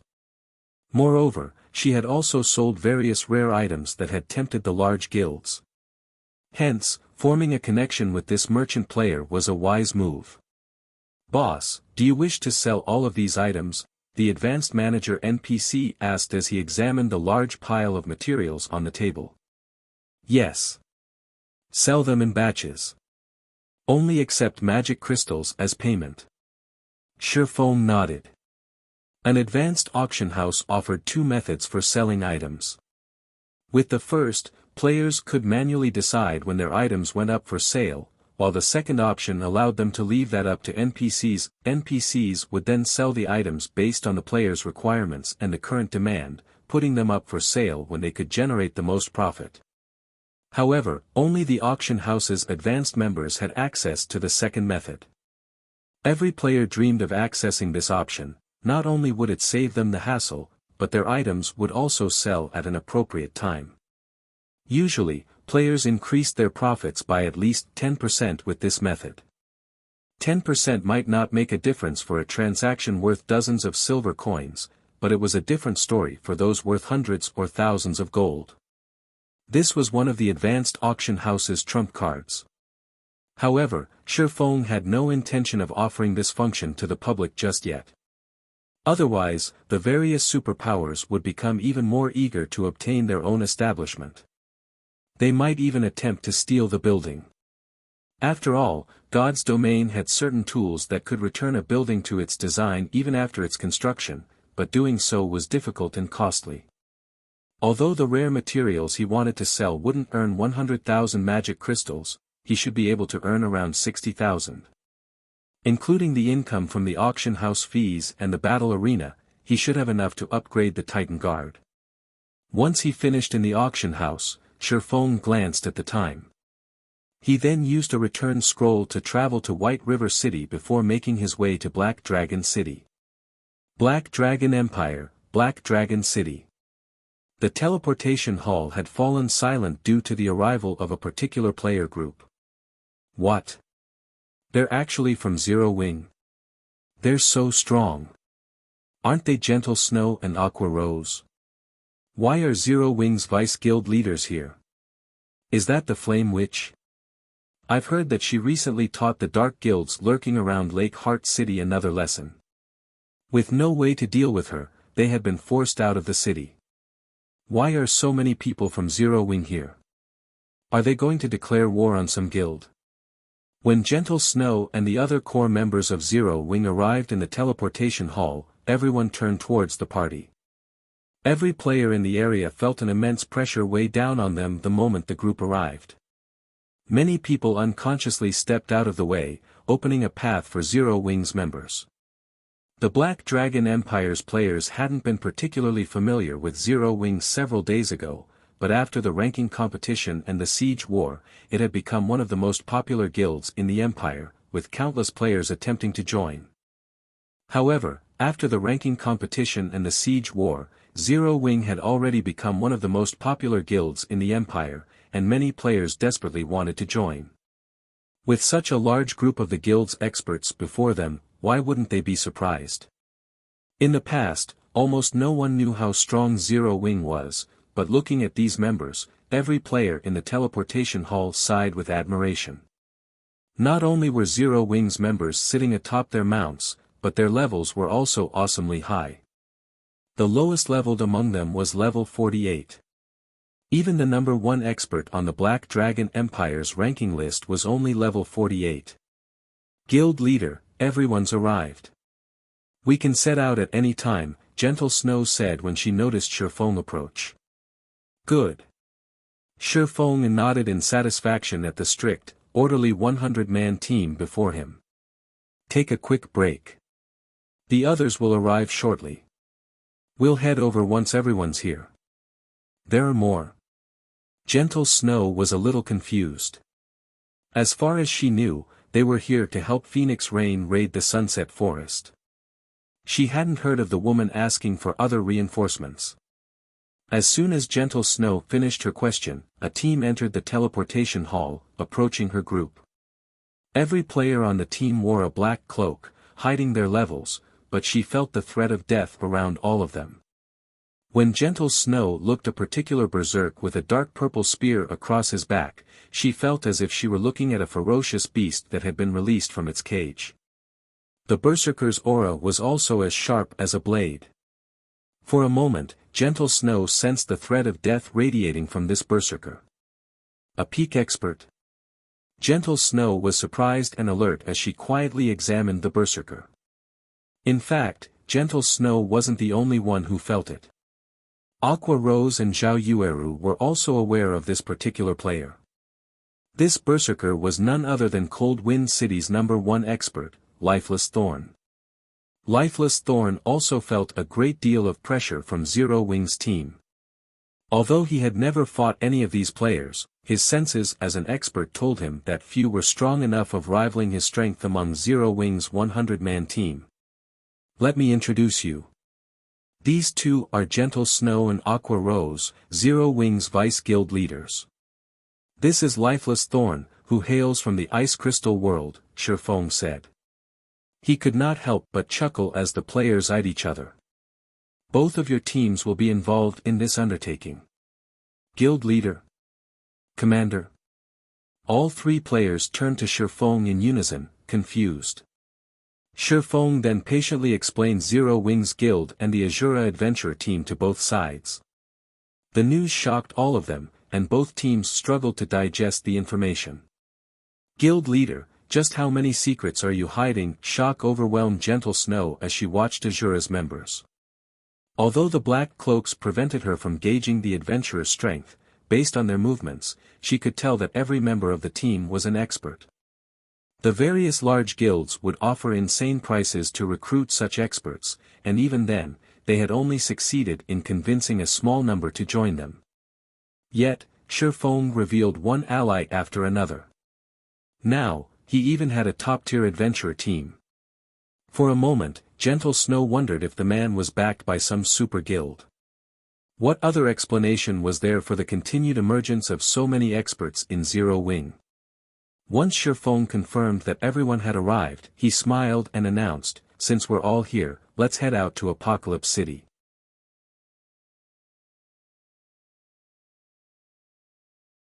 Chapter 1476, Zero Wing Arrives. Chapter 1476, Zero Wing Arrives. Apocalypse Empire, Apocalypse City, Dragon Phoenix Pavilion's residence. As the Dragon Phoenix Pavilion's main headquarters, the residence was lively as members often came and left. At this moment, however, tension gripped the residence's front courtyard. Both pavilion masters and their respective forces stood in the courtyard, each occupying one side with a clear divide between the two. The smell of gunpowder wafted between the forces. Most of the uninvolved guild members were too afraid to enter the residence. It was common knowledge in the Dragon Phoenix Pavilion that Phoenix Rain and Nine Dragons Emperor were in a constant struggle for the Great Pavilion Master's position. At this point, neither side held anything back. If players weren't careful, they could get caught in the crossfire and die without knowing what killed them. What's going on? Why are both pavilion masters here? Don't you know? I've heard that a historical site is going to open today, so they've gathered here before setting out. Look, some of the guild's more elusive experts are among them, too. Our guild's experts aren't the only ones here. Look at those players. They aren't wearing our guild's emblem. They must be hired help. I've heard that the historical site they plan to raid is particularly powerful, a Grade 1 ancient ruin. The treasures in the ruin will definitely help whichever side gets them first. The Nine Heavens Pavilion's 9th floor master raided a Grade 2 historical site. Nobody knows what items he found, but the elders promoted him to 8th floor master. It caused quite a commotion in the guild. It's no wonder why our pavilion masters are so desperate to compete for the ancient ruin. The Dragon Phoenix Pavilion members chatted quietly as they watched the guild's two major factions stare each other down. The requirements to become the next great pavilion master had already been announced to the guild as a whole. Now, all they had to do was wait and see which pavilion master completed the requirements first. Since they had found a Grade 1 historical site, the two factions would spare no effort in obtaining the first clear. After all, this competition over the ruin might affect the outcome on Thunder Island. Big Sis Rain, those people seem to be from Bloody Paradise, Blue Phoenix said, her expression darkening as she watched the several dozen players behind Nine Dragons Emperor. One thing separated these players from the Dragon Phoenix Pavilion's members, a blood-red pattern on the back of their hands. Bloody Paradise was not a guild, but a famous adventure team in the virtual gaming world. Although Bloody Paradise was only an adventure team, it had outlasted many large guilds. However, Bloody Paradise was powerful because, to the adventure team, strength was everything. The adventure team had become famous in the gaming world due to its history of provoking super guilds. The adventure team had even foiled these super guilds' attempts to eliminate the team. Bloody Paradise would do anything for money. For a high enough price, they'd even strike out against a super guild. Nine Dragons Emperor really has gone all out. Phoenix Rain could not help but frown as she watched a black-clad, middle-aged man chat merrily with Nine Dragons Emperor. She was very familiar with Bloody Paradise. Although it wasn't a super guild, its experts were no less powerful than many of those in the various superpowers. This was especially true for the adventure team's current commander, Undead. Undead had ranked 18th on the God's Domain experts list, but he had recently risen to rank 11. Even the Dragon Phoenix Pavilion's old monsters were afraid of the man. The black-clad man beside Nine Dragons Emperor was none other than the monster known as Undead. Phoenix Rain also noticed quite a few familiar experts among her competitors' team. Only, these great experts were not as famous as Undead. Although she had recruited quite a few experts herself, even inviting Quiet Melody, the Vice Temple Master of the Super Guild, Sacred Temple, they were insignificant compared to Nine Dragons Emperor's recruits. Furthermore, Quiet Melody was only helping as a good friend. Phoenix Rain hadn't been able to borrow the Sacred Temple's true strength. Nine Dragons Emperor flashed Phoenix Rain a gleeful smile. He could already see the Sunset Forest's treasure in his bags. Nine Dragons Pavilion Master, your opponent seems quite formidable. She's invited quite a few exciting experts to help her, Undead said, smiling as he glanced at the people beside Phoenix Rain. True, she has recruited a good number of experts, but how can any of them compare to you, Commander Undead? Your team will likely have an easy enough time defeating them, Nine Dragons Emperor responded. He had already investigated Phoenix Rain's allies. Only Quiet Melody and the few experts she had brought with her were worth any concern. Moreover, this was a historical site raid, not a PvP battle.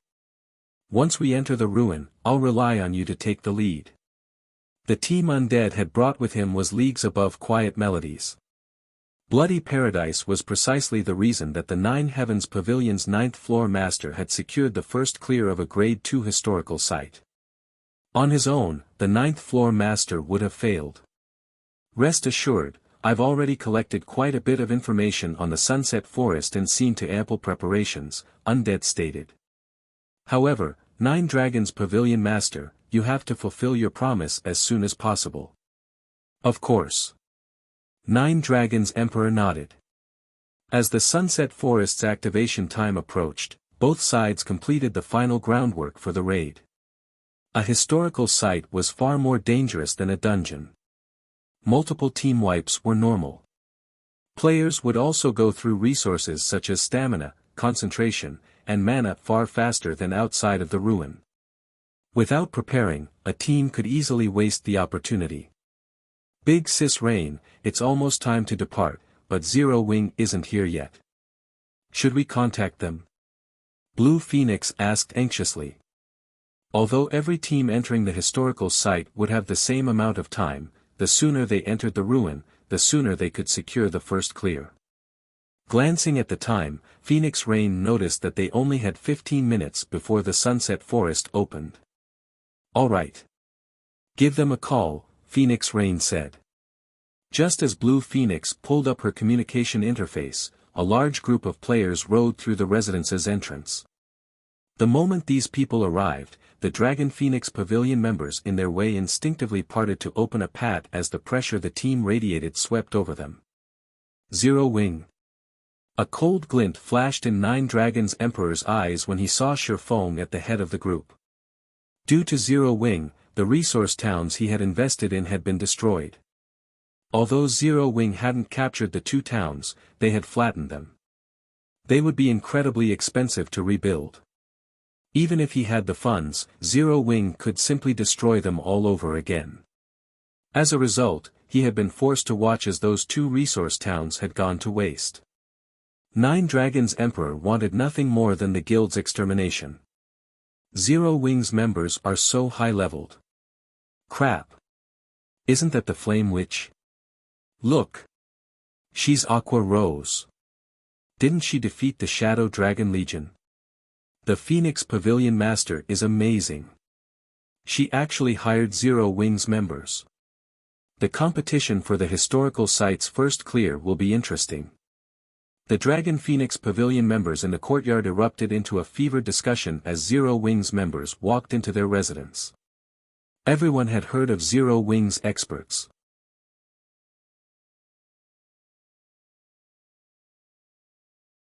Chapter 1477, Unknown Adventure Team.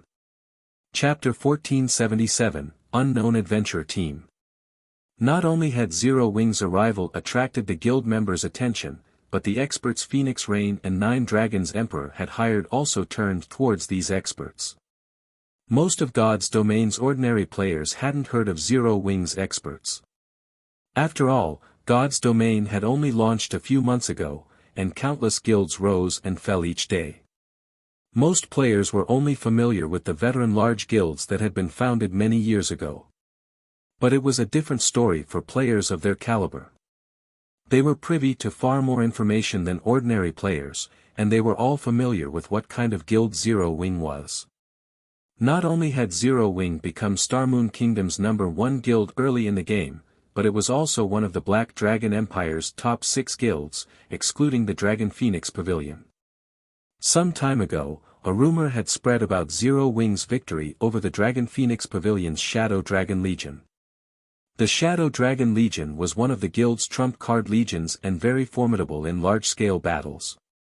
The fact that Zero Wing had defeated such a powerful force proved its extraordinary combat power. Big Sis Melody, what is the Phoenix Pavilion Master thinking? We're raiding a Grade 1 historical site, yet she invited so many players from Zero Wing? Is she so desperate for manpower? A male summoner named Lonely Fantasy asked, dissatisfied as he watched the 200 players Shifeng led. It was common knowledge that a Grade 2 historical site was more difficult than a 100-man Hell Mode team dungeon of the same level. Needless to say, a Grade 1 historical site would be a greater challenge. If that hadn't been the case, Phoenix Rain wouldn't have recruited so many experts. Meanwhile, the Sunset Forest only allowed each team 1,000 members per raid, yet Zero Wing had dispatched 200 members, taking 1/5 of the available slots. I doubt that. Rain might have her own ideas on the matter. Quiet Melody could not help but reveal a playful smile when she saw Zero Wing's members. But the guild is interesting. Despite knowing how important this is, it didn't dispatch most of its main force members. Most players didn't have a clear idea of Zero Wing's structure, but she did. She had thoroughly investigated the guild, memorizing almost every face in Zero Wing's main force. Although Zero Wing had sent a lot of players, Fire Dance, the main force's commander, Cola, Yi Wumian, and Turtledove, the 3 top MTs, were absent. Other important individuals such as Violet Cloud, Flying Shadow, Shadow Sword, Rampant Blade, Black Cloud, Minor Wind, and Alluring Summer weren't here either. Without these experts, Zero Wing's main force would be nothing but a joke in the various superpowers' eyes. You've finally arrived. Phoenix Rain frowned as Shifeng's group approached. Team leader Yifeng, do you plan to bring all of these members to the historical site? She could ignore the fact that Zero Wing hadn't mobilized all of its top experts, but the guild had gone a little too far if they expected to bring all 200 players to the Sunset Forest. It was not that she doubted Zero Wing's strength. Rather, it was impossible for the guild to gather so many players who qualified to challenge a Grade 1 historical site with its current capabilities. All of the players participating in this operation were top experts in their guilds or adventure teams. In her opinion, only Zero Wing's main force members were qualified to stand beside them. This operation was of utmost importance. She couldn't afford to lose because of such a minor issue. Moreover, she had long since prepared the 1,000 members required for the raid. Zero Wing's members were nothing more than reinforcements. Of course. I wouldn't have brought them otherwise. Shifeng could hear the ire in Phoenix Rain's tone. Immediately, he explained, let me introduce you. This is Lifeless Thorn, the vice commander of the Asura adventure team. I specifically invited Asura to help us. Hello. Lifeless Thorn nodded in greeting, confusion gripping his heart. Since when was he Asura's vice commander? Lifeless Thorn wasn't the only confused player. Gentle Snow and Aqua Rose shot Shifeng disdainful looks. The Asura adventure team. Phoenix Rain examined Lifeless Thorn before glancing at the cloaked players behind him. She had assumed they were from Zero Wing, but upon closer inspection, she realized that their appearances were foreign to her. She had never heard of an adventure team called Asura. Yet, Shifeng had invited this unknown adventure team to join such a crucial operation. For a moment, she was at a loss for words. Relax.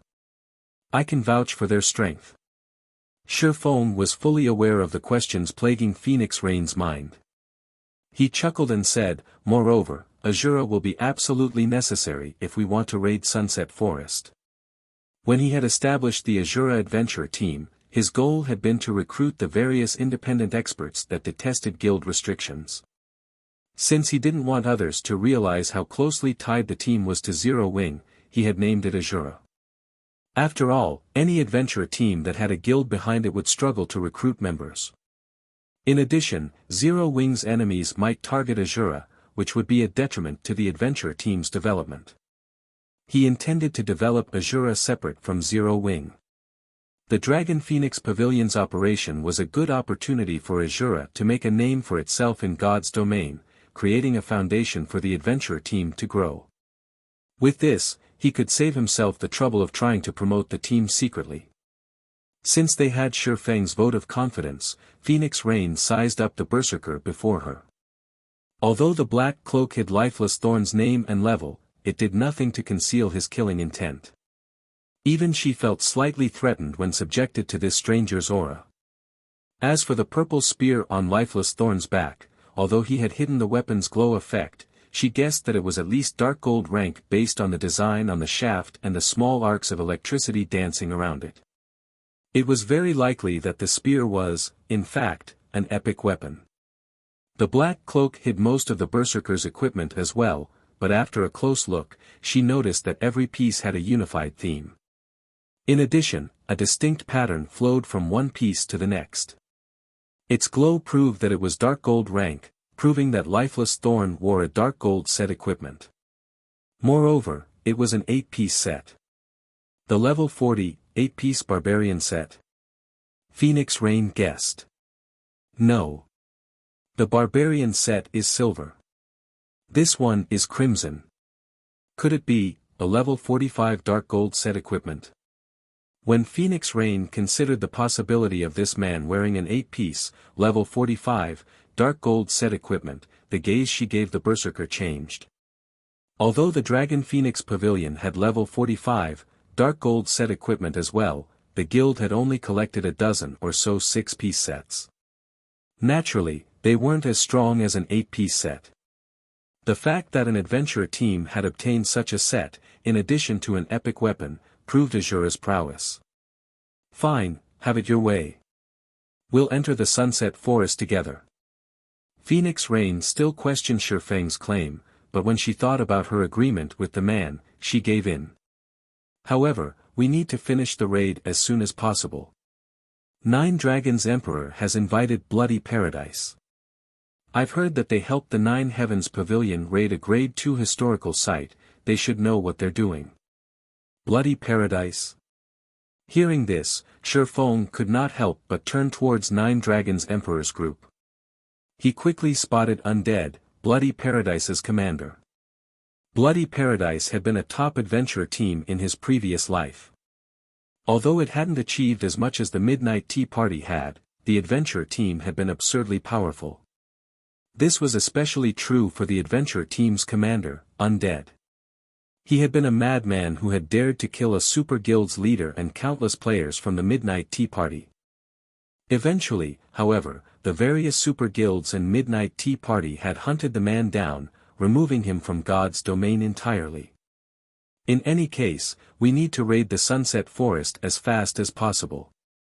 If you need recovery items, let me know, Phoenix Rain offered as she glanced at the time. Only a few minutes were left before the Sunset Forest opened, and even though Shifeng now knew about Bloody Paradise's participation, nothing had changed. All they could do was rest up and prepare for the raid. When Nine Dragons Emperor's players saw Zero Wings members join Phoenix Rain's forces, they laughed. Phoenix Rain has lost her mind. She actually let Zero Wing bring 200 members. Blood Dragon, the guild leader of the Dragon Phoenix Pavilion's branch guild in the Black Dragon Empire, could not help but laugh when he looked at the opponent's team composition. Have you looked into these 200 members yet? Nine Dragons Emperor asked as he glanced at Shifeng's group. Although he didn't think that Zero Wing could make much of a difference, there was no harm in being cautious. After all, this raid was incredibly important. I sent someone to probe for information. Among those 200 players, 100 belong to Zero Wing, while the other 100 are from an adventurer team called Asura. Unfortunately, we don't know anything about this adventurer team. My guess is that they've only recently established. Many of Phoenix Rain's experts aren't happy about the situation, Blood Dragon reported, chuckling. A new adventurer team? The news stunned Nine Dragons Emperor, but after a moment, he laughed uncontrollably. Phoenix Rain is trying her best to sabotage herself. Have someone leak the information to those obstinate elders. Let them know who they should truly support. Understood. Blood Dragon began to compile the information and sent his subordinates to spread rumors. The last few minutes passed quickly. When the Sunset Forest activated, both Phoenix Rain and Nine Dragons Emperor retrieved a silver crystal ball from their bags at almost the same time, shattering it. The crystal balls then opened a spatial tunnel that allowed Phoenix Rain and Nine Dragon Emperor's teams to enter. Very quickly, 2,000 players entered their respective spatial tunnels, vanishing from the Dragon Phoenix Pavilion's residence. A breath later, the spatial tunnels also disappeared.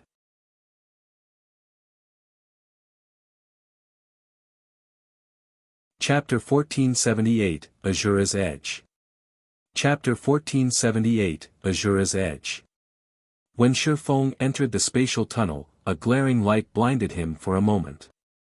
When his vision recovered, he noticed that he stood in a familiar, yet foreign, location. System, you have discovered the historical site, Sunset Forest. System, you will be teleported out of the Sunset Forest automatically after 8 hours.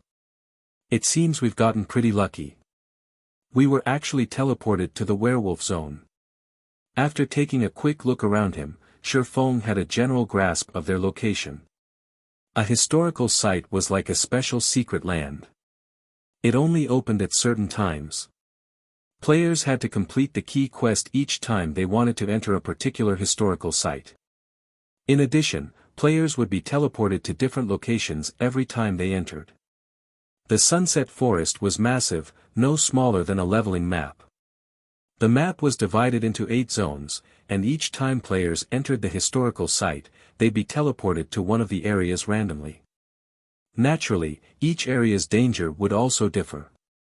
Among the 8 areas, the werewolf zone was considered the easiest to get through. Each of the Sunset Forest's 8 zones offered varying challenges. For example, the swamp zone would drag players down, drowning those who weren't careful. In the stone forest zone, players weren't able to use spells. The darkness and hail zones were the most dangerous. Random orbs of ice would rain down in the hail zone, claiming players' lives. In the darkness zone, players could only see 8 yards around them, making them easy targets for monster ambushes. The reason the werewolf zone was considered the easiest was that its main threat came in the form of a larger monster population. The zone's monsters were also quite organized. All 8 zones had one thing in common: they eventually led to the Sunset Forest Center. However, players didn't often get that far. Once the team was accounted for, they adjusted the team's formation. Phoenix Rain sent scouting parties of assassins and rangers ahead to determine their next move. Unlike dungeons, players didn't have access to a system map in historical sites. They had to explore the available routes. This was also why the system gave them 8 hours to clear the ruin. If a team wasn't careful, they could venture into a different zone, bypassing the historical site's core. After 15 minutes or so, the scouting parties reported back with what they had discovered. When Phoenix Rain read the reports, she was astonished. So, this is a Grade 1 historical site. Phoenix Rain frowned deeply at the reports. Their current location was extremely dangerous. Based on the scouting party's investigation, they were surrounded by werewolf caps. Moreover, a large number of werewolves patrolled the various paths leading to the Sunset Forest's core. If they tried to advance, they'd march straight into these werewolves' den. 30 werewolf squads patrolled the straightest path to the core, and each patrol consisted of around 100 monsters, led by at least one Great Lord. The more powerful patrol squads were commanded by Grand Lords. Even the weakest werewolf in the zone was a chieftain, and they were all level 52 and above. Dealing with one werewolf patrol squad would be difficult and time-consuming, much less dealing with 30. Furthermore, if they weren't careful and disturbed any of the nearby camps, they'd be overrun. Each werewolf camp had at least 11 Grand Lords, including a specialized Grand Lord. Attempting to face such a force would be suicidal. After several evolutions to God's domain, even monsters of the same rank had varying levels of strength. Monsters that failed to evolve properly tended to upgrade a portion of their basic attributes first, such as their strength, agility, and defense. These monsters were known as specialized bosses. They were much stronger than bosses of the same rank and level, but they were extremely rare. Once they knew what they were up against, even Quiet Melody was shocked. She had raided a Grade 2 historical site in the past, but compared to this Grade 1 ruin, that experience had been child's play. Even extremely rare specialized bosses were common here. Although players would only lose 20% of their EXP if they died in the ruin, it would add up after multiple deaths. I see why they say that historical sites are even more difficult than 100-man Hell Mode team dungeons. This Grade 1 historical site really knows how to render players powerless. Phoenix Rain smiled bitterly. She then turned to Shifeng and asked, Team Leader Yifeng, do you have a way to break through? I don't have any ideas, either. We'll have to fight our way through, Shifeng stated. Players in other areas might be able to rely on their wit to overcome the zone's challenges, but the werewolf zone didn't offer that option. The only way to the core was to kill their way there. Fight our way through. Phoenix Rain rolled her eyes at Shifeng. She had asked him precisely because that wasn't possible. Since we don't have other options, I guess we have no choice but to use the 4 Tier 3 summoning scrolls earlier than expected. To raid the Sunset Forest, she had prepared plenty of trump cards. However, she hadn't expected to use them so soon after entering the historical site. No one else on the team voiced an opinion either. With their team's strength, fighting 30 werewolf patrol squads was pushing it. They'd have to face over 20 level 55 Great Lords and several level 55 Grand Lords. There were thousands of weaker monsters as well. If they had 4 Tier 3 summoned creatures to hold off the Grand Lords while they defeated the rest of the monsters, they might have a chance of making it through. It's too wasteful to use Tier 3 summoning scrolls right now, Shifeng commented as he stopped Phoenix Rain. That's easy for you to say. How are we supposed to get past the Grand Lords if we don't use the Tier 3 summoned creatures to distract them? Lonely Fantasy snapped, clicking his tongue when he heard Shifeng. However, Quiet Melody quickly silenced Lonely Fantasy, turning to Shifeng, may I know if Elder Yifeng has a different plan? We'll just force our way through, Shifeng stated. For a moment, the team fell silent. If they could force their way through, they wouldn't need to use the Tier 3 summoning scrolls, yet when they saw the look in Shifeng's eyes, they knew he was serious. They were stunned. Team Leader Yifeng, what about the Grand Lords? Phoenix Rain asked when she saw the man's expression. The Asura adventure team will distract the Grand Lords in our path. Everyone else can worry about the other monsters as we advance, Shifeng explained. Leave them to Asura. Phoenix Rain shot Lifeless Thorn a glance. Based on the scouts' reports, 4 Grand Lords guarded the easiest path. A measly 100-man team could never deal with 4 Grand Lords at once. Besides, other monsters littered the area. We don't have any problems with it, Lifeless Thorn declared. Initially, he had wanted to veto the idea, but Shifeng had sent him a whisper, instructing him to agree. With no other choice, he did as he was told. Hearing Lifeless Thorn's lack of hesitation, Quiet Melody and the others were stunned. None of them had ever heard of the Asura adventure team before today, yet the team claimed that they could distract 4 level 55 Grand Lords. This was simply inconceivable. After some reluctance, Phoenix Rain eventually agreed and said, all right, then. Let's try it. If we fail, I'll use the Tier 3 summoning scrolls to assist you. Following which, the team prepared to move out. Meanwhile, Shifeng made his own secret arrangements. 9. You'll tank 2 Grand Lords. Madness, you'll tank one of the remaining 2, and I'll take the last. Healers, focus on the 2 MTs, Shifeng whispered to Asura's members. I'm dealing with 2. Solitary 9 was beginning to grow nervous. Relax, Shifeng said, chuckling. After all, he had lent Solitary 9 the epic ranked Titan Guard. The man was also a level 53 shield warrior wearing an 8-piece, level 45, dark gold set equipment. If he couldn't hold his ground against 2 Grand Lords, he didn't deserve the equipment. A moment later, the 1,000-man team moved out under Shifeng's command. First, he sent the scouting parties to lure Grand Lord's werewolf patrol squads to Asura's members. He instructed the rest of the team to focus on moving towards Sunset Forest's core. Every player in this raid was an expert. They had long since grown used to luring powerful bosses. It wasn't long before the scouts ran back with 4 werewolf patrol squads behind them. Go! Shifeng commanded when he saw the oncoming monsters. Taking the lead, Solitary 9 ran up to one of the Grand Lord-ranked werewolf captains and executed a shield bash.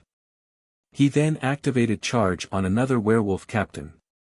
In seconds, he had aggroed 2 werewolf captains. Werewolf captain, humanoid creature, Grand Lord. Level 55. HP 72000000/72000000. Awoo. The 2 werewolf captains howled in anger as they swung their clubs at the shield warrior. Ping! Ping! Both clubs struck Solitary 9's shield, emitting 2 loud, buzzing sounds. 2 damages of over -10,000 appeared above the Solitary 9's head, devouring nearly 2/5 of the man's HP. Fortunately, the 4 healers in the rear restored him back to full. How is this possible? As Phoenix Rain and the others fought their way towards the distant core, they were stunned when they saw the scene.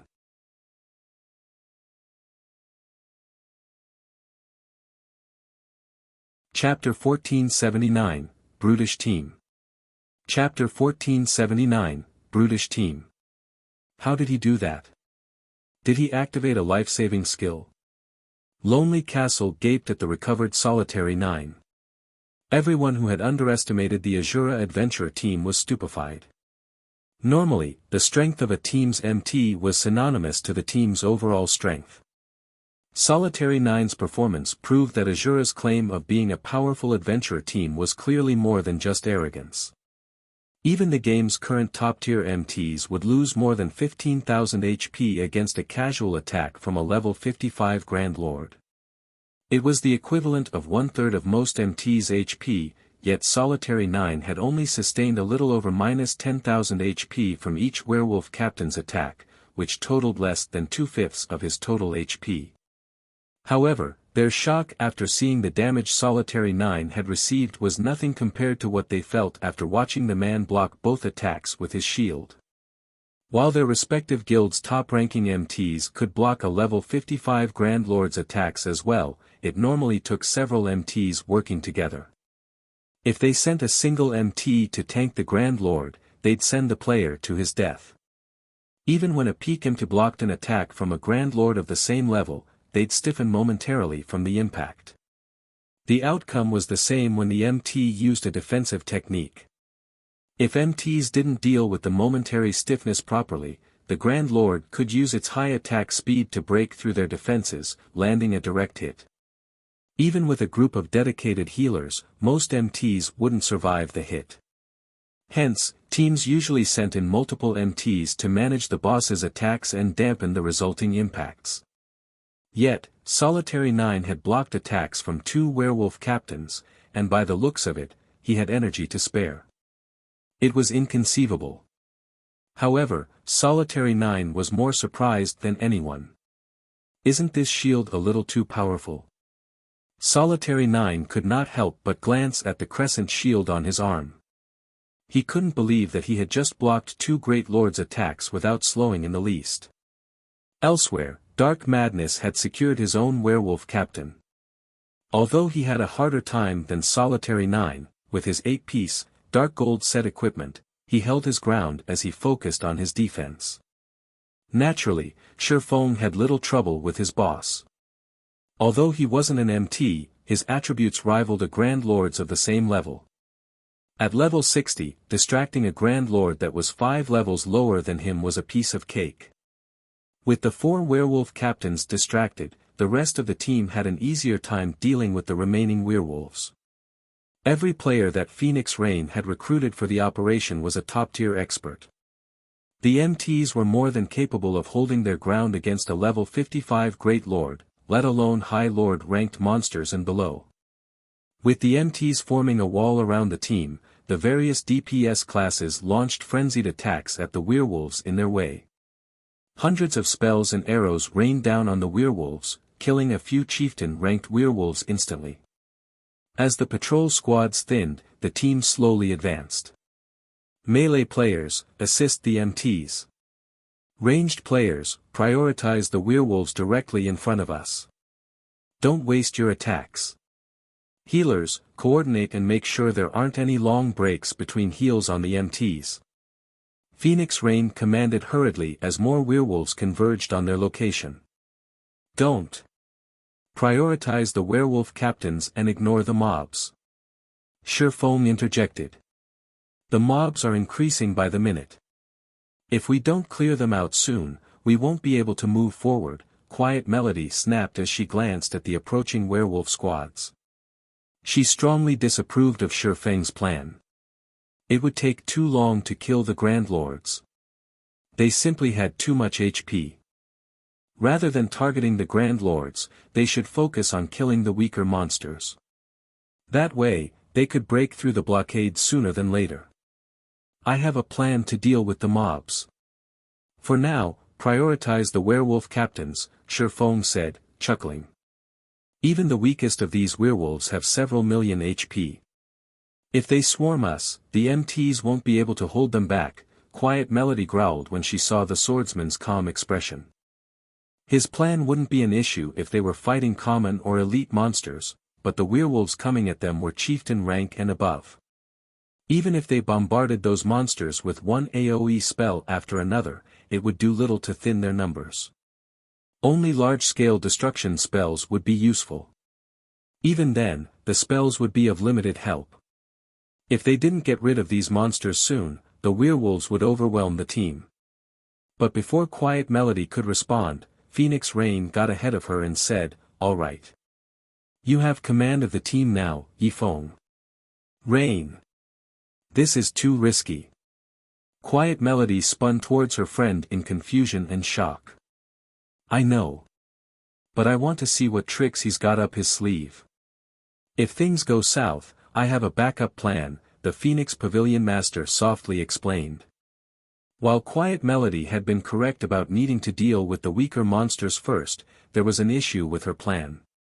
If they ignored the 4 Grand Lords and advanced, the pressure on the team would only increase as they moved forward and more werewolf patrol squads joined the fight. On the off chance that they came across another Grand Lord squad, the team would be annihilated.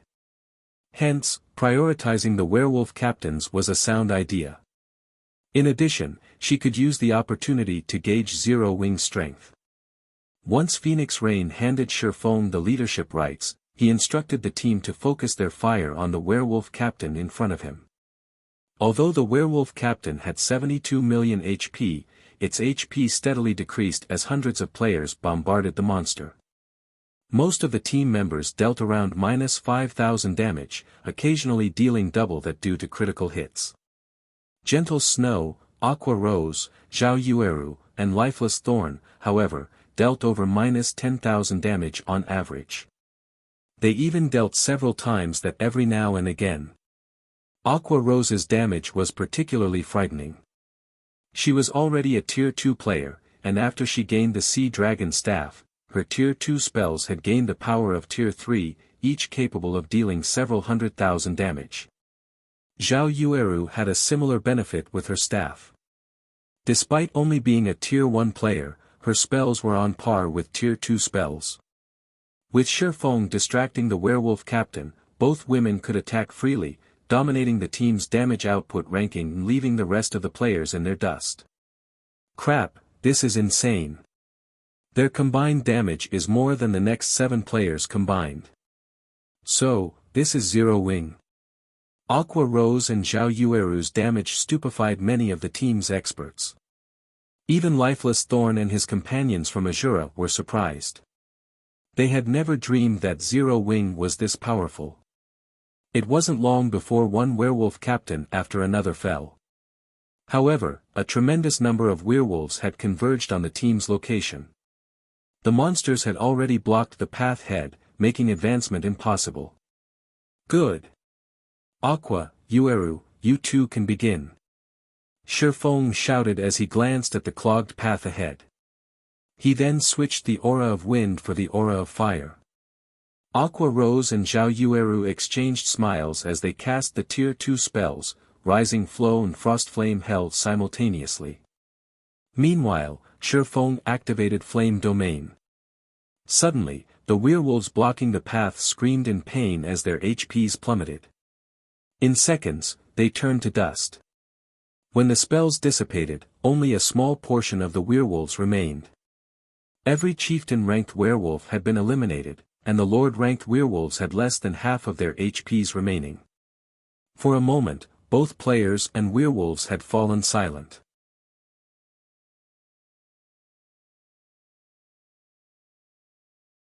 Chapter 1480, Historical Sites Treasure. Chapter 1480, Historical Sites Treasure. What destructive power! Am I seeing things? All of the chieftains are dead. An indescribable shock overwhelmed the team members as they stared at the clearing in the enemy lines. Moreover, after the deaths of so many werewolves, everyone's experience bars had risen by a significant chunk. They still have 3 large-scale destruction spells of such power despite so many of their main force members missing. Quiet Melody stared at Shifeng on the front line in confusion. The various large guilds constantly searched for large-scale destruction spells, but such spells were extremely rare. Even a super guild like the Sacred Temple only had 30+ players who could wield such power, and she was one of them. Players and guilds who didn't fully understand large-scale destruction spells treated them like war weapons or powerful tools to use when grinding monsters. Only players who had large-scale destruction spells knew that there were differences even among them. An ordinary large-scale destruction spell might be useful against players, but even 3 of such spells might not be enough to kill level 50+ chieftain-ranked monsters and above. Only curse-grade large-scale destruction spells could achieve the feat. However, such curses were even harder to find. In the Sacred Temple, only 6 players possessed such curses, and the guild's upper echelons fought over every one of them. Quiet Melody found it hard to believe that, despite the majority of Zero Wing's main force missing, the guild could still employ 3 curse-grade, large-scale destruction spells. It's no wonder why Yi Feng claimed that we can clear the Sunset Forest. It seems he had hidden his guild's true power.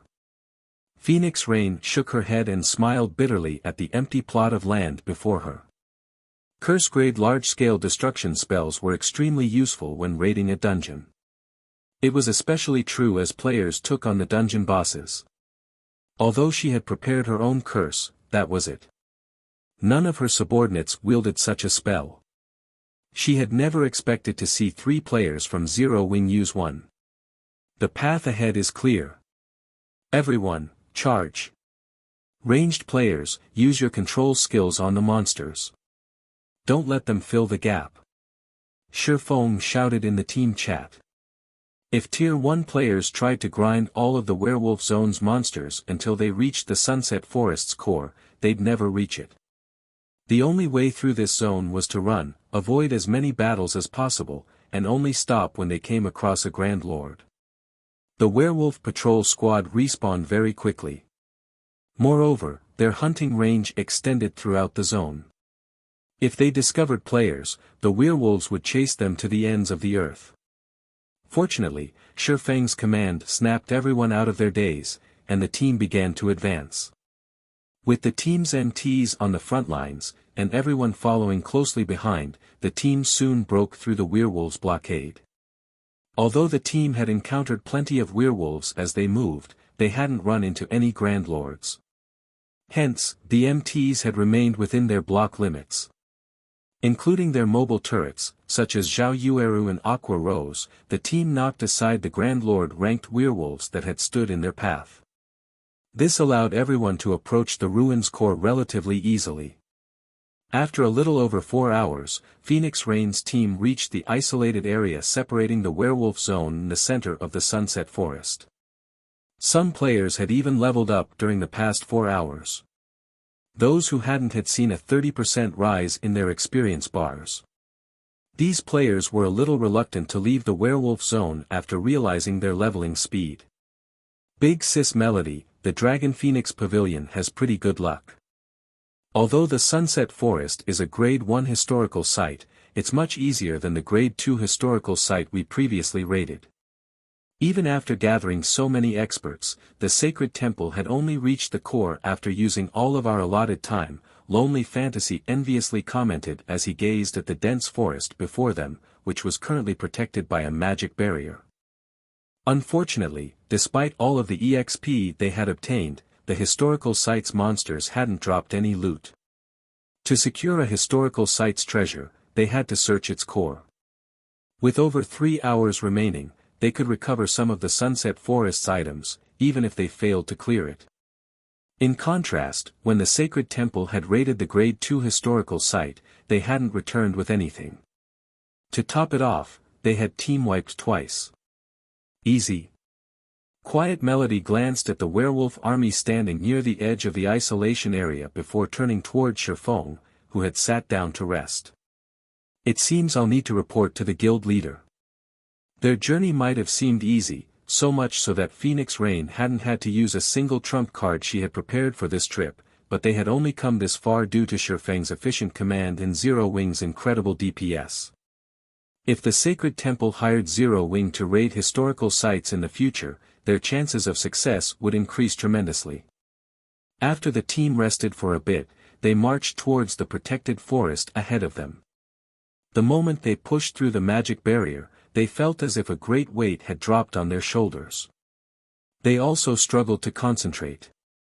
Everyone, be careful when we face the monsters in this area. The mana here is very thin, and the gravity is 3 times that of other zones, Shifeng warned his companions in the team chat. Scouting parties, be wary of traps as you explore ahead. Report back immediately if you spot monsters. The Sunset Forest's mana was paper-thin. After factoring in the high gravity, players would struggle to display their full combat power in this area. Even experts would be fortunate to exhibit 60 or 70% of their total combat power. Ordinary players might not even display 30%. Fortunately, the core didn't have many monsters. Each group the team encountered only consisted of several hundred forest dryads. Meanwhile, the strongest among these dryads was a level 58 Grand Lord, whereas the weakest were level 55 lords. While exploring the Sunset Forest, the team annihilated over a dozen dryad groups. They had discovered 3 dryad nests as well, each of which was like a miniature treasure trove. Although numerous dryads protected these nests, the strongest fortified nest they had found only had 6 Grand Lords and a single specialized Grand Lord. Seeing the potential harvest she could obtain from these nests, Phoenix Rain used all 6 Tier 3 summoning scrolls she had prepared. Each summoning scroll had a 3-hour duration, just long enough to last them until their time in the Sunset Forest came to an end. With the 6 Tier 3 summoned creatures, Solitary 9, and Dark Madness tanking the Grand Lords, the team swiftly cleared out the dryad nests, taking roughly 30 minutes to do so. Meanwhile, each of the nests they found had contained over 30 treasure chests, the lowest rank of which was Secret Silver, while the best they had found thus far was a Dark Gold treasure chest. After raiding 3 dryad nests, the team had obtained 11 Dark Gold treasure chests and 43 Fine Gold treasure chests. In addition, the team had found various materials the dryads had collected. Among the materials, they had found precious ancient origin wood. Even Quiet Melody was a little jealous. The Sunset Forest was a level 50 to level 60 historical site. Needless to say, its treasure chests would drop level 50 to 60 weapons and equipment.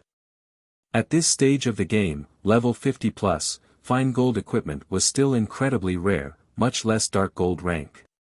Commander, we've discovered something, a scouting party suddenly reported. It looks like a dryad nest, but there's a shrine inside it. A lot of dryads are patrolling the nest, too. I don't think we can investigate further without being detected. Good. We'll make our way there right away. Shifeng was ecstatic. The scouting party had found the Sunset Shrine. The Sunset Shrine hid most of the Sunset Forest's treasure, but its location wasn't static. The shrine's location would differ each time the Sunset Forest activated. Every time players teleported to the historical site, they'd have to search for the Sunset Shrine all over again. Shifeng quickly led the team to the Sunset Shrine, but when they arrived, they gasped at what they saw. How is this possible? Didn't the record say that Grade 1 historical site's final boss is supposed to be a Grand Lord-ranked archaic species?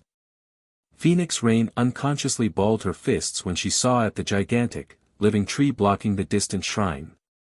When everyone saw this massive treant, they could not help but shudder. The giant tree was the Sunset Forest's final boss, but its rank wasn't what they had expected. Rather than a Grand Lord, the treant was a mythic monster.